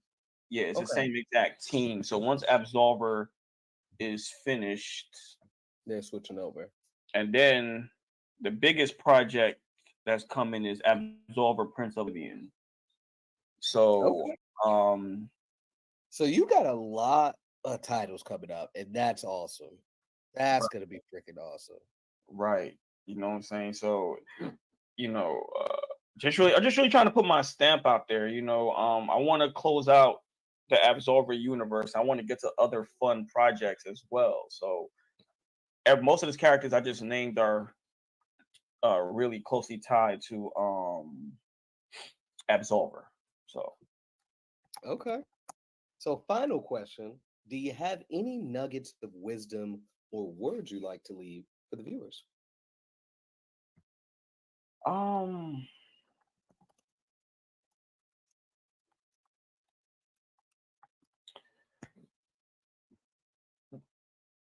If this is something that you're really trying to do, don't chase money. Don't chase popularity. This is definitely a marathon. I'm not saying whatever you create is not good enough to take off. Somebody might not discover you and you might explode, blow up from it. That's definitely not what I'm saying. Mm-hmm. I'm saying come in here with the understanding that, you know, you got to find a way to balance your real life and then this creative aspect. And you may go through some things where you have to question, do I want to continue financially and mentally, emotionally supporting this passion? Because I can't, because I got so much going on over here. But you just got to find a way to get through it. And I'm only saying that because that happened to me. I had to question myself at one point. Hence, we're only at issue 4 and we're now about to release it. Mm-hmm. And life will catch you. Life will catch Mm-hmm. up to you, especially when you're trying to do these things. And to your ability, try to imitate the reason why you love the craft. Yeah. If you love reading comics because the writing quality is good, then make sure your writing is top notch. If you love the art in comics, then make sure the art is top notch. Don't half ass it. I'm not saying Yeah. don't make sacrifices. I'm not saying go way above your budget. I am just saying what's great quality and what's bad quality. And I'm not going to sit here and act as if Concrete has the best quality in every aspect. Because I know there's some creators and some books out there where their stuff is amazing to look at and amazing to read. But in Concrete, we try our best to give the community exactly what we fell in love with. Yeah. And I'm not saying I do not like others that may come across why they put out subpar stuff. Because again, I don't know your situation. Yeah. I don't know your situation, but you know, just make sure you're putting out what you fall in love with. And 2, you don't have to do it by yourself. Yeah. Like, you know what I'm saying? I would have gotten here without Concrete, but it's a matter of when and how. Mm-hmm. So I was fortunate enough to run into Lonzo and Onaji, and we made it here. I love how you and your wife work together. That's amazing. A lot of men don't have that. A lot of men don't have that. That's okay. You lucked out, but you don't have to do it by yourself. And Yeah. For some in our community, we feel like everything is territorial. I gotta do it by myself. And it shouldn't be that way. Everybody Concrete would tell you I feel like I got the best character. I feel like I'm the better writer. I'm gonna say that to everybody's face because that's how I feel. That's how you should feel about yours. That's your creation. But when it comes to cons and it's a family, I'm not. Family. You know what I'm saying? I don't care if Acolyte sells 10 books and Diary sold 5 and Absolver sold 1. In my head, that was 16 books, right? That's my math, right? Yeah, Concrete 1. Yeah. Yeah, you know That's what I'm saying? But behind closed doors, bro, your shit's trash compared to Absolver, bro. Come on. Let's be real, So, but you don't have to do it by yourself. You definitely and so that's and pick your paths and who you decide to work with and the circles you run with. Be very careful. Yeah. We had to learn that the hard way, and we learned that, and that's pretty much it. That's all the nuggets I can give. And those are solid, bro. Those are solid, man. So, this was awesome, dude. Of course, I love your work. We've talked at length. We've had our debates. I'm reminded of our first debate, Absolver versus Watchmen. You know, so yeah, all the things he said just now about those behind closed doors kind of conversations, he right. He'd be like, "Now, Absolver watching everybody." You know what I'm saying? He is not going to let y'all see him buckle the knee at all. Okay, but anyway, thanks, dude. This has been awesome. Everybody watching, thank you guys for tuning in to another creator interview here during KWay weekend. Remember, as always, everybody, keep it concrete.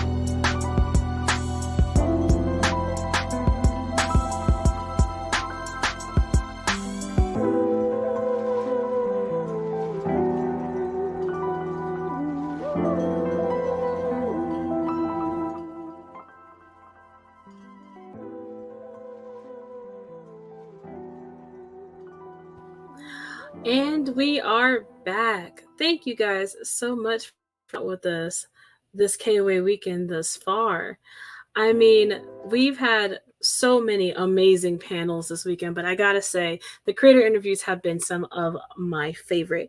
Real quickly, I do just have to give a big shout out to our sponsors with the last ad read of KWay Weekend. As I have already mentioned before, an event like this does not happen by itself. It takes an entire team of people to bring this together. So while some of our sponsors scroll across the screen, I am going to be doing a quick little ad read. I want to give a shout out to the folks over at Blurred and Powerful. Have you been in search of a convention where you feel at home, a convention where you feel represented and heard? Blood and Powerful has you covered as they maintain the only green book of Black-owned comic book conventions nationwide. Visit their socials to get connected and support a con near you. Catch Blood and Powerful at Atlantic Comic Con in Norfolk, Virginia on August 17th and 18th. Also, a big shout out to the folks over at East Coast Black Age of Comics Convention. The celebration of the contribution of Black folks does not stop at Juneteenth. Celebrate the art and creativity of Black comic book creators in the capital of Black indie comics as you walk through Philly's comic book history at City Hall on June 26th from 4:30 to 6:30 p.m. Eastern Standard Time. Hosted by the East Coast Black Age of Comics Convention, or ECBOC. And for more information, you can go to ecbacc.com. But that is not all. I want to give a big shout out to the folks over at World at War Comics. Thanks to World at War Comics, we're not only streaming on the Concrete YouTube, we are also streaming on the Concrete Facebook as well as the World at War YouTube page. So thank you so much, Thomas, for all that you do. And also, if you're looking for a new comic book to read, please look no further than the folks over at World at War Comics, as they have a new comic book called Kingsville dropping in issue 3 coming to Kickstarter. But if you want to catch up with the story for issue 1 and 2, you can visit their website at worldatwarcomics.com. And finally, quick shout out to our other sponsors, Famicom Online, a collective of independent Black creators working to bring to prominence as much Black positive representation and ownership as possible, and Nat and Key Customs, creating fun and stylish fandom-inspired merchandise to represent the nerd in you. And thank you guys so much for celebrating our sponsors. I see a little love happening in the Discord. But before we move on and get into the gritty of it, I want to go ahead and bring on some of our fantastic folks who are hanging out backstage. First things first, we're going to go ahead and bring on Alonzo Starr. How you doing? Doing good, man. That was fire. That was a really dope interview from Mr. Lessie. It was a little more civilized than I thought it would be. You know what I'm saying? I thought it was going to be completely unhinged, pure chaos, fire, brimstone, all the above. But it was a little tormentative, but not to the hellscape which Jamil's capable of. You know what I'm saying? Oh my goodness. I thought it was, if that was your way of saying you thought it was swell, I thought it was swell too. I thought it was a good panel. I must admit. It was very good. Not sheesh, come on, we're professional. Oh, goodness. Also hanging out backstage, we have Paul from Black Comic Lord. So bear with me one moment as I bring them on. Just give me a thumbs up whenever you're ready. Awesome. How you doing, Paul? I'm cooler than a fan. How y'all doing? I'm doing so Doing well. good. Yeah, man, we're doing good, man. This is day 3, right, Ty? Yep. I started losing track of the days. But it's been exciting, man. Our fans, our supporters in the Discord and all over social media have been going crazy over some of our announcements. I don't even know the number Oh of no, we dropped announcements. out. But yeah, I don't know what happened. I don't even know the number of announcements, Ty, that we've dropped so far. But once we drop the number, I think it's going to be quite significant. Yeah, we have like I don't know what that was. We have like I don't know, we've done so many announcements. Honestly, I'm just getting so overwhelmed with them. But in the meantime, while we're chit chatting in the background, I have to go take care of something. I'm actually going to bring on our editor in chief of Concrete Comics, Miss Montrez. So bear with me one moment as I bring her up, and I'm gonna pop in the background. So, if it isn't the boss lady herself, Hello, hello. so first and foremost, I want to ask you, how has KWay weekend been? Oh man. So, like I said, when I first found Concrete Comics, I was a huge fan. So it's just been surreal, both as a fan of Concrete and then to be a part of all the amazing things that we've got coming. It's just surreal. It's humbling. It's super exciting. And I can't wait to share some of the other things we have. Mm. Quickly, what are some of your highlights of the weekend so far? So, I know Oh, that you kind of know everything, but you were still surprised by a few. So, what were yes. some of your some of your thoughts on some of the announcements that dropped? I'm just ready to get all the books. I'm ready to review them. That's all there is to it. All the glorious announcements. I'm ready for them to come across my desk, so I can dive in and just get them all prepped and ready so we can share them. I think that's the dope thing is just seeing, everything we're announcing, seeing the love across the board. It's not like one character or this character getting love. It's like everything is getting its own praise, its own love, and that just really excites me because we all work so hard, man. We all work so And hard you to can make this happen. feel that love and that passion in all the stories here. So it's been really cool to see all the interviews and all the different panels. I've just been loving it all. So it's been fun to watch and be a part of. How have you enjoyed the verbal violence between the creators? I am Switzerland. I am peace. Okay. I let y'all do your thing, but I just pull out the popcorn and just wait. No, it's Wait. been a lot of verbal violence has been going on this weekend. I guess it's necessary. It's all love and friendly with the family, but no, it's been dope. Um, do you have any favorite panels so far? Man, so that's a hard one. I've enjoyed them all. I really loved, first of all, being part of the Women in Comics panel. That was fun to participate in. But I really love the giving the flowers to different creators. Number one, because I found a lot more creators to follow, and then number two, because it needs to be said. So they dropped a lot of gems on that. So that was definitely one of my favorites. You dropped a lot of gems. First and foremost, I don't know if you realize when your interview was playing. It was you, Ty, and I think Tosh, I believe. Mhm. That interview was fire, man. Y'all were killing it with the bars. Y'all were talking about women in comics, correct?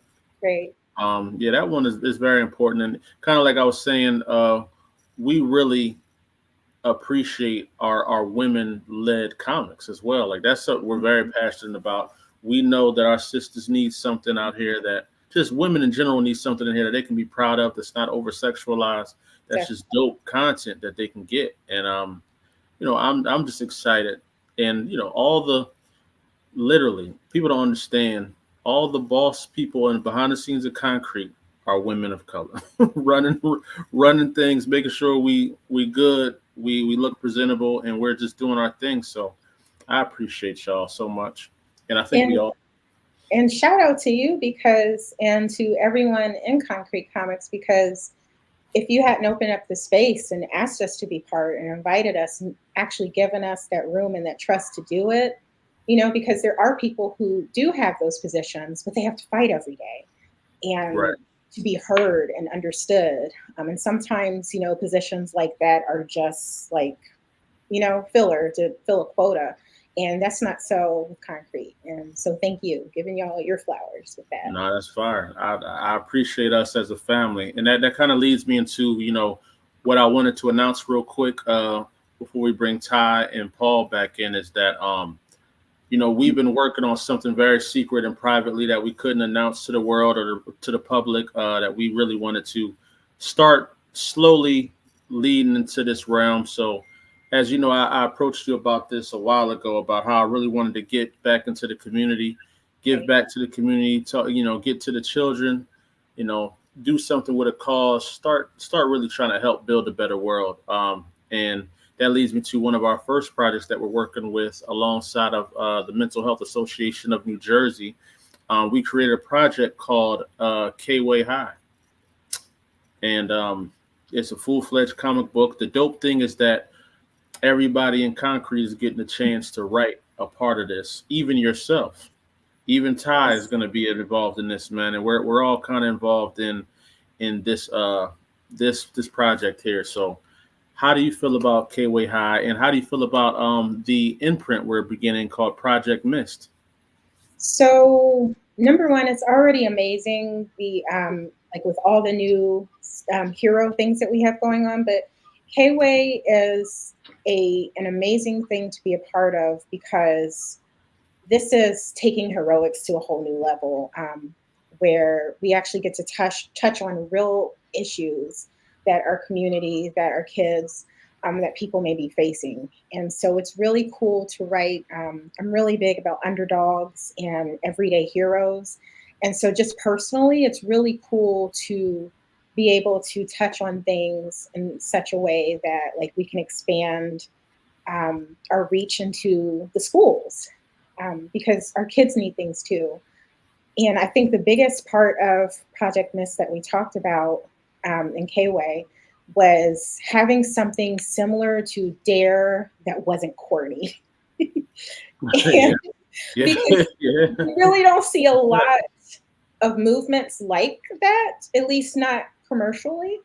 I know they're out there, but I think this has the potential to be something huge that our families and our communities can relate to. So it's really cool to be a part of that.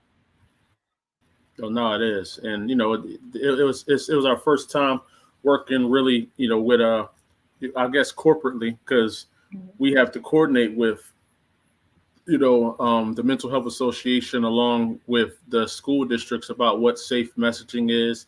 So it really challenges us as writers as well to know how we're going to present things, how we're going to say certain things, but also keeping our own voice. So it's a test of our ability to write these stories without getting in our own way and also getting the message across that we want to get to. This story right here, guys, for y'all that are curious, this is this KWay High is I guess you could say it's like a teen drama series, correct? Yeah, I think that's a good way, like a Degrassi kind Right. of. A teen drama series that focuses on a lot of social and mental health aspects. And we're just privileged to do this.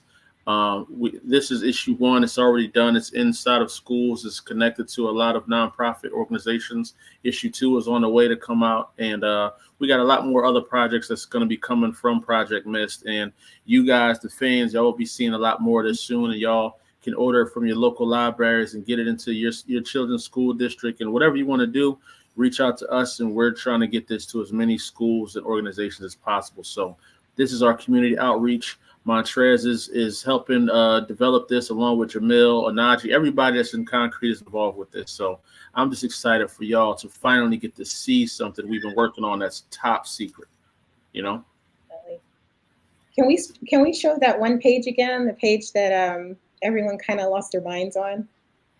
Which one are you talking about? Slash, This I one think right it's here? Slash, yes. So like the detail in that, like when you guys see the copy of it, like I don't know if you can blow it up. Yeah, just implementing things into the floor panels. Like you are not alone. There's so many hidden messages in the story that we really wanted to be creative with to tell this story, man. And Calvin's a great character. He's a guy that gets a lot of love and praise from his school. Very confident on the outside, but behind the scenes, he suffers from severe depression, and he never feels like he's enough. So in this story, we talk about how that could be somebody that's reading this book, or you may know somebody like that. How do they deal with it? How do they get past these issues that they go through? And that's really what this story is all about. So I'm excited, and I would love to hear what Ty thinks about this. So Ty, pull on up if you like. Pull on up. I'm excited. I'm excited too. I've from the moment that you introduced it to me, I was like, ooh, I like this so much. And then you were like, oh, do you want to write something for it? I was like, what? Me? Sure. Love that. I'd love to. So I'm excited to be involved with KWay High.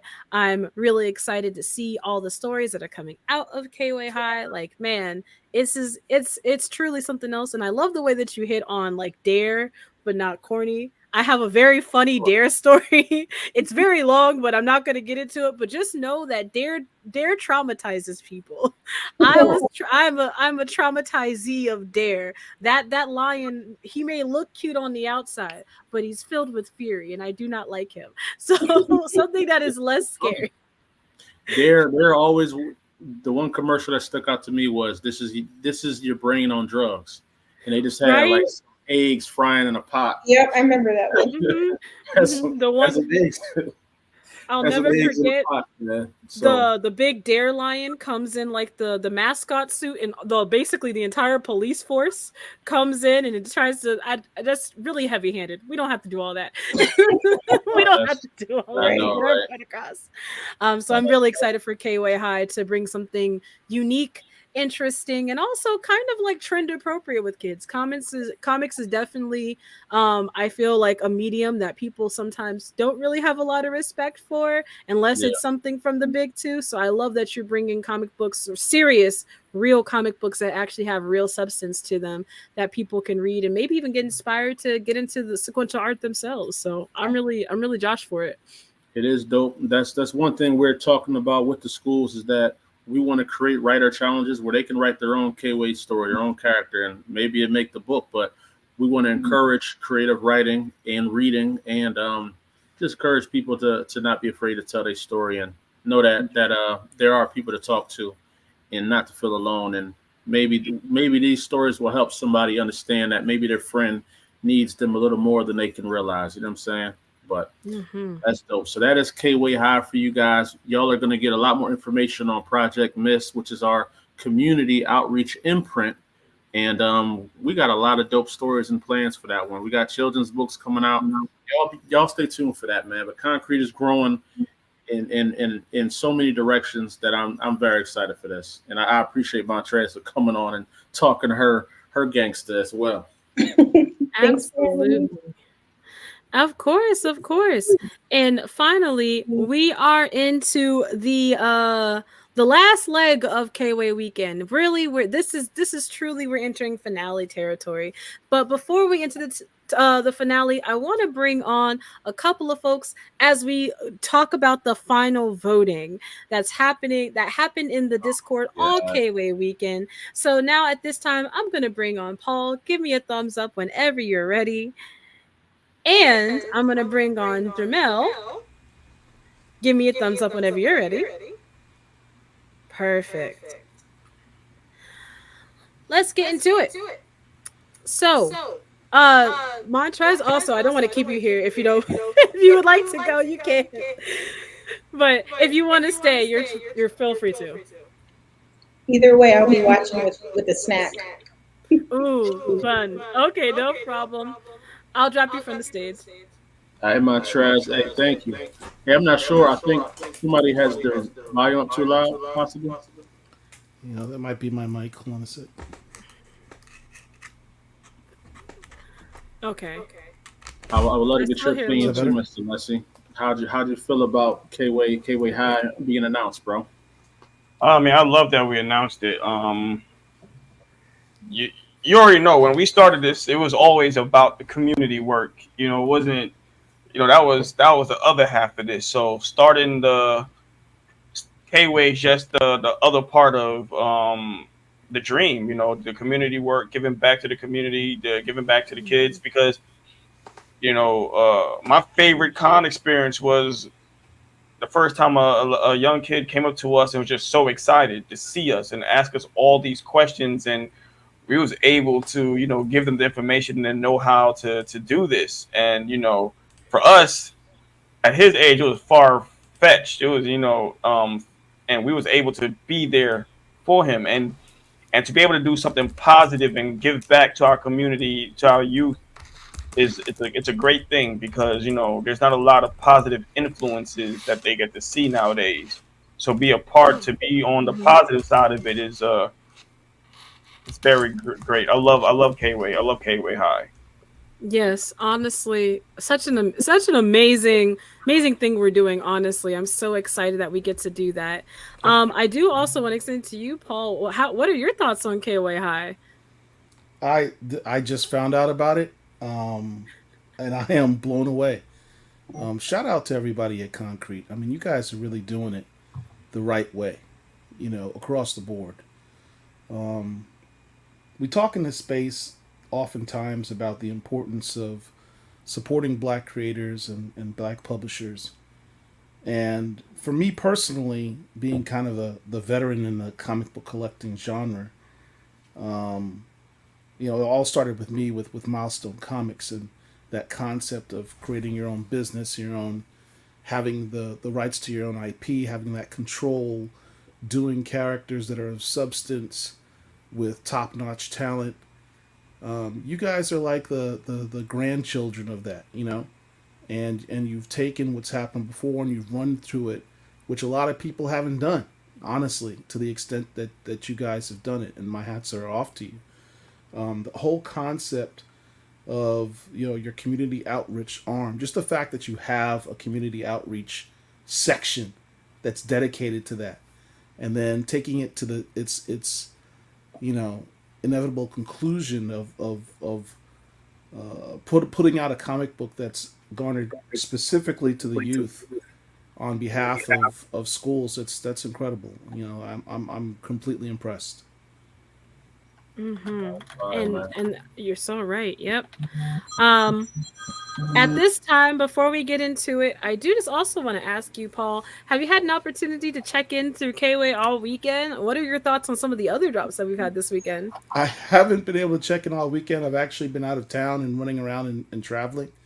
Mm-hmm. But that's why I reached out to say, hey, I just wanted to come back in and shout you guys out and throw support on what you're doing. Yeah, absolutely. Just run through a couple of drops that we've had this weekend. We got the conclusion of a couple of different series. We got number 6 for Odina.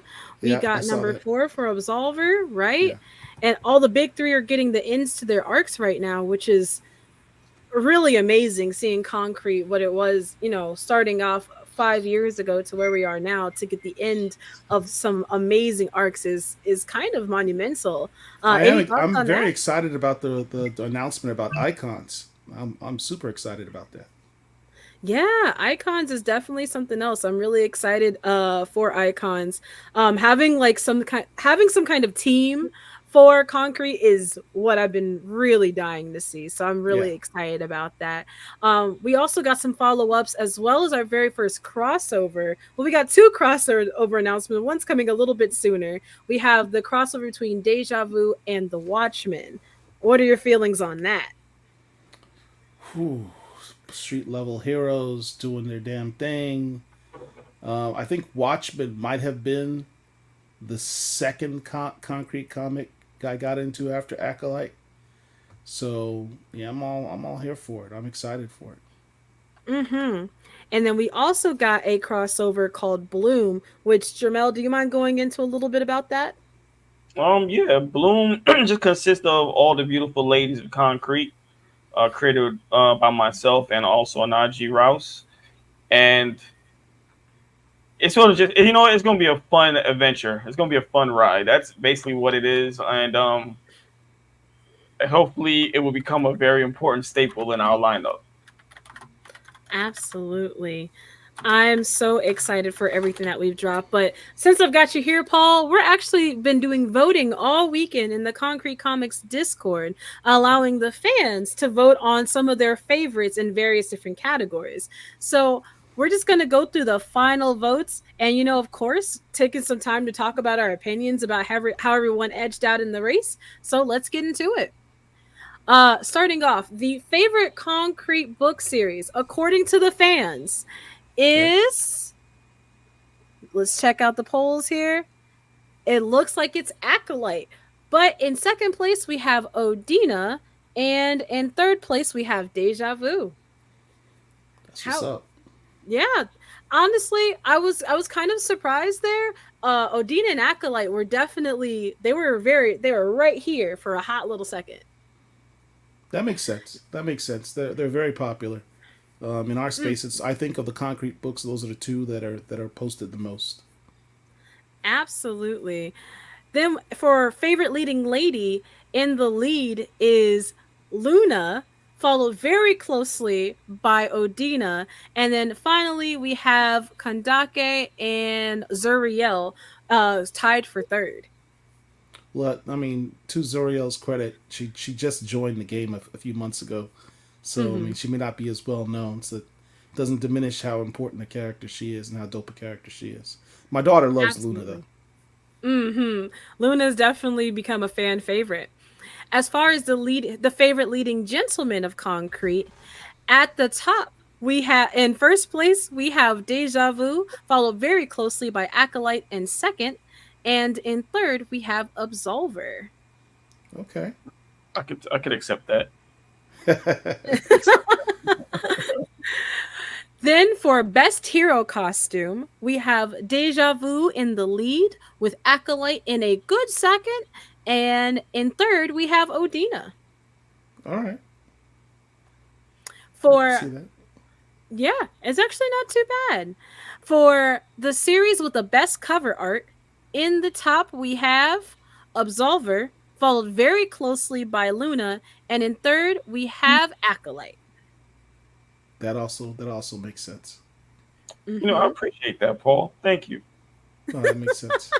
You do have some very dope covers. I will say Absolver has some of the best covers I've seen. And then which character from the big three, that's Acolyte, Odina, and Absolver, have the best cover? And in a pretty landslide win, I'd say, you have Absolver with Acolyte in second and Odina in third place. Congratulations. Thank you. That's what's up. As far as the favorite Concrete creator, this is the person behind the book. In first place, we have Lonzo Starr, the creator of Acolyte. In second place, we have actually a tie for that second place spot with Onaji and Jairi, who's a newcomer with Deja Vu. And then in the third place, we have Jermel. So congratulations for you're getting these third places. People do like you. Yeah, you know, if I was allowed out the cage more often, I think I probably would have got more votes. But you know, that's we here now. Hey, major shout out to Jairi getting you know, getting that spot of male lead is a huge drawing, man. So major shout out to him. Shout out to everybody, man. You know, our votes weren't really for us, it's really for the people, man. So shout out to everybody that voted for sure. First of all. And chill out, Jairi, okay? We still have a few more categories to go through. The fan character with the coolest ability, according to the votes. At the top, we have Absolver, followed fairly closely with two spots, Deja Vu and Luna closely behind them, and then also Acolyte and Zuriel holding that third spot rank. So that definitely, Absolver's cleaning house today. In the second to last category, I'm sorry, we have 3 more categories. Who would win in a street brawl between the Watchmen, Primate, Organic, Chrissy, Deja Vu, and Bass Voice? We have the Watchmen winning. Oh, I am so sorry. I misread that. The Watchmen and Deja Vu are tied for the winner. So I don't know who's going to win. Everyone is still stuck between it. That's not really a first place thing. That's just we'll see how that goes. Right. And of course, you guys will get the opportunity to see how that might play out in their new crossover book that's dropping soon. And then the favorite generation of books and a good lead, we have the OGs, Acolyte, Odina, and Absolver, followed very closely by year 3, Kandake, Luna, and Organic Chrissy, with year 4, Deja Vu and Zuriel. And then lastly, it's a very silly one, but I asked the folks which concrete character would drop the best mixtape. And overwhelmingly, wow. the Watchmen won. What? All right, that one I have to protest on. I mean, isn't Acolyte like? Doesn't he have like a DJ background or something like that? He's a world famous music producer, yes. So I don't know how Watchman's non-rapping ass got that. You know what I'm saying? All right, but just because you produce music don't mean you're rapping. You never. I mean, let's just. And Watchmen was a man in the streets at one point. So wow. Wow. I'm saying though, Acolyte's actually in the industry. I don't know. That was a little. Everyone else I agree with. That one was a little sus. Producing music and actually being able to rap is like 2 separate things. You know, I'm just. But Mr. Leslie, can I not do that in real life though? Yeah, but we're talking about the comic book. Did you show off his skills in the comic book? Not yet, but just he's the only one doing music in our universe. But we never heard him rap the same way we never heard Watchmen rap. I'm just saying, bro. I'm just saying. He might be like a little underground rapper. We don't know. All I will say is that, of course, the fans have spoken. You know, I don't necessarily agree or disagree with anything. This is just their opinions. And of course, if you guys want a final breakdown of all the voting polls, I will drop them on Facebook, Instagram, and in the Discord probably by Wednesday so that you guys can see the full breakdown of that. You know what's gonna happen now. You know what's gonna happen now, right? I know exactly what I'm about to say. Issue 7 of Acolyte's gonna have the dude spitting bars. Watch. Bars is coming now. Bars is on the way now. I want to open it up. Go ahead. I won't even think it'll be issue 7. He probably drop a nice little mini, real quick. little sidebar story. Maybe, of course, if any of you nerdcore rappers want to rap on behalf of your favorite concrete character to see if they could play it out in the cipher, that also could be a cool option. We'll see if that happens. I have a question for y'all though, Lonzo. This might go to you. Is there a concrete comics mixtape list on Spotify or something like that? We are working on a soundtrack right now. You know, that is something that it's been in the tuck for a while, but we wanted to really capture who the characters were and make sure we're just not throwing some music out there just to throw music out there. Man, I really want this to be actually good. You know what I'm saying? And actually represent what the universe is. Oh, that's what's up. Absolutely. Well, that is definitely the end of the voting polls. Also, guys, remember that the raffle is also closed for the day. So we'll do a raffle win at the very end of the KWay weekend, and then we'll announce the winner as well. Shout out to Thaddeus and Matt, who won Friday and Saturday, and we'll see who wins on Sunday as well. Now we're at the very end of KWay weekend. We've got one more panel to play, and it's called 5 Years of Concrete, a retrospective. But before we get into it, I know we've got one person. Yes, I'm sorry, Rob. You did just miss the raffle. The raffle closed, I believe, at 5. Actually, no, I think I had it open up till 6. I'll open up the raffle again. If you guys want to join the raffle, just make sure to get into Discord, and you guys can do that then, okay? Real quick, so I just want to mention, make sure y'all, I don't know if y'all have seen, but on our website, we dropped about 20 something variant covers, 30 something variant covers that y'all have never seen before that are available on our website right now. And if you subscribe to our Patreon for as low as $1, you get a 50% off coupon on our web store where you can go and order all these books. So if y'all want to get some never before seen variant covers of Concrete Comics, go to the website right now. Subscribe to the Patreon. $1, you get 50% off, and there's a 25% discount off already on the store. But if you want that extra discount, subscribe to the Patreon for $1. There are some amazing variant covers. I mean, there's some covers out there that just completely blow me away. Especially, I know Absolver and Deja Vu have won some. Y'all have got to check out those Absolver covers. They really are. They're top notch. If you're an Absolver fan, of course. But yeah, as we move into the last panel, it's called 5 Years of Concrete, a retrospective, just between you, Jermel, and Onaji, talking about what it's been like getting this business to where it is. And I think, Paul, you also might have some interesting insight. As a longtime collective, you've seen a lot of companies come through, seen a lot of companies drop books. In your opinion, what has it been like seeing Concrete's rise to where it is right now?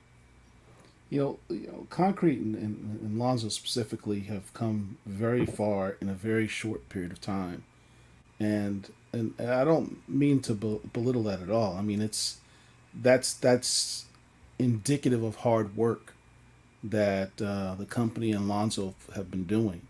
I've done a lot of interviews with Lonzo, and one of the things he always mentions is that he always has sat and listened to others before him and learned. And I think that's an important part for anyone who wants to get into the comic book industry, is to learn the industry, learn your craft, be humble, be willing to learn, be willing to have new ideas, and hustle. Because you can't tell me there's anywhere on social media that Concrete doesn't exist. I haven't seen it.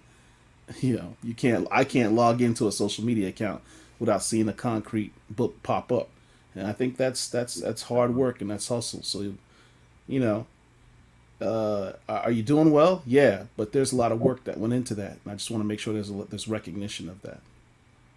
Hey man, I appreciate that, and all of us, it's a team. Trust me, Ty has been out here cracking that whip, man. I'm saying Montrez, they've been really getting it in and doing what they got to do. Like, it's really the work behind the scenes that people don't really see, and that's what KWay Weekend is all about. Like, we really wanted to show, because we only post what we have to post, what we want y'all to see. But KWay Weekend is where we show y'all, we take the cover off a little bit and show you guys, like, we're really ramping up to really be solidified for years to come.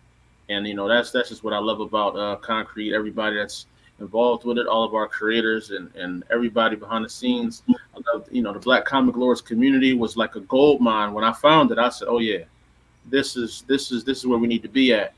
These are the people that are looking for us, and so that's why I really wanted to do a lot there. Actually, this is actually a good time to announce, Jamil, one of the things we got going on. So, do you know? Have you seen our Kickstarter covers? Right, how they got the green K on them? It's just Kickstarter exclusive.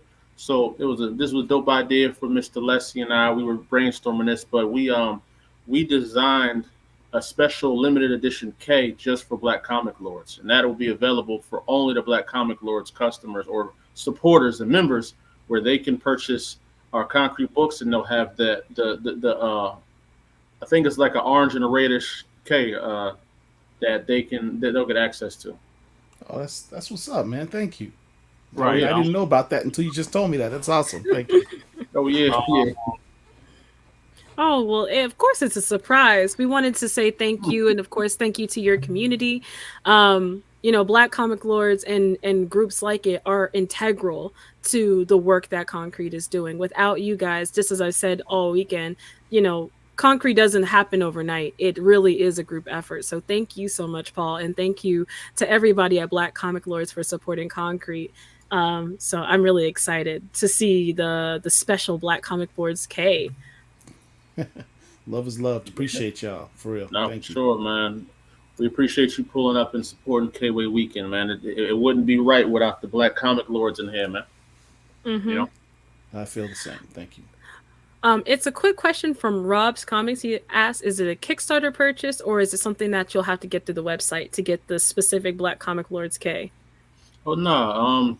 Yeah, the according to what me and Leslie been planning, it's not going to be. It's really going to be. We're going to create like a hidden web store just for Black Comic Lords, where y'all go to that link, y'all get y'all books from there. But we know that the Black Comic Lords is a community of collectors, so we really been brainstorming, thinking behind the scenes how to make them really love what they're getting from Concrete and feel special about it. You know what I'm saying? And show our appreciation for Black Comic Lords. So that's something that we wanted to do. Appreciate that, man. Thank you. Of It's course. huge. And Yeah. with that, before we end this segment here, I just want to give an opportunity for you guys. Is there anything that you guys want to wrap up and say here? Paul, of course, anything that you'd like to say before we move on? No, just again, I have nothing but love and respect for all you guys at Concrete. We talk behind the scenes all the time about the companies that impress us the most, and you guys at the top of the list.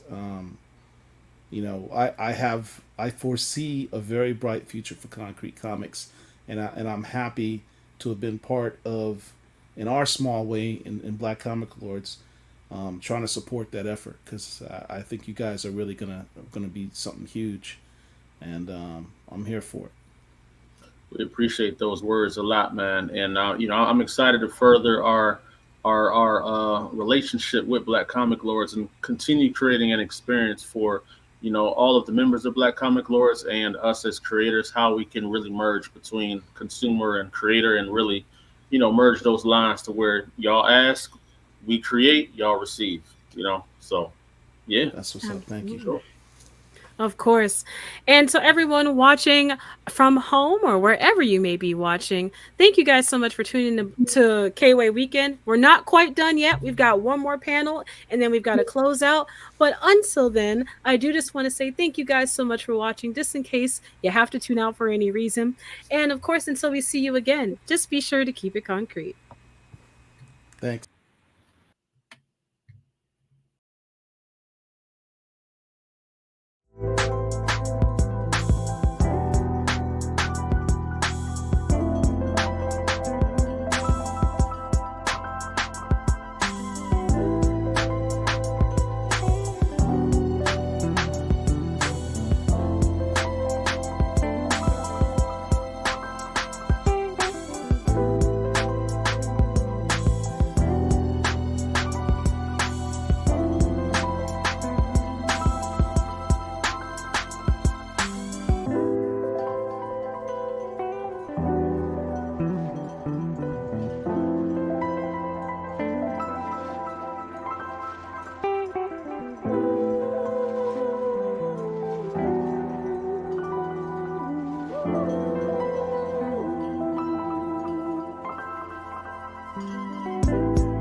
Anyway, what's going on, everybody? Lloyd Jones here. What's going on, everybody? Lloyd Jones here, back with another Influences of Concrete, another panel for KWay Weekend. We are joined by the greats, the founders, the original members of Concrete Comics. We've got Lonzo, Jamel, Onaji. Gentlemen, how are we doing this evening?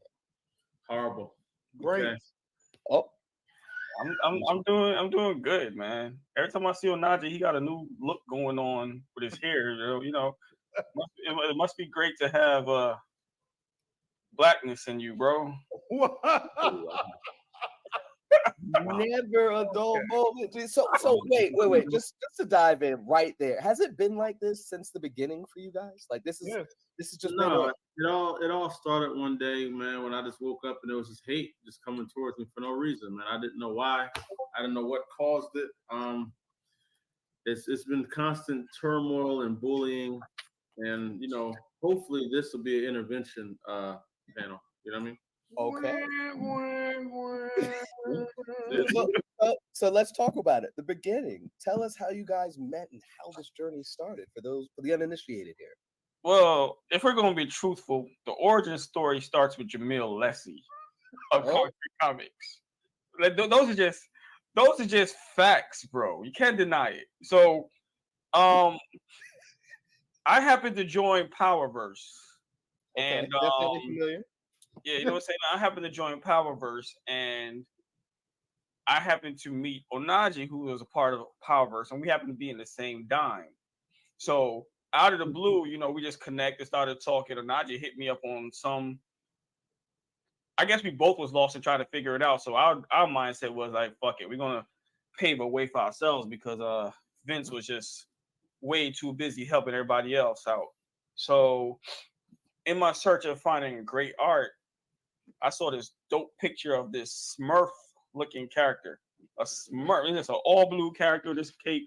And I was like, oh, yo. So I reached out to that person who happened to be Lonzo. And I was like, yo, you drew this? He's like, nah, but this is my character. So I was like, all right, cool. So Lonzo and I started talking and chopping up. I told my aspirations of wanting to do my own comic book business. He said he's trying to do his own. So because our aspirations lined up, he begged me to be a part of this group. He's like, yo, bro, just join. I was like, dog, I'm trying to do my own thing. He's like, and he begged and pleaded. I was like, you know what, bro, you sound desperate. Cool. I'm here. So then as we was trying to grow and start, I was like, yo, it'd be dope. I bring this person on board that I know, named Onaji. Lonzo being scary is like, nah, I don't know. I'm not too friendly. I'm from Philly. We Philly people don't get along with everybody, hit me with that shit. And I was like, no, Naji's cool. But and to his agreement, I mean, I did bring some other people on board at first, and it was very unfortunate people. So it made Lonzo extra skeptical. But I finally convinced him to have a talk with Onaji. Then Onaji punk ass started being skeptical as well. So then I'm playing the middle guy, trying to get these two to just link and talk, and then boom, we finally hit it off, and now we're here. And then when that shit got established, them two started treating me like shit, like I was the problem.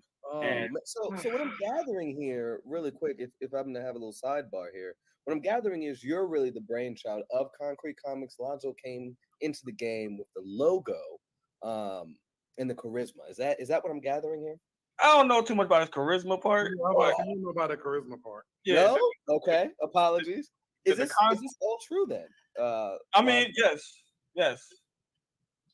Former CEO of Concrete Comics last year, Onaji.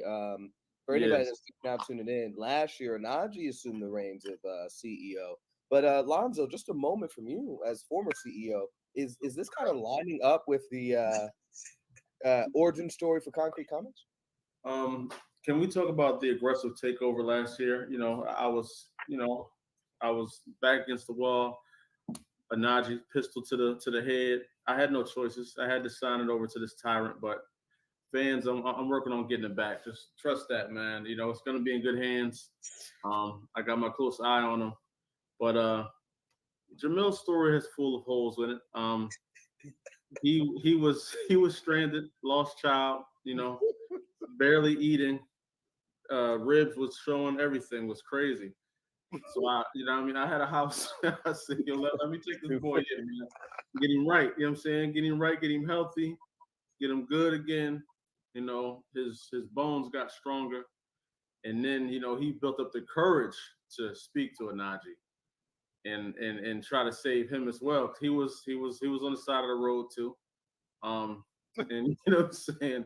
We all gathered up and we started rocking. But nah, on a serious note, it's very true. They were in the PV. I was on the outside looking in, studying, analyzing what this entity was. It was a house full of like how many creators would y'all estimate were in there when y'all was in there, man? I don't know. It was probably it was 10 dimes, and I would probably say average the most. About 100 creators, bro. Yeah, the PV was full. Our dime had at least 15 people in it, at least. So it was at the time. It was about 10 dimes. I don't know why y'all were 19. That didn't make sense to me. But it was just it looked like a very fascinating place from the outside looking in, just seeing what was going on.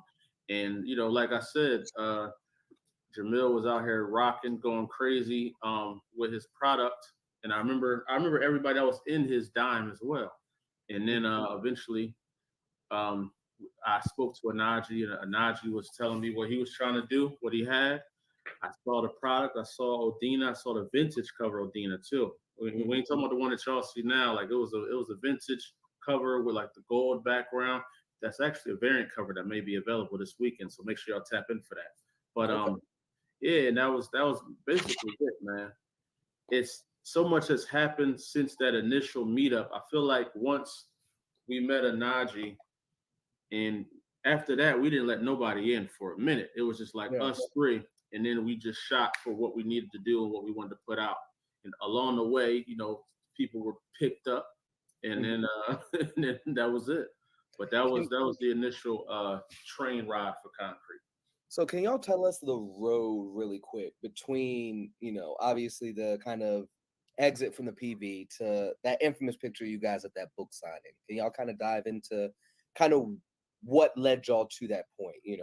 Production of your stories, kind of the marketing, any conventions that you went to, how you guys came about and became kind of the forward nature that y'all were when y'all first really got out there on the scene. You know what? For me, I'm not going to speak for everybody else. If they agree, they can let you know.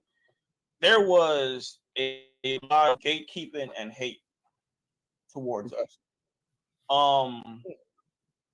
And honestly, it was just nothing but love that we trying to show.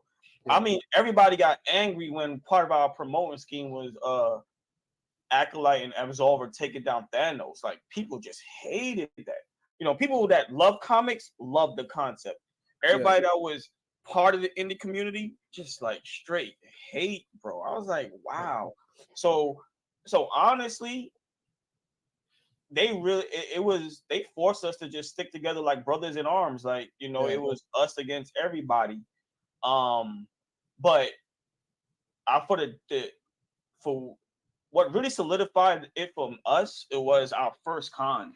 Yeah. Our first con, we only had posters, t-shirts, and a sign up for our Kickstarter, our first ever Kickstarter. Okay. And I kid you not, we had a table to our left full of comic books. We had a table to our left, a smoke screen, all kinds of gadgets and lights, whatever. And then a table to our right full of comic books. But our table was bumping. And you can just tell them they're looking at us, and you can just tell it's just all love. So from there, we're like, yeah, we got something special. And all we was doing was selling posters. Our posters outselling comic books and smoke screens and light shows. It was dope. So, it was us against the world, plus that con that solidified everything, and then the love we received from our first book signing. Yeah. But for me, I'm always gonna hold on to you hated us? Okay. Okay. Oh yeah. So because a lot of them they were smiling on our face now and want to be friendly. And that's a good thing. That's a good thing. Concrete as a CEO that we have, because it was up to me. Like, yeah. Yeah, It really speaks to y'all's uniformity, honestly, just having gone through all of that. And of course, not only dealing with all the folks that you had to deal with, but being able to go to a convention without books and being completely new on the scene and outselling people that actually had physical books and product and stuff. That's epic. And I think I remember like that first Kickstarter, like y'all hit 10K if I'm not mistaken. Is that correct? Or something It was wrong with around those there. numbers? It was right around there. And that was right at the end of that was the summer of 2019. And that was we did our first Comic-Con, our first convention. That was summer of 2019. So summer of 2019 was like our proving ground where we was really gearing up for 2020. Yeah, no, it was everything was real, man. It was going crazy, and we finally got to meet up with Anaji for the first time at the book signing, which is crazy because a lot of people were telling me a book signing for us wasn't a good idea because no one knew who we were and all this other stuff like that. Like a lot of people were trying to deter us away from doing our first book signing, and I was just like, man. I remember I told Jamil, I said, man, F that, bro.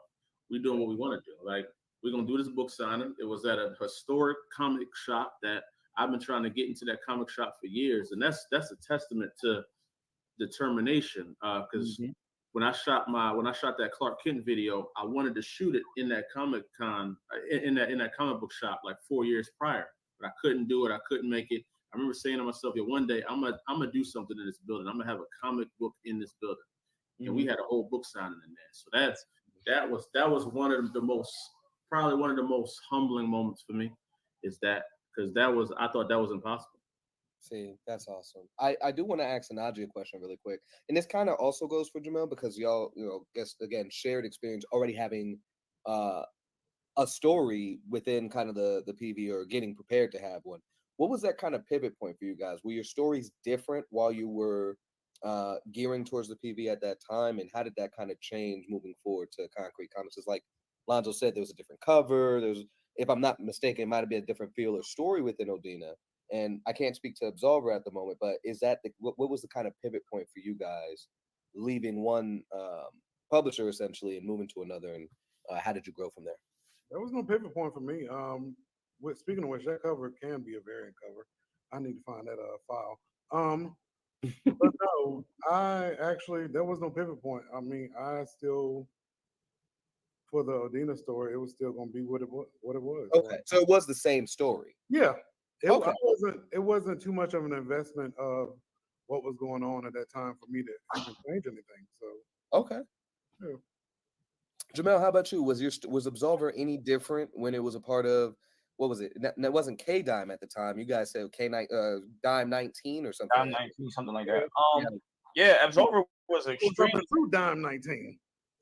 Lord have mercy. Yeah, Absolver was different. He was really going to be more animalistic, in the sense of, he was going to carry out vengeance for good and evil. It didn't matter who, because that's the timing. That's the type of timing I was on at the time. I just wanted to create a character that was just real to like, a good person can be vindictive and an evil person can be vindictive. But one of our strong suits in Concrete is the think tanks. Lonzo asked me a shit ton of questions that I wouldn't even think about for myself as a writer. So that's when in the last panel I was like, yeah, having a team is very essential to what you're trying to do. Because when you're doing things by yourself, you don't think about these certain things. Yeah. And it takes a lot for me to talk about the good qualities of Lonzo. So yeah, it's respect. So, but it was basically, hey, listen, bro, it's gonna be your first book. Let's get it out here. Let's make sure you can touch as much people's hands as possible.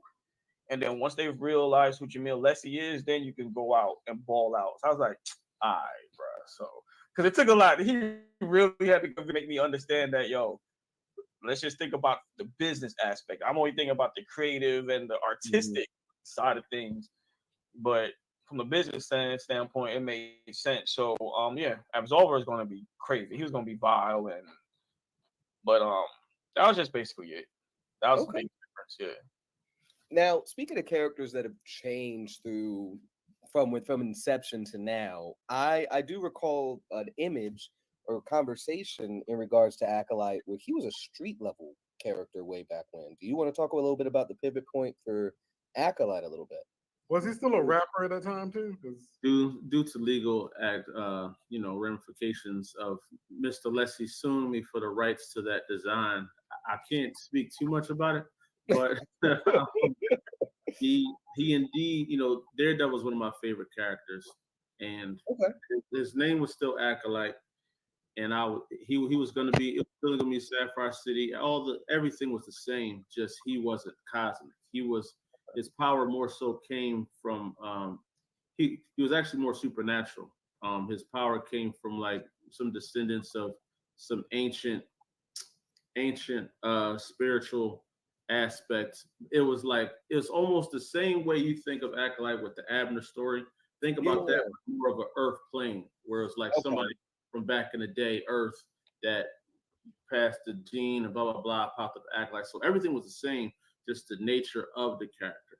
So it was more mystical instead of cosmic type situation. And one day I was with my boy, we was just around the way and we was just talking, and he was like, "Yo, I know Acolyte's fire right now." He said, "But I know what you really want to do. Like, you really want to make him go all out. Like, you love talking about the stars and all this other flat earth nonsense I was on back then." And he knew I was limiting myself because I was thinking about making a film, and I was like, I ain't got the budget to make the cosmic nonsense that I wanted to make. So we make him something that I think I can actually make and within my budget. So that's why he was like street level. But once my boy said that, it was like, oh yeah, nah, say less. And I'm gonna make him what I truly wanted him to be. And that was a cosmic hero. Okay. Jesus. Really? Wow, first guys. I want to know from, obviously we talked about kind of from inception to that initial book signing. What I want to know is, following that Kickstarter, you guys really became like a force of nature, right? What kind of was the mindset after seeing that initial success and kind of that moving forward, that year two? What kind of was y'all's mindset, and how did you guys continue to move as you were previously, now that you guys have seen some major success? If I could speak on that real quick, I feel like we didn't even look at it. We just kept moving because we were nowhere near where we wanted to be. Yeah. At all. Outside looking in, it was like snap, this is what I want to be. Outside looking in, people were showing love, but to me personally, and maybe they feel the same, I was like, this is just the first step. Like we got so far to go. I'm happy this first step was a success. We didn't fall over and tumble. Yeah. And we were, as soon as we were done that first Kickstarter, we were already planning the next one for issue 2. We were already coming with the idea and moving. And that's why we move so fast every year, because we're always a year ahead of ourselves whenever we're trying to drop something. So I barely remember the love from the first one. I'm gonna be honest with you. Okay. I didn't really start seeing it. That second one was more. That second one proved a little bit more. Because first one, everybody's excited. There's a new book, blah, blah, blah, boom, boom, boom, boom, boom. Let's check it out. So when the second Kickstarter did better than the first one, that was the true sign for me.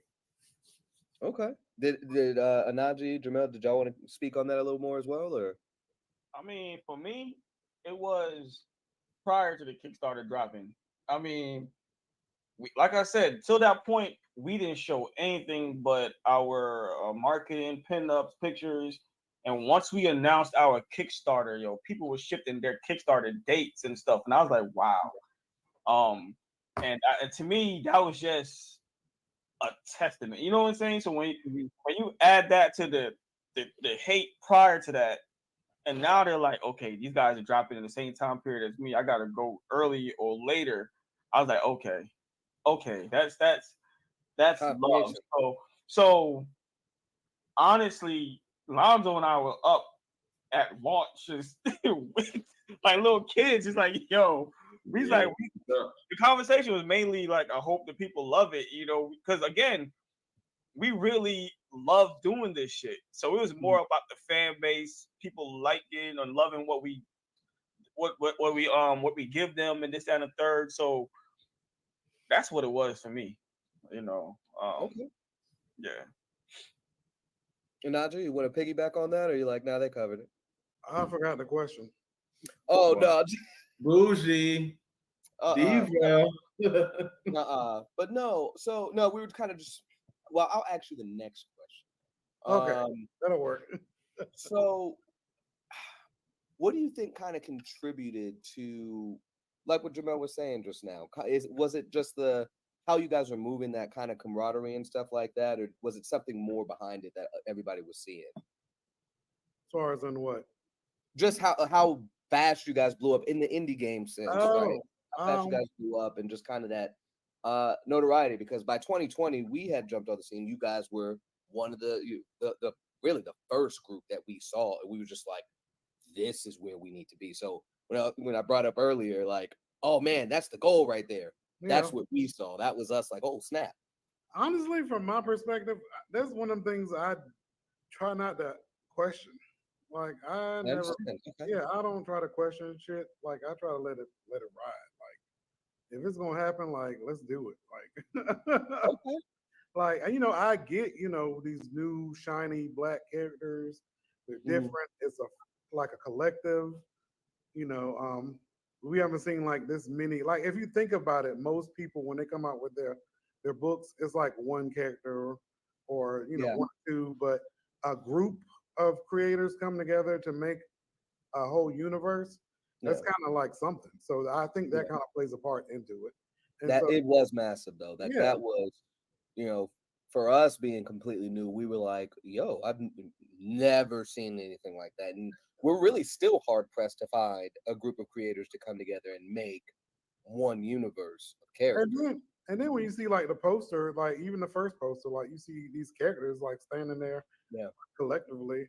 And then, even if, a few have fallen off, it's still like, a group effort when it comes to each other. Falling off. Look, I'm being nice. Falling off.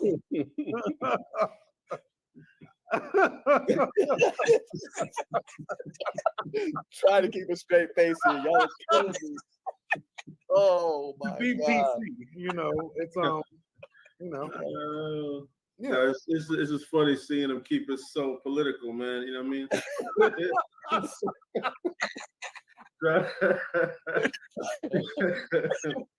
I'm saying, like seeing them try to walk the straight path, man, Morris, man, because all of us think we like, is he going? I was hoping he opened that door, but I won't even gonna give Jamel an inch. So I was hoping. I said, "Come on, do it, say it." Dang. That's funny. No justice for Jamel. Jesus Christ. So, first of all, let's point out how messy Lloyd is on that question, man. You know what I'm saying? Like he's trifling ball. Absolutely. You just heard it. You just heard the Easter egg. I know. I was like, ooh. Cut all this, Ty. Cut all this. No. So yeah, so again, being outside looking in, man, y'all were really making an impact, obviously. So talk to us about how you guys moved at conventions. Obviously, we met a majority of you guys at Atlanta Comic-Con. So I want to know how you guys move when going to conventions, because y'all got a lot of titles, right? So how do you guys navigate talking to somebody about everything you have going on? Of course, also, y'all have a bunch of projects. I'm asking like 50 questions at one time. I apologize. But y'all each have titles. So how do you guys kind of navigate that scheduling as well? So conventions, how do you guys talk to people about 50 billion titles? And then also when releasing titles, how does that work trying to organize who's coming out with what when? For me, my pitch is always gauging what the customer likes to read, their interests, favorite superheroes. So if once they say Green Lantern or Silver Surfer, I point them right to Acolyte. Once they say X-Men or Superman or something like that, I point them right to Adina. And then if they're into the spiritual stuff, then obviously Absolver. So That's my approach at cons. Because everybody to their own character instead of getting overwhelmed by one person telling. Yeah, everything. no, it's very rare. We'll be at a Comic Con and we'll be acting like individuals. You know what I mean? Mhm. Somebody come to me, ask me about Luna. I'm gonna be selling the hell out of that thing. You know what I mean? They wanna know about Odina or Kandaki, whoever. It don't matter. If we all at the table together, we all win. We all one. We're all one unit at that moment. Yeah. You know what I'm saying? It's no individual like aspect to what we doing. We just want, if you come to our table, you leaving with something. You know what I mean? You leave with something. Don't just come here and talk. So that's really where we at with it, man. Me and Anaji did Baltimore like that. It was just, you know, two tables. I think we both had 4 issues at that time. So he had 4, I had 4. We had our source books in the middle, and we just rocked out. It doesn't matter what they bought. If they wanted to buy all 4 of his, all 4 of mine, you leaving with something. Same with Janelle and Jari. We just did one the other day. You know, same format. You're buying into concrete. You know what I mean? Some fans come and they be like, "Yo, is that Jamil the writer of Absolver?" Yeah, they want to talk directly to him. That's fire. Some people come for Naji. They come for individuals, and that's dope. But we don't. That doesn't feed into like nobody's ego or nothing like that. We're all just happy to be here. You know, that's one thing that I guess to answer this questions and questions prior, you know, that ego shit got to get checked at the door. Yeah. You know, listen, I love these guys, and I would be lying if I said I don't disagree with some shit. But you know, our disagreement, my disagreement, come because I want to win, but I want to win as this collective. I don't want to win individually. So if I feel like Lonzo's gonna do some shit that's hurting the brand, I'm gonna let him know. Same thing with Najee. So you know that shit got to get checked at the door. So because prior to the launch, you know, inside the camp we had issues. Yeah. Just like we had outside. So once we got rid of that, everything just started moving smoothly. I'm not even trying to talk shit. That's just the truth. No, but that's the history of concrete. Yeah, like, that's that happened. It was necessary to grow. Yeah. You know, that's just the truth of a testament of where we're at. You know, and then the fact that everybody gets to be individuals. Like, you know, we have Luna. You know. Oh man, she's. You know what I'm saying? But you know, we now nobody has to worry about writing fantasy. You know, Carl is taking care of that for us. You know, you know, and that's what and that's what I love about what we're doing and how we're doing, and that's why I think our tables are usually so successful because we have choices and we have options, and then you know nobody sits there and be like, "God damn, bro, Jari just got another sale. God, what the fuck is going on, bro?" Yeah. Wow, you know, nobody's doing that. You know, it's all fun, it's all love, and you know, Monzo and Jari still owe me money because I was selling most of their books. But you know what I'm saying? You know, but that's yet another fraudulent statement. We'll see what happens when that check is cut. You know, so I'm waiting. But no, man, it's just all love, man. At the end of the day, that's just what it is. If you're not family, bro, you're not family. Like, you know, so for anybody that's looking to be a part of concrete and come in concrete, if you come in with individualism, bro, like it doesn't work. It's not gonna work. And I have no problem telling you. Lonzo would say, Jamil, be careful how you tell them. But bro, I got no problem telling you because we've been down that road before and that ain't gonna work for me. I let it slide one time and that's just been eating me up since. But not again. Never again. So, because like I said, it's a family. Yeah. It's a family, bro. I can trust these guys with my content, you know, like I said, and that's what it boils down to. Okay. So we're talking about content. You brought up some good points. Everybody's got stuff coming out. I do want to know individually, what all do you guys have coming up next? What stories, any projects and stuff like that? Would you like to go first, Mr. Ross? Why don't you guys go first? No. Mr. Ross, you go. No, you guys go first because you know My list is going to be quite extensive. Oh Okay. Lord. So go ahead. Well, you know what, Lloyd? What ones do you know about secretly that you just want to pry into? Oh well, no, I apologize. I can't say. I signed an NDA. Unfortunately, I won't be able to share any specifics about things that haven't been publicly spoken about by the concrete team. Overruled. Jamel. All right, cool. You sure? Because once I say we have no choice but to do this. Jamel. All right, cool. So we're dropping, Anaji and I are dropping this project called Bloom. It's been done and finished for how many years now? Bloom has been sitting in the cut for years, and we just needed to. Every time we're about to drop, something comes up.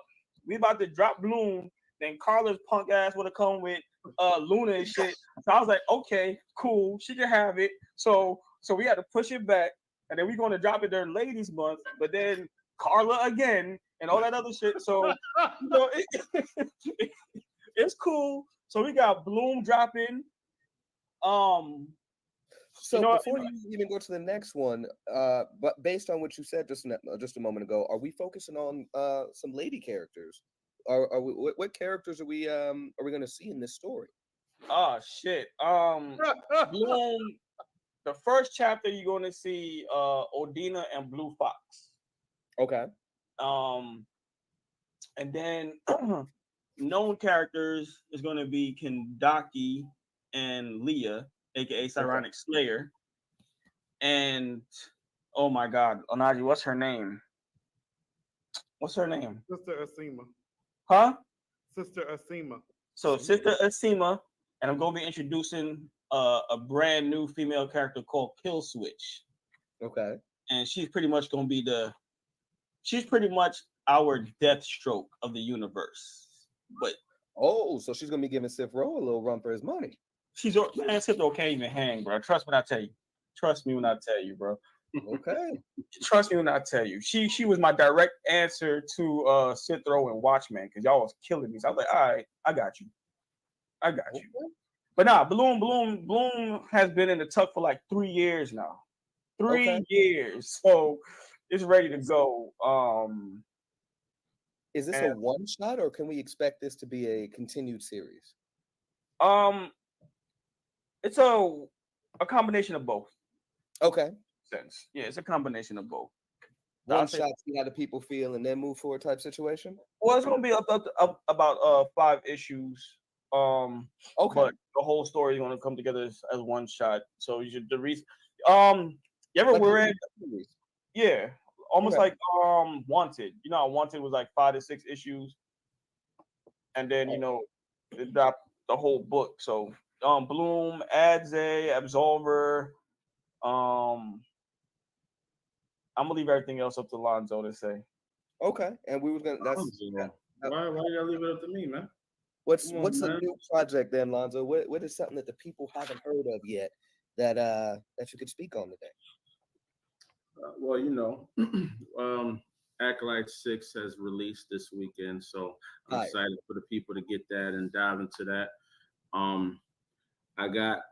Obviously I'm in the works for 7 through 10 is in progress right now. Okay. Zoriel 2 and 3 to complete this mini arc before we get into her actual full-length arc. And you might get a surprise King Kalan spinoff book. Okay. After y'all read number 6, y'all will see why. Fan favorite. Everybody's been asking me about this on the Discord, but they want to know what's going on with Sith Row. So Sith Row got something coming out, man. And we might have made the announcements earlier today, but the one of the premier teams of Concrete Comics is going to be approaching, and should be dope. Should be real dope. And there's another team too. So two major teams are going to be coming from the brainchild of Mr. Star. Okay. I hope you lying, but you know what? We're gonna let we're gonna let them look. We're gonna let them have it. Please do. Please let me have it, brother. All right. I know you're on the struggle bus, but wow. Move aside, sir. So, Anaji, what you got? so I'm always getting hit up talking about I have too many books in the works. So apparently, niggas be mad when I say like, oh yeah, I'm getting this done and getting this done. So I'll probably keep it light today. Oh my God! Just get on. Braggadocious. But other than the issue 6 Odina, Kandaki issue 2 is going into production. I got a special Odina book going on.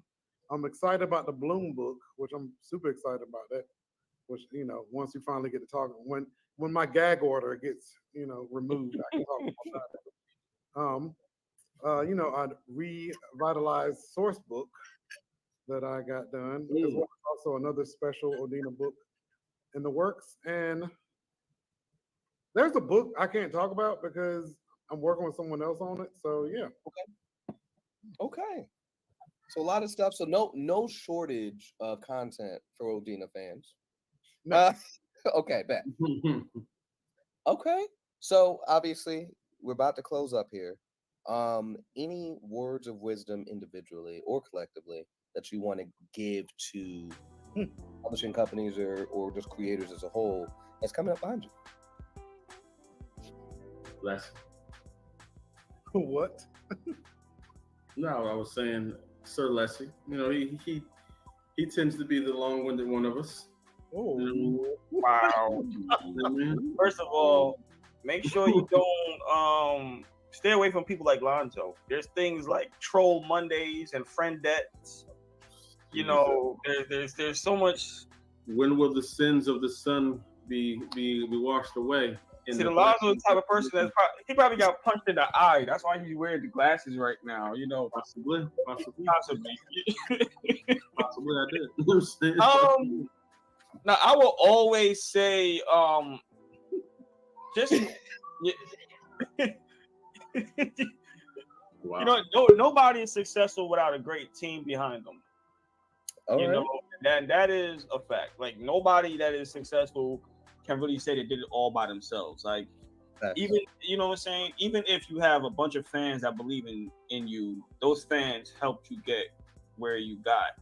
So the ego and all of that is one thing. Check that at the door. And two,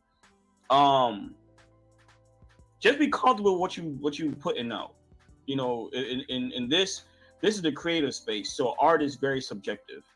If you try to force yourself to be like somebody else, then you're going to be you're going to be in it for a very long time. It's going to be stressful. But if you understand that, I'm creating something that I love and I'm hoping people love it too, then you're going to enjoy it. And that's all I got to say. I think I said a lot in my own personal panel. But yeah, you did. No, you did have some good answers. That's what I would say. Just love what you do. Always love what you do. And if you don't love it, then you're just gonna waste your time and wasting your money because this ain't that.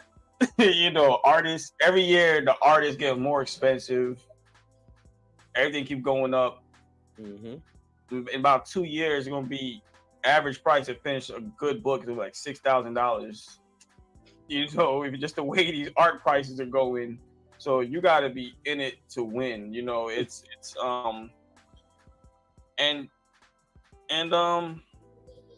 that's that. And stay away from bullies. Don't be afraid of bullies. Okay.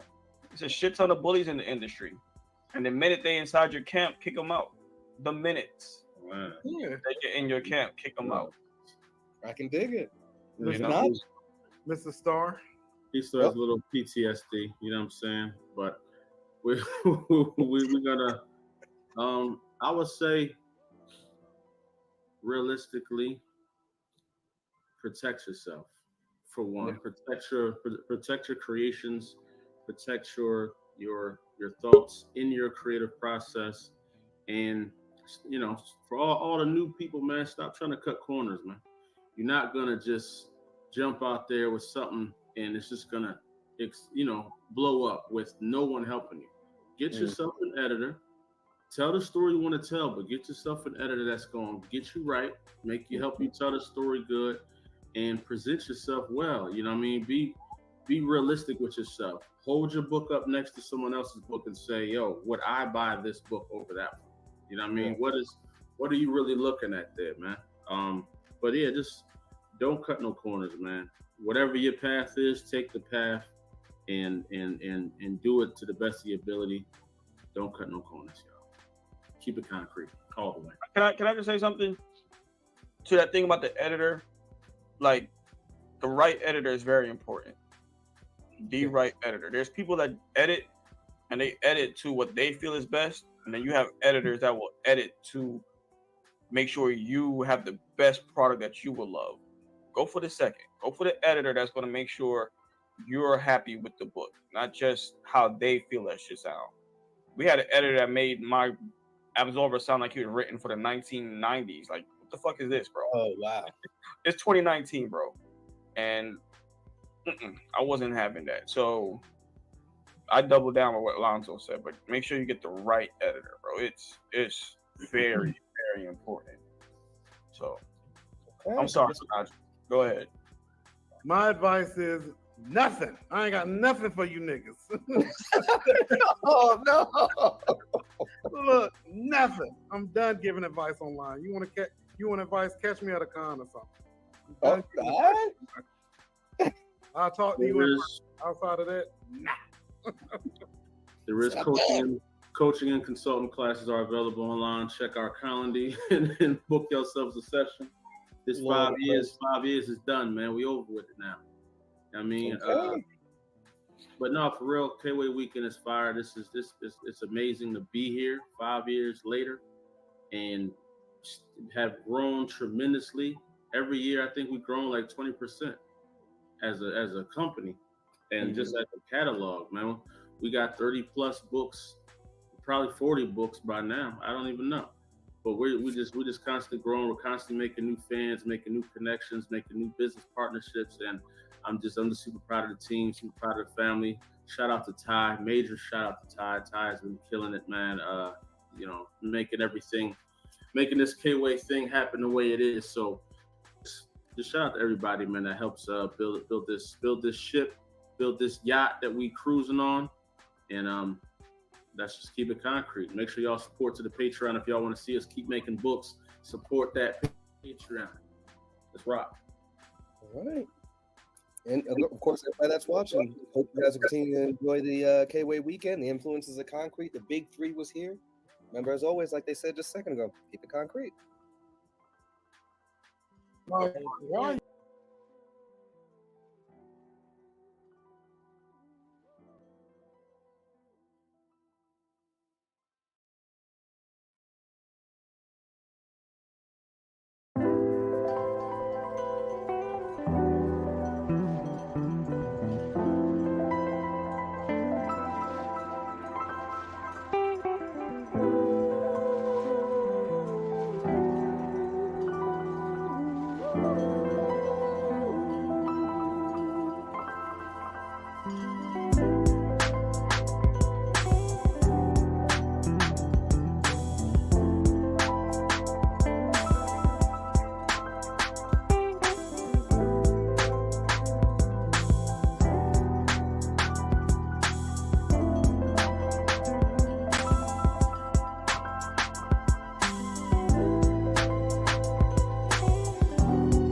Man, oh man, oh man. What a KWay weekend this has been. To everyone who's been tuning in since the very first day on Friday, thank you guys for tuning in for so long. If this is your first time seeing my face, hi, hello. My name is Ty Black and Culture. I work with Concrete Comics to bring you this KWay weekend, an entire virtual celebration of all of Concrete's achievements, a celebration of all of Concrete's friends and family, of all the amazing books. This weekend has been something I don't think that, I don't know how we're going to top it next year, but man, this year we did something else. From all the amazing book announcements that we have dropped to every single new thing that's coming out next year, I'm telling you guys, if you've missed out, I don't know what to say. Of course you can rewatch the replay on not just Concrete Comics' YouTube, but also on the World at War Comics. Thank you so much, Thomas, again, for allowing us to use your platform to stream KWay Weekend, and on Facebook and a few other places as well. If you're wanting to know any updates about books, be sure to join our Discord. There is, if you're on our Concrete YouTube, as well as the World of War Comics, and on Facebook, there is a link to our Discord there. Discord is one of the best ways for you not only to ask all your questions to the creators, because I saw some of you guys had some questions for the Concrete creators. It's also a good way to stay up to date to books, because we've been dropping all the book updates in the Discord the moment that they drop here on KWay Weekend. But if you want a little extra sauce, you can join our Patreon, which right now we are running a weekend deal where if you join for $1 at our support tier, you get 50% off all single issue Concrete books. That's right, 50% off all Concrete single issue books just for this weekend. But of course, we also have a weekend long discount code that's 25% off all single issue books, called where you just put in KWay at checkout. So definitely make sure to stay tuned in there. We have a ton, I mean, just an unmentionable amount of variant covers for you to tap into. So do not miss out on your opportunity to get some of these books, because once they are gone this weekend, they are gone for good.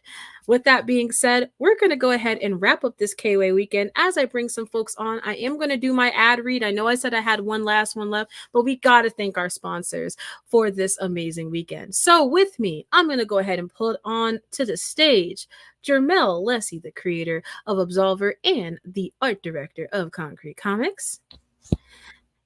Next, I'm going to go ahead and bring on our CEO, star player of Concrete Comics, and the creator of Acolyte, Zuriel, and Organic Chrissy, Lonzo Star. Whenever you're ready, I want to make sure you're okay. Good. Yo.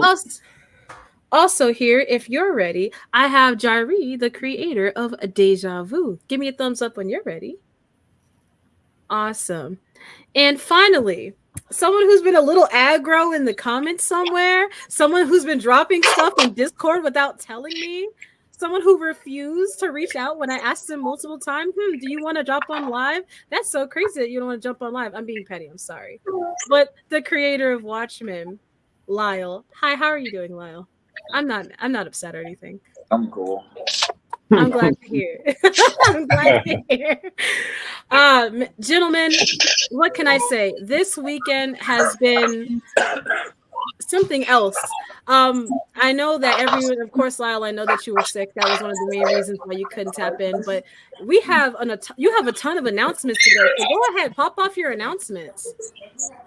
So first and foremost, just wanted to shout out Loud, man, for everything that he got going on. I know that this KWay Weekend he wasn't really able to join because of his own personal things he got going on, but Lau got a lot going on, man. I wanted to tap in with him and just talk about where we at with the Watchmen. We got Watchmen number 3 coming out. How you feel about getting to this 3rd issue, man? Well, yeah, should have been on my queue by now, but things happen. So just ready to get out. Hold on, I'm sorry.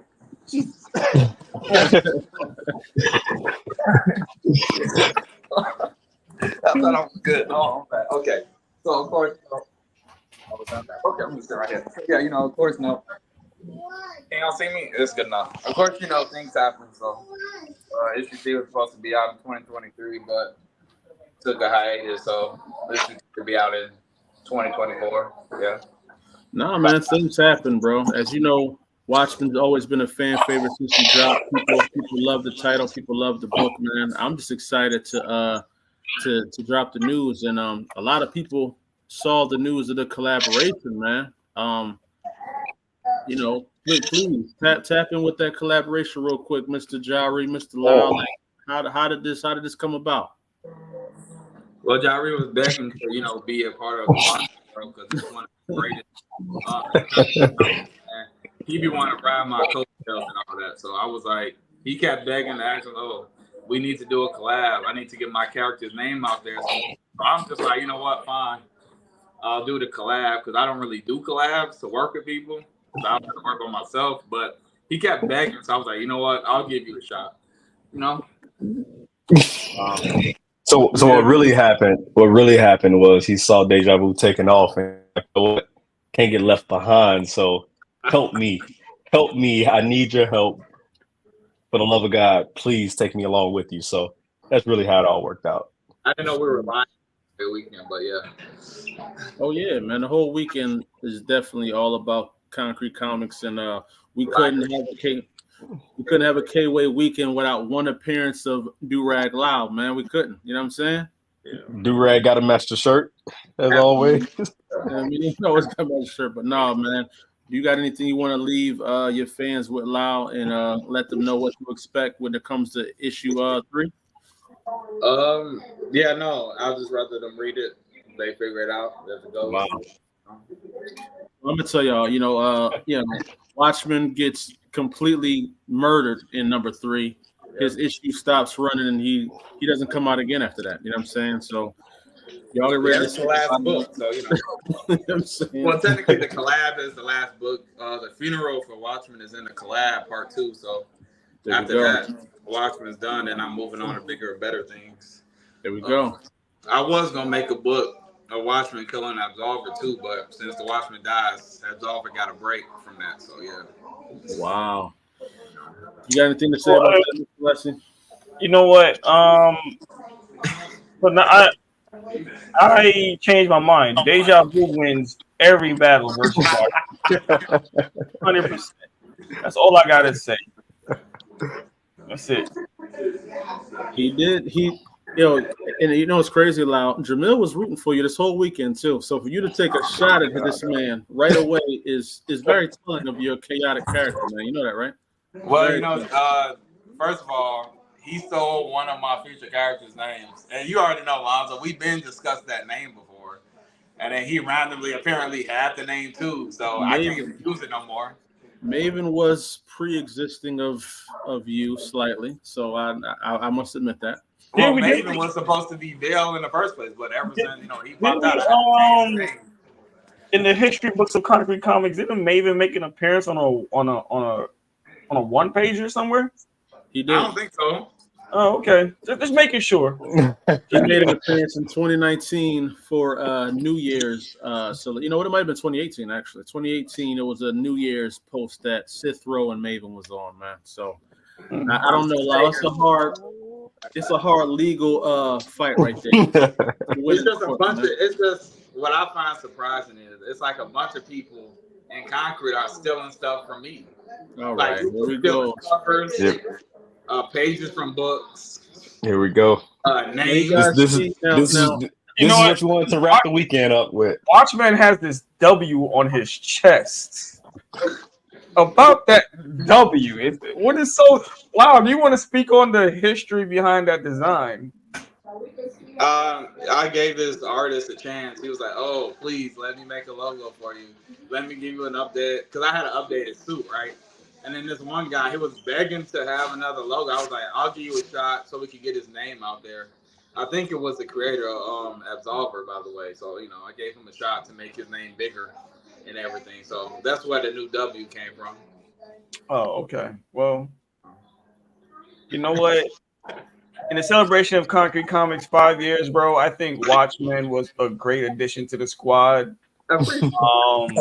Definitely a dope character. If you're a fan of Nightwing and Captain America, I'm gonna say Black Panther, type characters, then that's definitely a dope character. And then to have Deja Vu on board, meeting you for the first time in that con, Jari, was a great experience. You're a cool person, you're nothing like what Lonzo said you are, Most definitely. I appreciate that.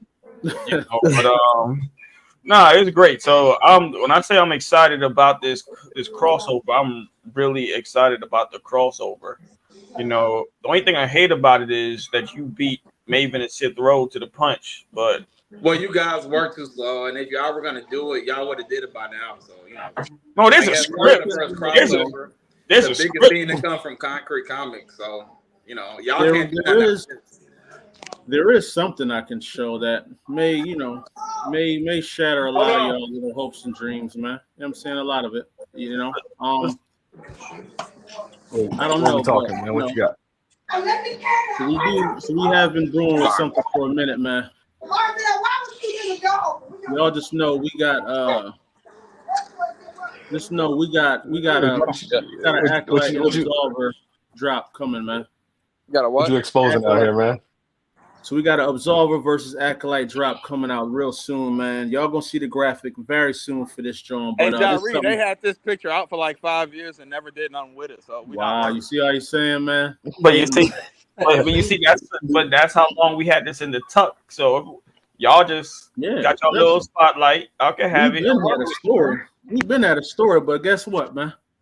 Acolyte and Absolver dropping.